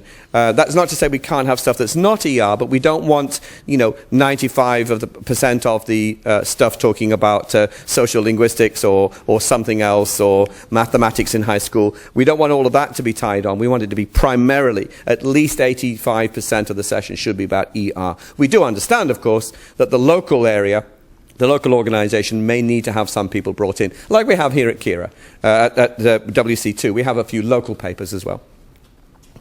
The local host should meet certain progress targets, so submit your budget by this date, submit your draft handbook by this date, give us updates at various times. A detailed, transparent budget needs submitting as part of the proposal, how much it's going to cost, where your sponsorship is going to come from, how you're going to make sure that it's actually going to make money for you and for us, or at least break even. And in the end, the ERF takes 60% of the profits, with the host retaining 40%. The reason for that is not because the ERF wants to make money necessarily, we're a non-profit, but the reason is that we do have commitments to things, that Moodle, for example, costs us money. And we can't always guarantee that a conference is going to generate cash for us, so we need some sort of a buffer of money. We also do scholarships, we've got grants, we've got the LLL award, we have quite a few costs involved, website costs and so on and so on. So we do need a bit of money. And the deadline will probably be early 2014. If you're interested in applying for this, come and talk to us. We're happy to discuss with you about where this would be, how it would go forward. We can show you how we applied last time and give you some tips and hints about what to do to make it as good as you can. So if you're interested in doing this, please come and talk to us about this. Negotiate with us. It might take a month, 2 months, something like that to actually get your proposal up and nice and sweet before the deadline. So if you have any interest in wanting to do that, come and talk to us. Yeah. So does anybody, Mark, do you have any comments, extra comments on that?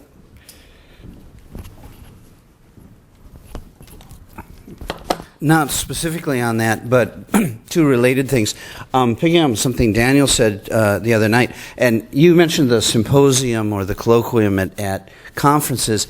That's also a source of people to write articles for a journal or a newsletter or whatever you decide to do. So you can get two mangoes with one stone, as they say. So that's something to consider. Also, when we're looking for volunteers, this is not just about the affiliate, but the Language Learner Literature Awards. We have judges from all over the world, and if some of you, I'm guessing just because you came to this session, you're interested in getting involved to a degree more than just going to a session. If you're interested in being a judge for the Language Learner Literature Award, what happens is we set they're all jury teams, and we try to do it so there's at each level male and female jurors, native and non-native reader jurors, and in about December I send out all the books come to me. Then because whose jurors is not public information, and then I send out the books in December, mid-December. You have until about the end of February to read all the books and make a decision with your co-juror, and there's some other stuff involved. If you're interested in being part of that process, please talk to me. One other thing I didn't mention before that I might want to mention is if you're setting up an association or a foundation, we have a couple of examples of bylaws. All associations probably have some sort of rules about elections and finances and da-da-da-da-da. We have a couple of examples for you to have a look at. If you're interested in getting something as a model, please contact me and we'll let you have a look to see what it would be, how that would work. The CARES on the webpage. I think the ERA Foundation isn't, but it easily could be up there. But it's just like, example of what the structure might be, what you do about elections and that kind of stuff, right? So if you want some example bylaws, contact us. We'll help you out. All right. Any questions, comments, criticisms, abuse? Thank you for your time.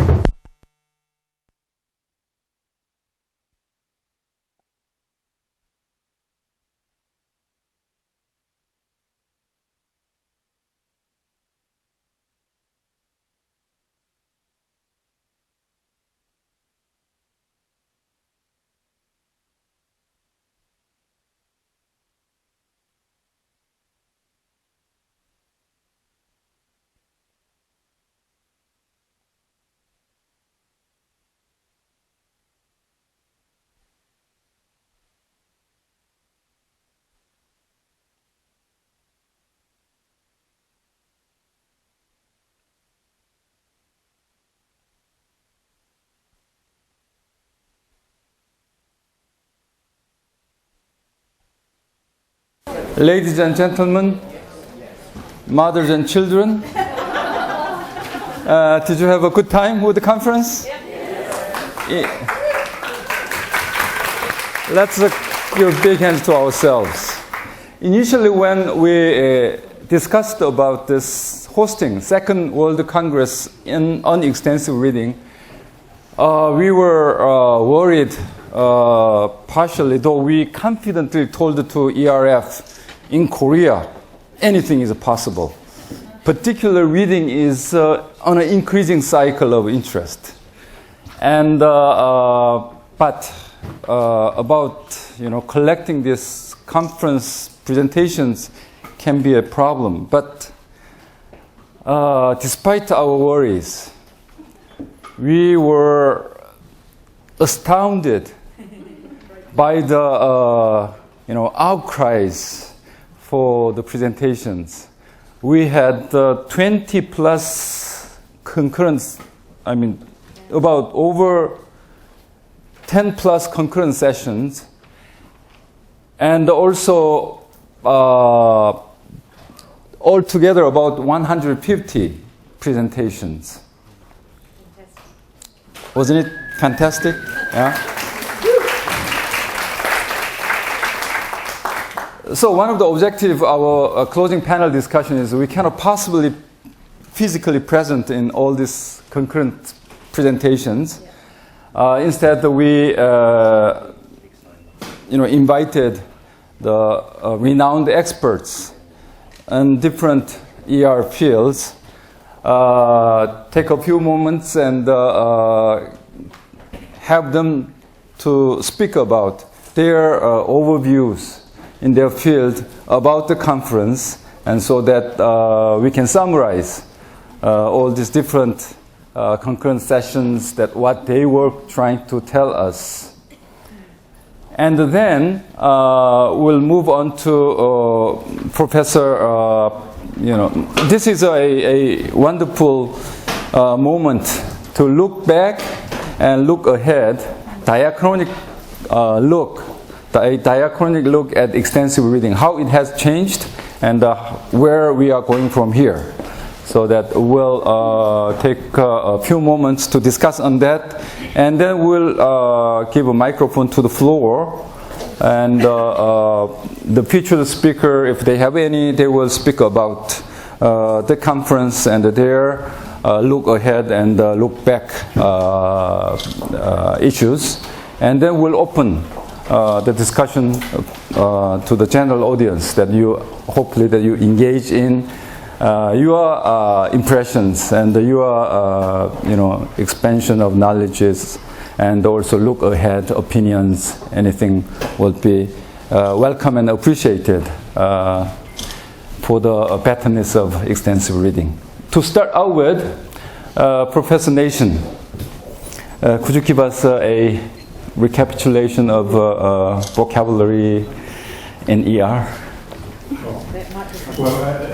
The presentations. Yeah. I was going to just comment on the conference as a whole. Sure. The overwhelming thing that strikes me is that the effect of the conference is to develop a sense of community amongst people who are working in extensive reading. This has its ups and its downs. The downside of it is that you get caught up in the community and you don't get to the papers, because you are communicating and being part of the community with other people. But I think that's really great, because that's something that you only get at conferences, and so it's important that that happens. And I notice at this conference there is a feeling of strong community. When I finish my remarks, I'll look at the negative aspect of the feeling of community. But also there's the idea of understanding each other's work and seeing what other people are doing. It's often hard to get to the nitty-gritty of what people are doing at a conference, but to know that someone is working on an area related to you is a really useful thing. And in this age of digital communication, it's so easy then to carry on the conversation. And then the third aspect of community is gaining support from others. And that's also clearly happening. The major things I see sort of being covered is, there's the old theme of what is extensive reading. And I think that that's no longer a superficial discussion. It's a discussion which is becoming more thoughtful and serious, because there's a sort of realization that extensive reading just isn't one kind of program, but there are a variety of ways of carrying out extensive reading. And I think it's important. I find it hard because I'm a very prescriptive, doctrinaire person. I say, this is how you should do it. Because I talk to teachers who probably want to be told how to do it. But in a way, there's much more to it than that. And there's much more variety in what people are doing in extensive reading. And those positive things are different. And so it's good to keep coming back to this idea of what extensive reading really is and what its essence is. And then another major theme seems to me of introducing extensive reading into the school. This is where a sense of community is important, because it's often a battle to get extensive reading going in the schools and in the classrooms and educational areas. And so it's really important to see the obstacles that people have faced and how they've overcome them. Then I think another major theme is the role of digital technology in relating to extensive reading. And I think that this is a very exciting area. And I'm glad that Compass Publishing is leading the field in the way that digital technology is being related to extensive reading. And the colloquium on the role of digital technology for me was very, very revealing indeed. And then the fifth theme is the idea that extensive reading doesn't exist by itself, and that extensive reading relates to other language skills, and that other language skills can shape extensive reading. So Todd Bookman's presentations on LO and listening, and how listening is really, his listening activities really become extensive reading, was for me a real eye-opener, because he pointed out that 95% of the people who listen to the things on his website actually read the transcripts. And in Rob Waring's research with Roland Brown and Sung Rui Del Kibbe, they found that when you do reading with listening, you get better vocabulary learning than you do reading alone. Although the difference between reading with listening and reading with own wasn't an enormous difference, but it was a big difference between reading alone and listening alone. And so it seems to me then that, the way these things relate. And then Mizuno Sensei's idea of, when I went to his paper on the relationship between reading and speaking about the reading, and how this actually shapes the reading that learners do. When they have to speak about what they read, then read in a different way. So you can read like a writer and you can read like a speaker. And so the activities which accompany or build on extensive reading then change the nature of extensive reading, and I think in very positive ways. So those papers for me were very interesting and exciting things. Then I'd just like to conclude with there's a theme of research, and we must see research as being extremely important in what we're doing. One of the dangers that I talked about with the feeling of community is that you become like a community of people evangelizing for extensive reading, which becomes a belief rather than a teaching procedure, if you like, or a learning procedure, which should be subjected to criticism and to study, and we should be, looking very closely at what we do and criticizing each other and criticizing ourselves in the nicest possible way. And because you don't want to get into the thing where, extensive reading, do you believe, brother? Yes, I believe, and this is what we do, and we don't question what we do or examine what we do. So that's the danger of the sense of community. And so we mustn't let the sense of community hide the fact that we have to be continually critical of each other. I was going to criticize you, Rob.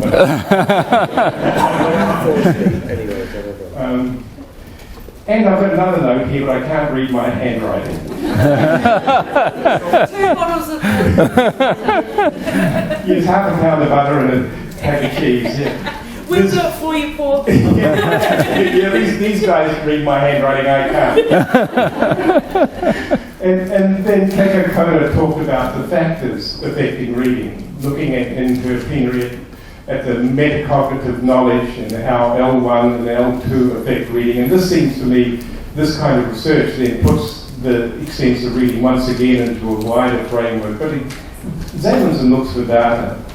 And then Professor Cha also, I think, looked at an area which I think is going to be increasingly important, and that is finding out what learners are actually doing when they do extensive reading and things like that. And this seems to me, it's good to have quantitative research and to look at that, but you've really also got to make sure that what you're looking at is really what you know what you're looking at. And all those sorts of things. Okay, that's enough for me. Thank you, Professor Basin. Shall we move on to Professor Koda about some research perspective of the presentations that we saw?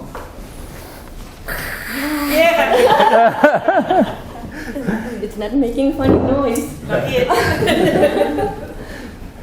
This was an extremely intense experience.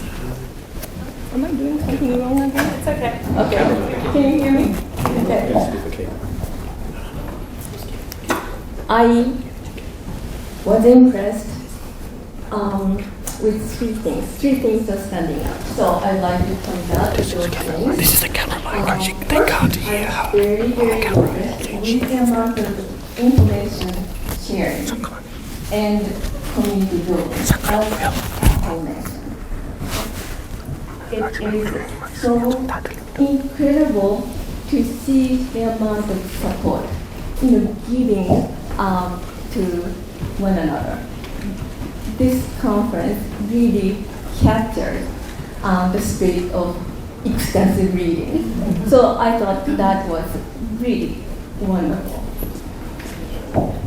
The second thing I'd like to mention is the amount of teacher professionalization I've seen in this conference. The way extensive reading has been extended, as Richard Day mentioned, and as the way it is expanding, it is so critical for teachers to be able to make their own decisions. They should be able to address their local needs. They should be able to adapt ER programs to the particularities of their own, teaching context. And those professionalization sessions were, I thought, extremely helpful in providing support for teacher autonomy. So eventually, what we would like to see is teachers being able to make their own decisions and being professional about those decisions, being responsible for their decisions, while saying that yes, we are keeping the spirit and principles of ER.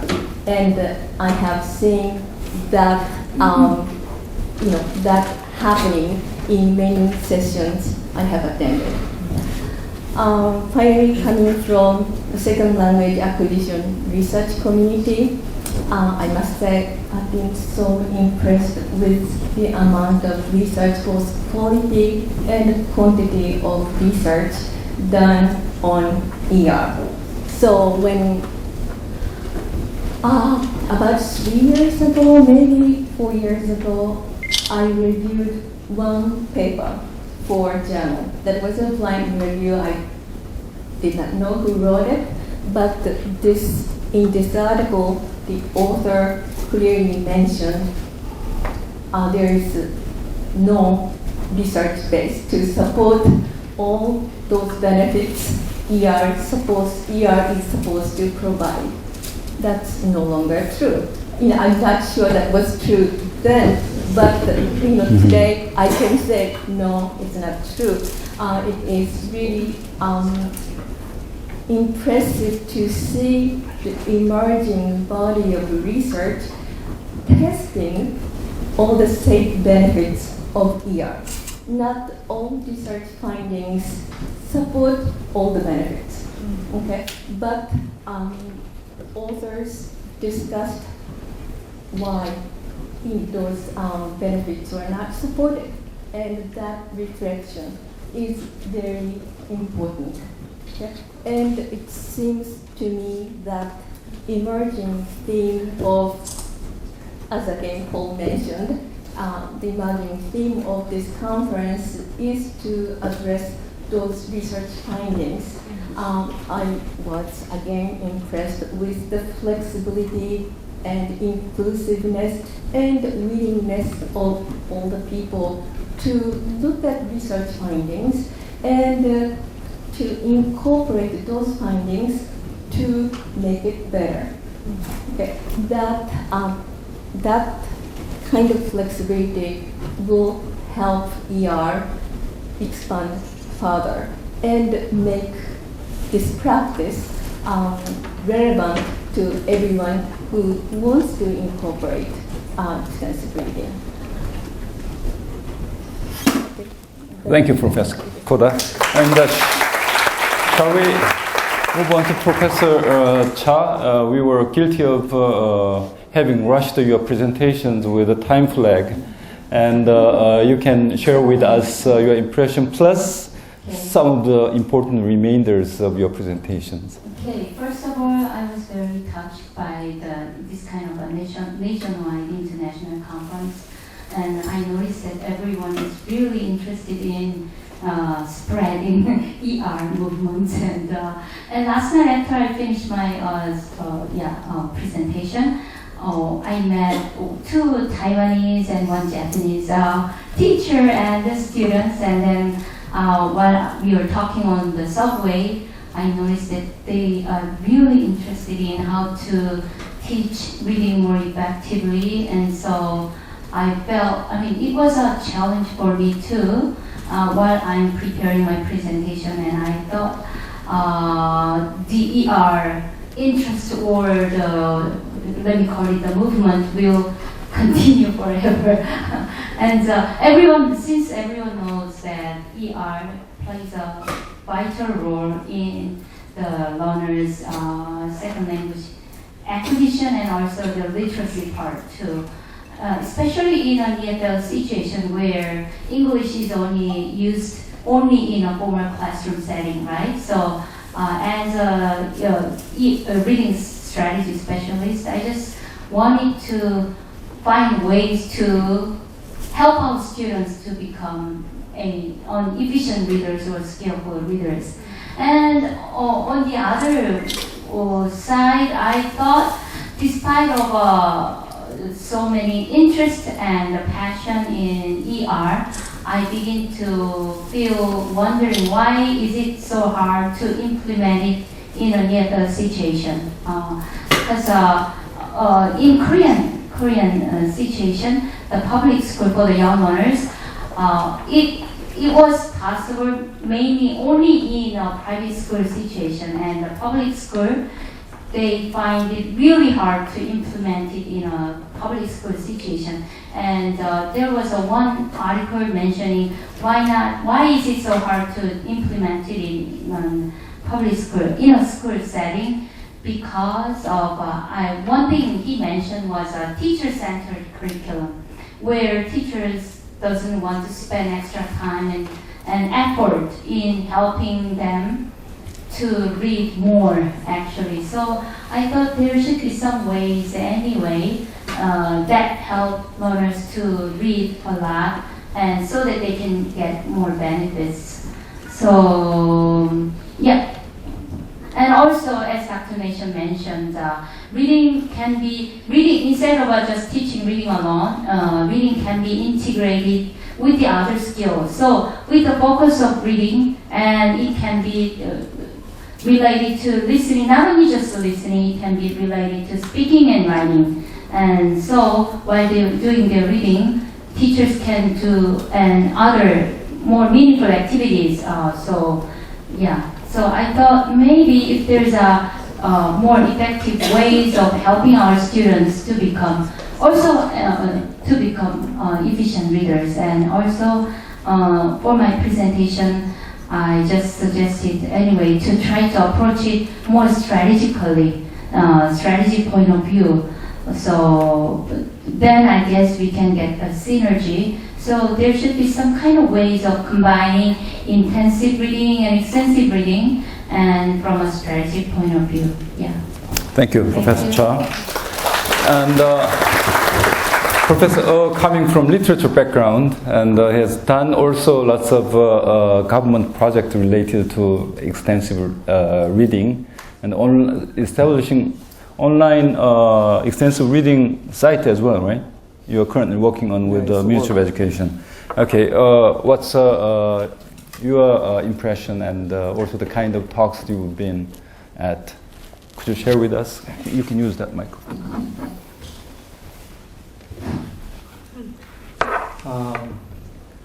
It was 1999 when I co-presented extensive reading in Korea and Japan with Professor Mark Harrison. And then it has been almost 16 years past since then. And then I'm working, to introduce extensive reading in Korean society at individual level. And then I tried to introduce accents reading as part of new paradigm in English language teaching in Korean society. But I believe my effort and time to introduce accents reading have failed because of the national standardized test. Okay. Everybody understands that there are huge benefits of accents reading, but what about the test? Okay. And then nobody would believe there is significant correlations between the benefits of accents reading and test scores. Okay. Actually, accents reading can help. Learners can better scores on their test. Most parents and the government want immediate impact from the reading programs. Okay. Then I believe that as English teachers, English professors, and English scholars, our job is not merely promoting language learning. Okay. Because I always believe that English teaching is not merely teaching about language, English language, but it is also educating our EFL learners by means of English language. But as far as there is a standardized test and other forms of test, okay, most language teaching just focus on language features, skills, and strategies. And then what is missing there is the learner's innate deep needs to develop their oneself personality.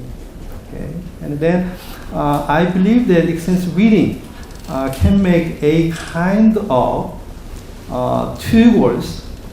The first is language goal. On the one hand, accents reading can meet language goals. Also, it can meet the life goals. Okay. On the one hand, while we are teaching language, they also learn about their own life to be a better person. But there are huge differences. I just found out between accents reading through the literature, accents reading through the expository text. Okay, the EFL learners who only go through the accents reading through expository text begin to hate reading further and more. But those who attend accents reading through the literature begin to feel more attractive to reading, and then they are willing to read more. And then I just find out the difference is why the comprehension skills, language development, and other cognitive skills they gained from accents reading through the expository text cannot meet the learner's innate deep human needs as human beings, the needs of awakening and growing their own self. Okay, so that I try to implement accents reading as a regular national curriculum, but I have failed because of the national test. Okay, and then I see a huge chance of changing a kind of paradigm from the intensive-based instruction to extensive-based instruction. Okay, so that in my speech I argue that extensive reading should not remain a mere educational approach. Rather, it should be a educational movement, or more organized activities to make a paradigm shift in English language education. And then after 16 years of my introducing accents reading in Korean society, I now see a strong sense of hope for real paradigm changes in our Korean EFL settings. Okay, thank you. Through this Thank you, Professor. Yeah. But don't be hard on yourself. The whole troop of people here to support our efforts and movement, and the whole community will eventually be part of this. And the past 15 years, as Professor Day defined, we've worked very hard to define what's and hows of extensive reading. And sometimes people made Professor Day very uneasy about use of extensive reading. In the process, still, the whole picture, if you look at a bird's eye view of past extensive reading, there's a great development about hows and grade the readers' materials, offline materials, and also gradually we are getting more teachers practicing extensive reading. And also Todd's presentation this morning made me feel so humble that there are teachers working so hard and make something feasible so that make it useful for their students. It made me look back what I have done the past 20 years of teaching, and this kind of sense of share the feeling of community, that encouraging each other to be part of this extensive reading community is also a spirit that we shared from this conference. And most panelists talked about their views on the past and some future directions of extensive reading. We might as well just open our panel talk, futuristic view of our featured speakers that some of you might want to share with us about your views on what further need to be done on extensive reading. Professor Day. I'll pass for a second. Yeah, because I've had my talk and I'd like to hear reactions. Okay. Yeah. Mark? Yeah? They are all tired. Oh, thank you. So one of the things that I've been reflecting on in this conference is that there are so few New Zealanders here. No.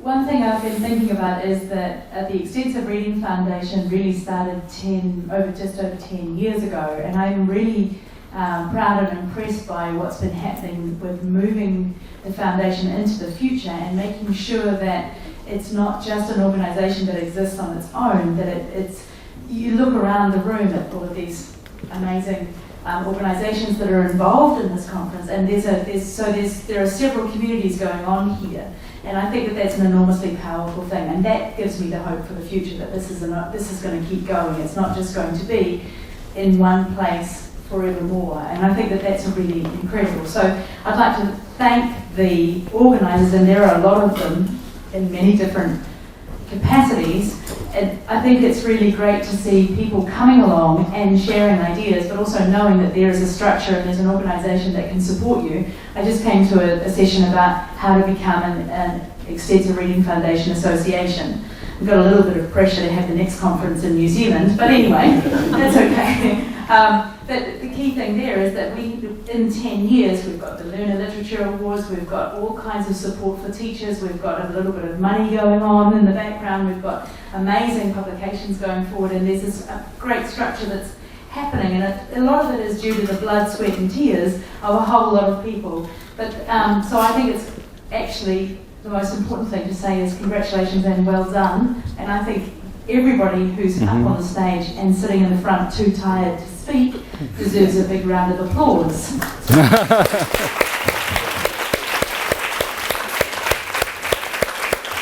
I will add a comment. Reflecting on what Paul said about, we got to be self-critical. We got to look at the science, and it is. You're right. There is sort of a lay your hand on the graded reader kind of feeling at times. We have to watch the science. We have to make sure we're paying attention and we're doing the research. At the same time, there is stuff we know. We do know that extensive reading correlates. It may not be causality, but it sure correlates with students making progress, and I think we need to continue to share it and to grow the extensive reading movement. And you guys being here is part of that. And I made a comment like this earlier in one of my talks. I hope you will be sharing with colleagues at local associations, regional associations, whatever. And please remember, you don't have to be Paul Nation or Keiko Koda or Richard Day or Rob Moore. You don't have to be at that level, because other teachers knowing what you are doing will find that useful. And learning is social, and we can learn from each other. Yeah. And taking from there what Mark just mentioned, this group of community during the conference talked about starting extensive reading journal. Kira, I mean that the journal in Japan, that extensive reading journal is coming up. Who's taking care of that journal? Okay, ERJ. Could you? Two journals, right? Yeah. Could you share? Yeah. Could you share what you are doing and how when people can submit the stuff? And also, Professor John is in charge of starting Journal of Extensive Reading in Foreign Languages Education, and so you will all receive emails on the details, but get prepared, and there are places you can contribute your opinions and your paper research results. Again, it's a bit like you have KATE and ETAK, and you have an ERJ and JRE. Oh, I see. ERJ is the JALT SIG, the ER SIG of JALT has a biannual, which some people have some copies, which are copies. Hold on, your copies. We brought a few over. These, you can subscribe to this, and we'll send you a copy. This comes out on paper twice a year. We also have the Journal of Extensive Reading, which is a peer-reviewed to try and get good quality scientific research-based hardcore evidence about the effect of extensive reading, how to do extensive reading. This is Paul's paper on mid-frequency readers, was the first paper in the journal. There are a couple of papers coming through. The way it works, you can submit, there's no deadline for submission, you can submit any time. It's an online journal, and we're trying to get a fast turnover, so within a month or two, we hope to get, if there are no problems with the articles submitted, we hope to get them out online within a couple of months. Okay. So please submit the Journal of Extensive Reading. If you have something, the ERJ is a bit more kind of teacher-based. It's not really academic. It doesn't have to be hardcore academic information, but anything that's useful and interesting for teachers to read, please think about submitting to ERJ. Okay, thank you for sharing with us. Okay, now, let me see, any panelists, would you like to say a few more words? No? Shall we go ahead, or any featured speakers? How about Tom Robb? Tom Robb? Tom. Tom is the person who really inspired me to take my teaching of extensive reading much, much further by using the Moodle reader system with kids who parents and everybody else told me wouldn't like it, but actually they loved it much, much more than a native speaker system that will remain nameless that I was using. Thanks to Moodle Reader, with one of Rob's series, I have an 8-year-old boy who read 42 of Rob's books in 2 weeks because he wanted to collect the front covers in Tom's beautiful system. So, I think we're standing on the... Sometimes when we teach, we think of it ourselves much lower than we are. I like to think that I stand on the shoulder of giants when I teach ER, and Tom Robb is someone like that who's very, very humble and modest, but actually changed my approach to teaching, my belief in myself as a teacher, my belief in the idea that I could get paid while I didn't do anything very much, which as an Australian is a beautiful thing, because we don't like to work very hard in general. We like beer o'clock to come about 4 o'clock in the afternoon, not about 8 o'clock like it comes here. Tom, would you tell us a little bit about the future and the past? Thank you very much. I think I'm getting stereotyped here. I don't think I'll be able to do anything except Moodle Reader. But actually, I was the chair of the conference, the first World Congress, which was held at my university 2 years ago, and I'm very, very happy to see that this one has built on that, and if you look at the numbers there, you've surpassed the attendees. Attendance figures that we had. We only had 400 overall, and they're, what is it, almost 700? 600. 600. Mm-hmm. I'm an English teacher. But anyway, I'm very happy that people are using the nReader Moodle Reader program. There's other technologies out there that are competing with it. Probably will be better than it, but I'm very open for anyone here to use the program. It's free of charge, and we have 3,400 quizzes on there for the books, and it keeps building. So thank you very much.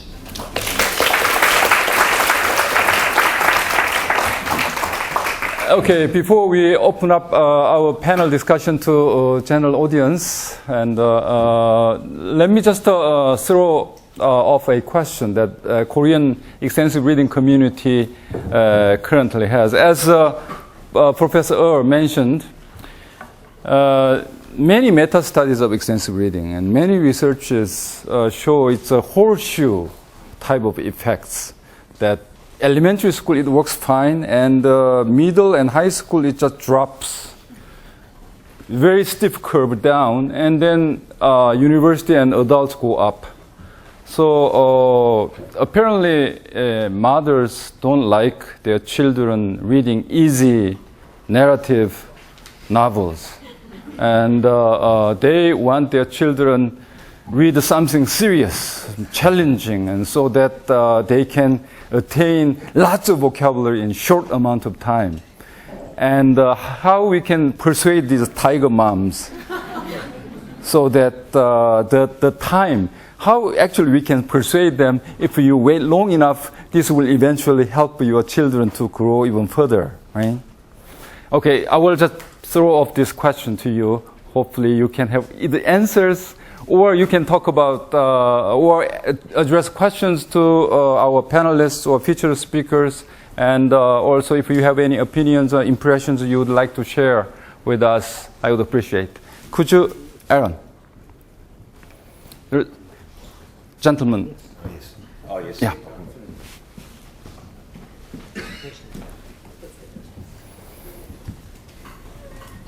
So, not my observation, but an observation by one of, he's a practitioner, a very well-respected practitioner, David Pegler, and probably one of the most well-known researchers here. When we're conducting ER, we find that many of us here are working from the bottom up, and it's very difficult to get people with real power at the top to listen to us. David Begler's argument yesterday was that unless we do provide decent research for this, ER doesn't turn up in SLO textbooks. No one above Grabe talks about ER. So if we want to see bigger changes faster, we do need really quite stringent research to have a more top-down movement going on at the same time. I'm just wondering what the panel think about that. Okay. Professor Koda, would you like to? I cannot agree with you more.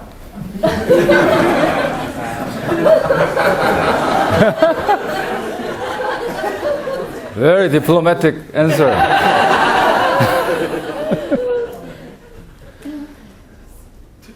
Yes, it is very important to have the research base to address all these problems. Or or to identify potential problems, real problems. If you have certain beliefs, you really see the world as the way you want to see, then it is very difficult to identify any potential issues. The strong research base would inform us of what has to be done. Then, with the strong community like this, collectively you can find solutions. But first, you have to identify problems and issues. Okay? I am not saying you have a lot of problems, but without objectively measured outcomes and other issues assessments, it is very difficult to really see what's going on. Yeah, it's okay, Rob. Okay, one suggestion I would have is to try and get President Park to do some reading. The President of Korea. It would be very nice if she came along on TV and said, I learned to read and English is good. We must have 2 or 3 people who are very famous here in Korea. Maybe they're pop stars, maybe they're movie stars. Somebody who's good at English. And encourage them to talk about reading and why reading is important and use them as examples. It's fine for us academics and teachers to talk about that, but we also need the wider community to be examples as well. If we can find and target those sort of people to sort of say, please let us know what you're doing and why it's important, and then maybe the mothers will start to listen a little bit more than just listening to teacher. Because I think in many ways, maybe in Korea now I might be wrong, but my feeling is I think the parents think they're more important than the teachers are. Therefore, what we want is more important what the teacher knows. But I think there might be a group of people above them, the celebrities, the famous stars, the whatever. Maybe they would listen to them if they look up rather than sort of look down on us. Yeah, that's my perspective.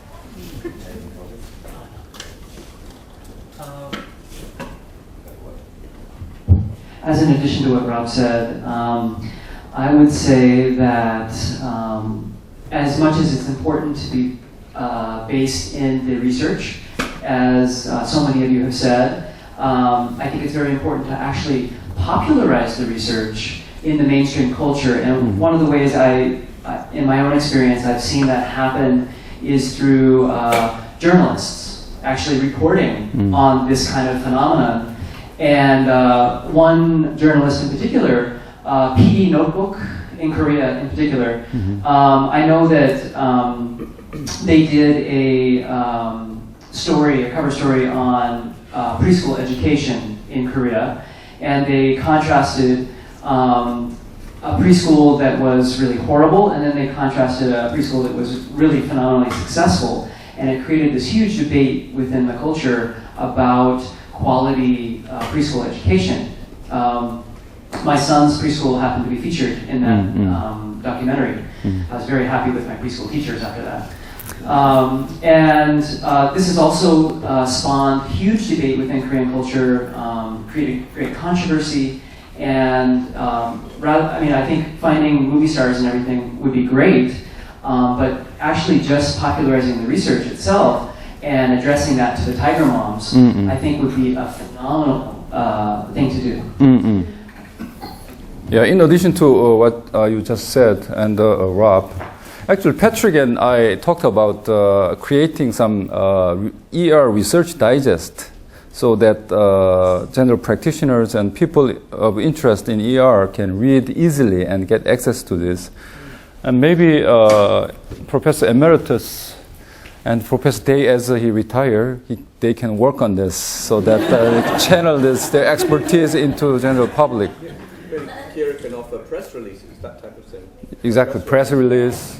And our journals can create a section of this research digest in ER.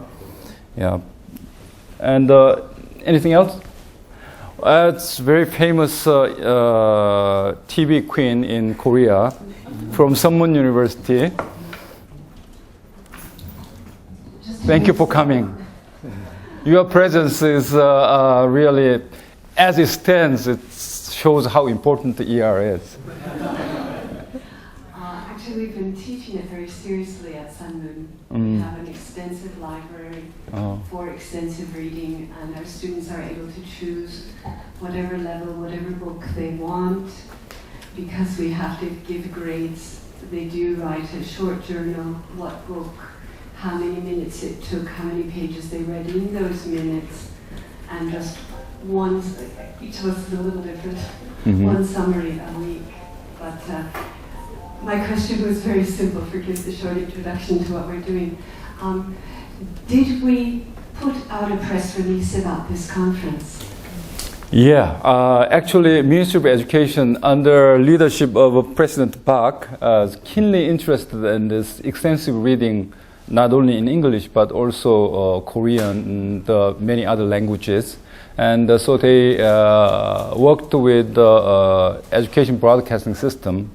So hopefully they are still filming today, and also they filmed the entire conference, particularly those plenaries, pictures, and also excerpts of each presentation, so that they can create a version of various layers of details, so that teachers can get access to. Probably it depends on the size. It will upload it up to. There's a site. I don't know how many of you know.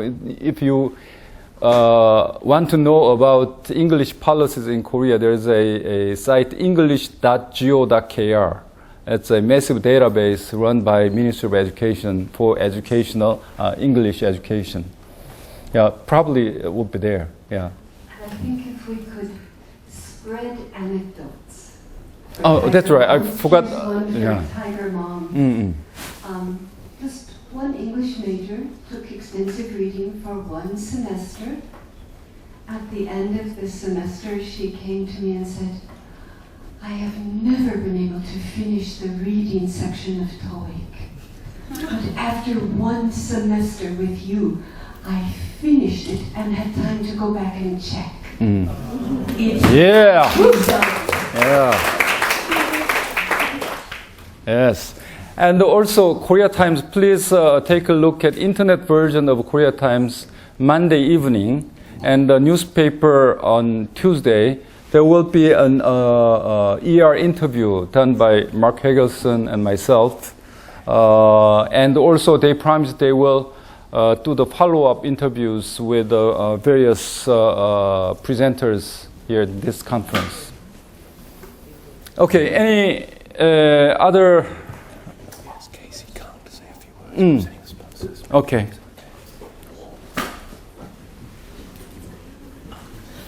And Casey and Patrick, prepare your, the industry perspective on this ER.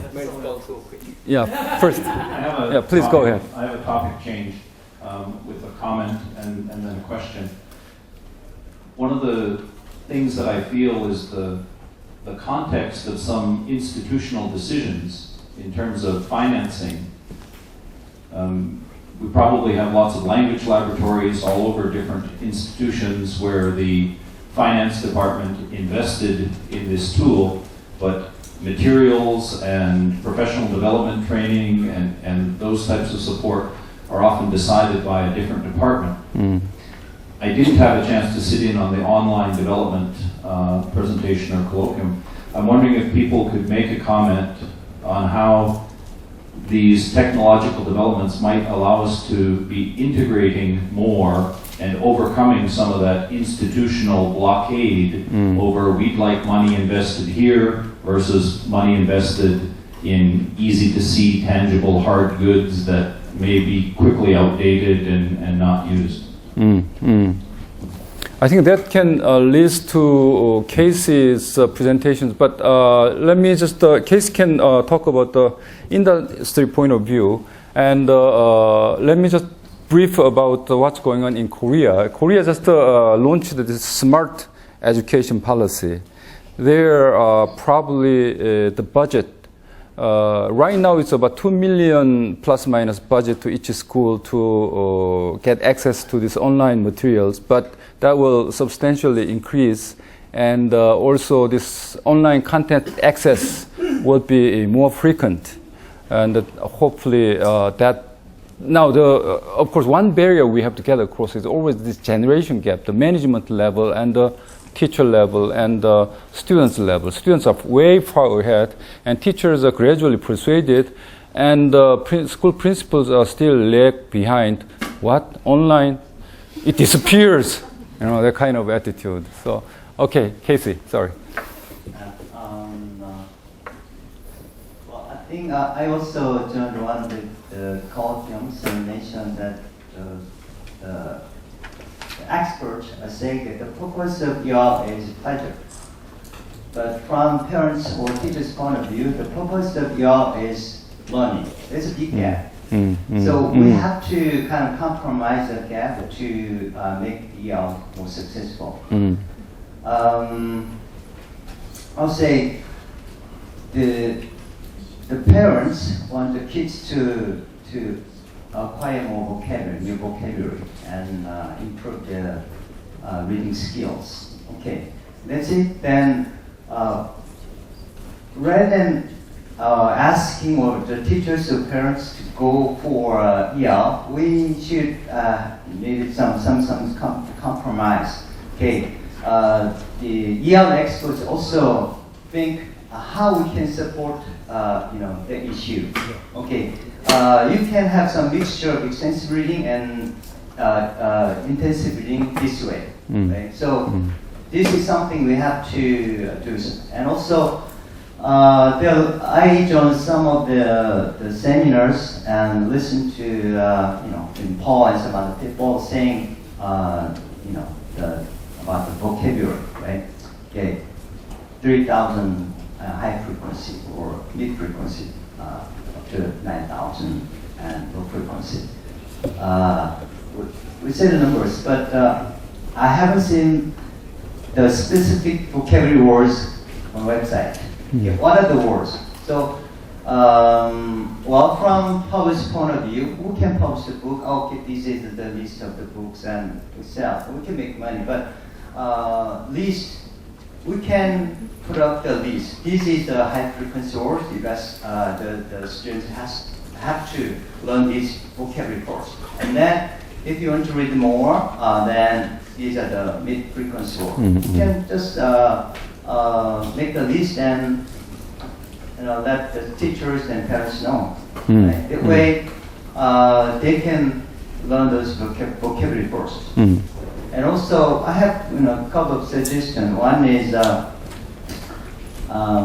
okay, I haven't attended the first World Congress, but this is the second one. We have videotaped some of them, maybe for my reference, or with permission, we can upload somewhere, either web outside or you usually put a lot of the seminars on YouTube. So maybe we can put up all the the sessions on EL Forum website. The way, because at that time conference is so there are some interesting topics on the same time. I want both of them, but I can't join one of those. So the teachers who miss one of them can watch the video and learn more. And also, what we can do, here is we can just hear them, or you can put up some of the videos or links on YouTube. That way, more people can hear those ideas. And also, if possible, I'd be happy to support anything to spread and so a lot of students can read a lot of books. Thank you. Casey, in support of, Casey and Patrick have been very helpful financially supporting this conference and also our efforts in ER. And National Research Foundation of Korea also gave us 21 million won to have this conference. And so not only your participation here being appreciated, but also various partners and also government agencies being part of this conference. Now, since we are almost time, before we wrap it up, let me just give a one sentence summary for each. There's one little raffle prize that we have to do. Yeah, but there is closing ceremony, right? Okay. Yeah. I will give a one sentence wrap up for each panelist to give. Who wants to start? Shall we start with Professor Cha?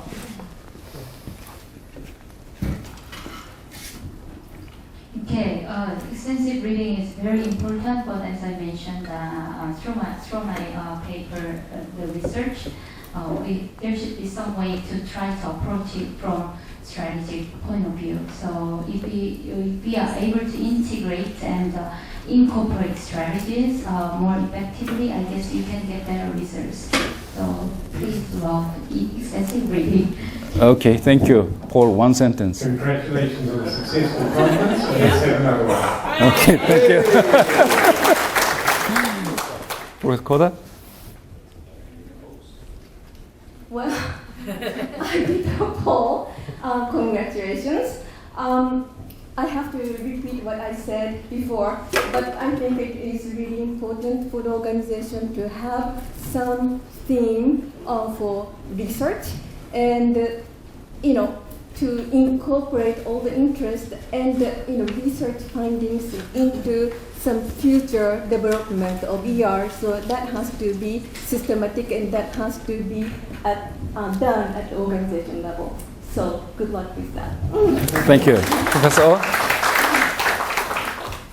Okay. Korean government now begin to understand the importance of ER. So that they launch a national project on online English, online accessibility by EBS and Korean Ministry of Education. So that we plan to launch this new online accessibility program next year, beginning with 100 books. And this online accessibility program will be available to those who are away from the poverty English language for some geographical and economic regions. Okay, so that what we are working for 2 years nowadays to create the combination of extensive reading and intensive reading, and then they will be on TV also and online from the next year. So I expect huge changes in our EFL settings. Thank you. Thank you. And one last announcement. Let me, Aaron, could you give a microphone to Professor Chen so that she wants to share that Kira journal with us? Yeah, I'm editor of Kira. Kira is the Korea English Extensive Reading Association. So if you want to publish your presentation in a journal style, please send your article to us until the 15th of October. So it's too early? Yeah. Yeah. Okay, we can extend, if you have some problems, so we can extend a little. Anyway, our aim is to publish our journal in this year. So December, you can see your journal style, you can see your journal style publishment in website, in our, homepage, and I will announce it. I will send an email about our journal. The journal name is Journal of Extensive Reading in Foreign Languages. So please participation, and please Okay. give good article to our journal. Thank you so much. Would you like to give us your email address so that people can contact you? Okay, why don't you write it down while I close the session. Thank you very much. Let's give a big hand to panelists. I know how hard it is to have a consolidated panel discussion this time of the conference. I hope you had some better view of what's been going on with this conference, and hope that the shared feeling of oneness in the extensive reading community. Thank you very much for your participation. Now I will just give my microphone to Mark so that he can close the conference. Thank you very much. Thank you. Yes, 그렇습니다. So I'll make a couple of closing comments, but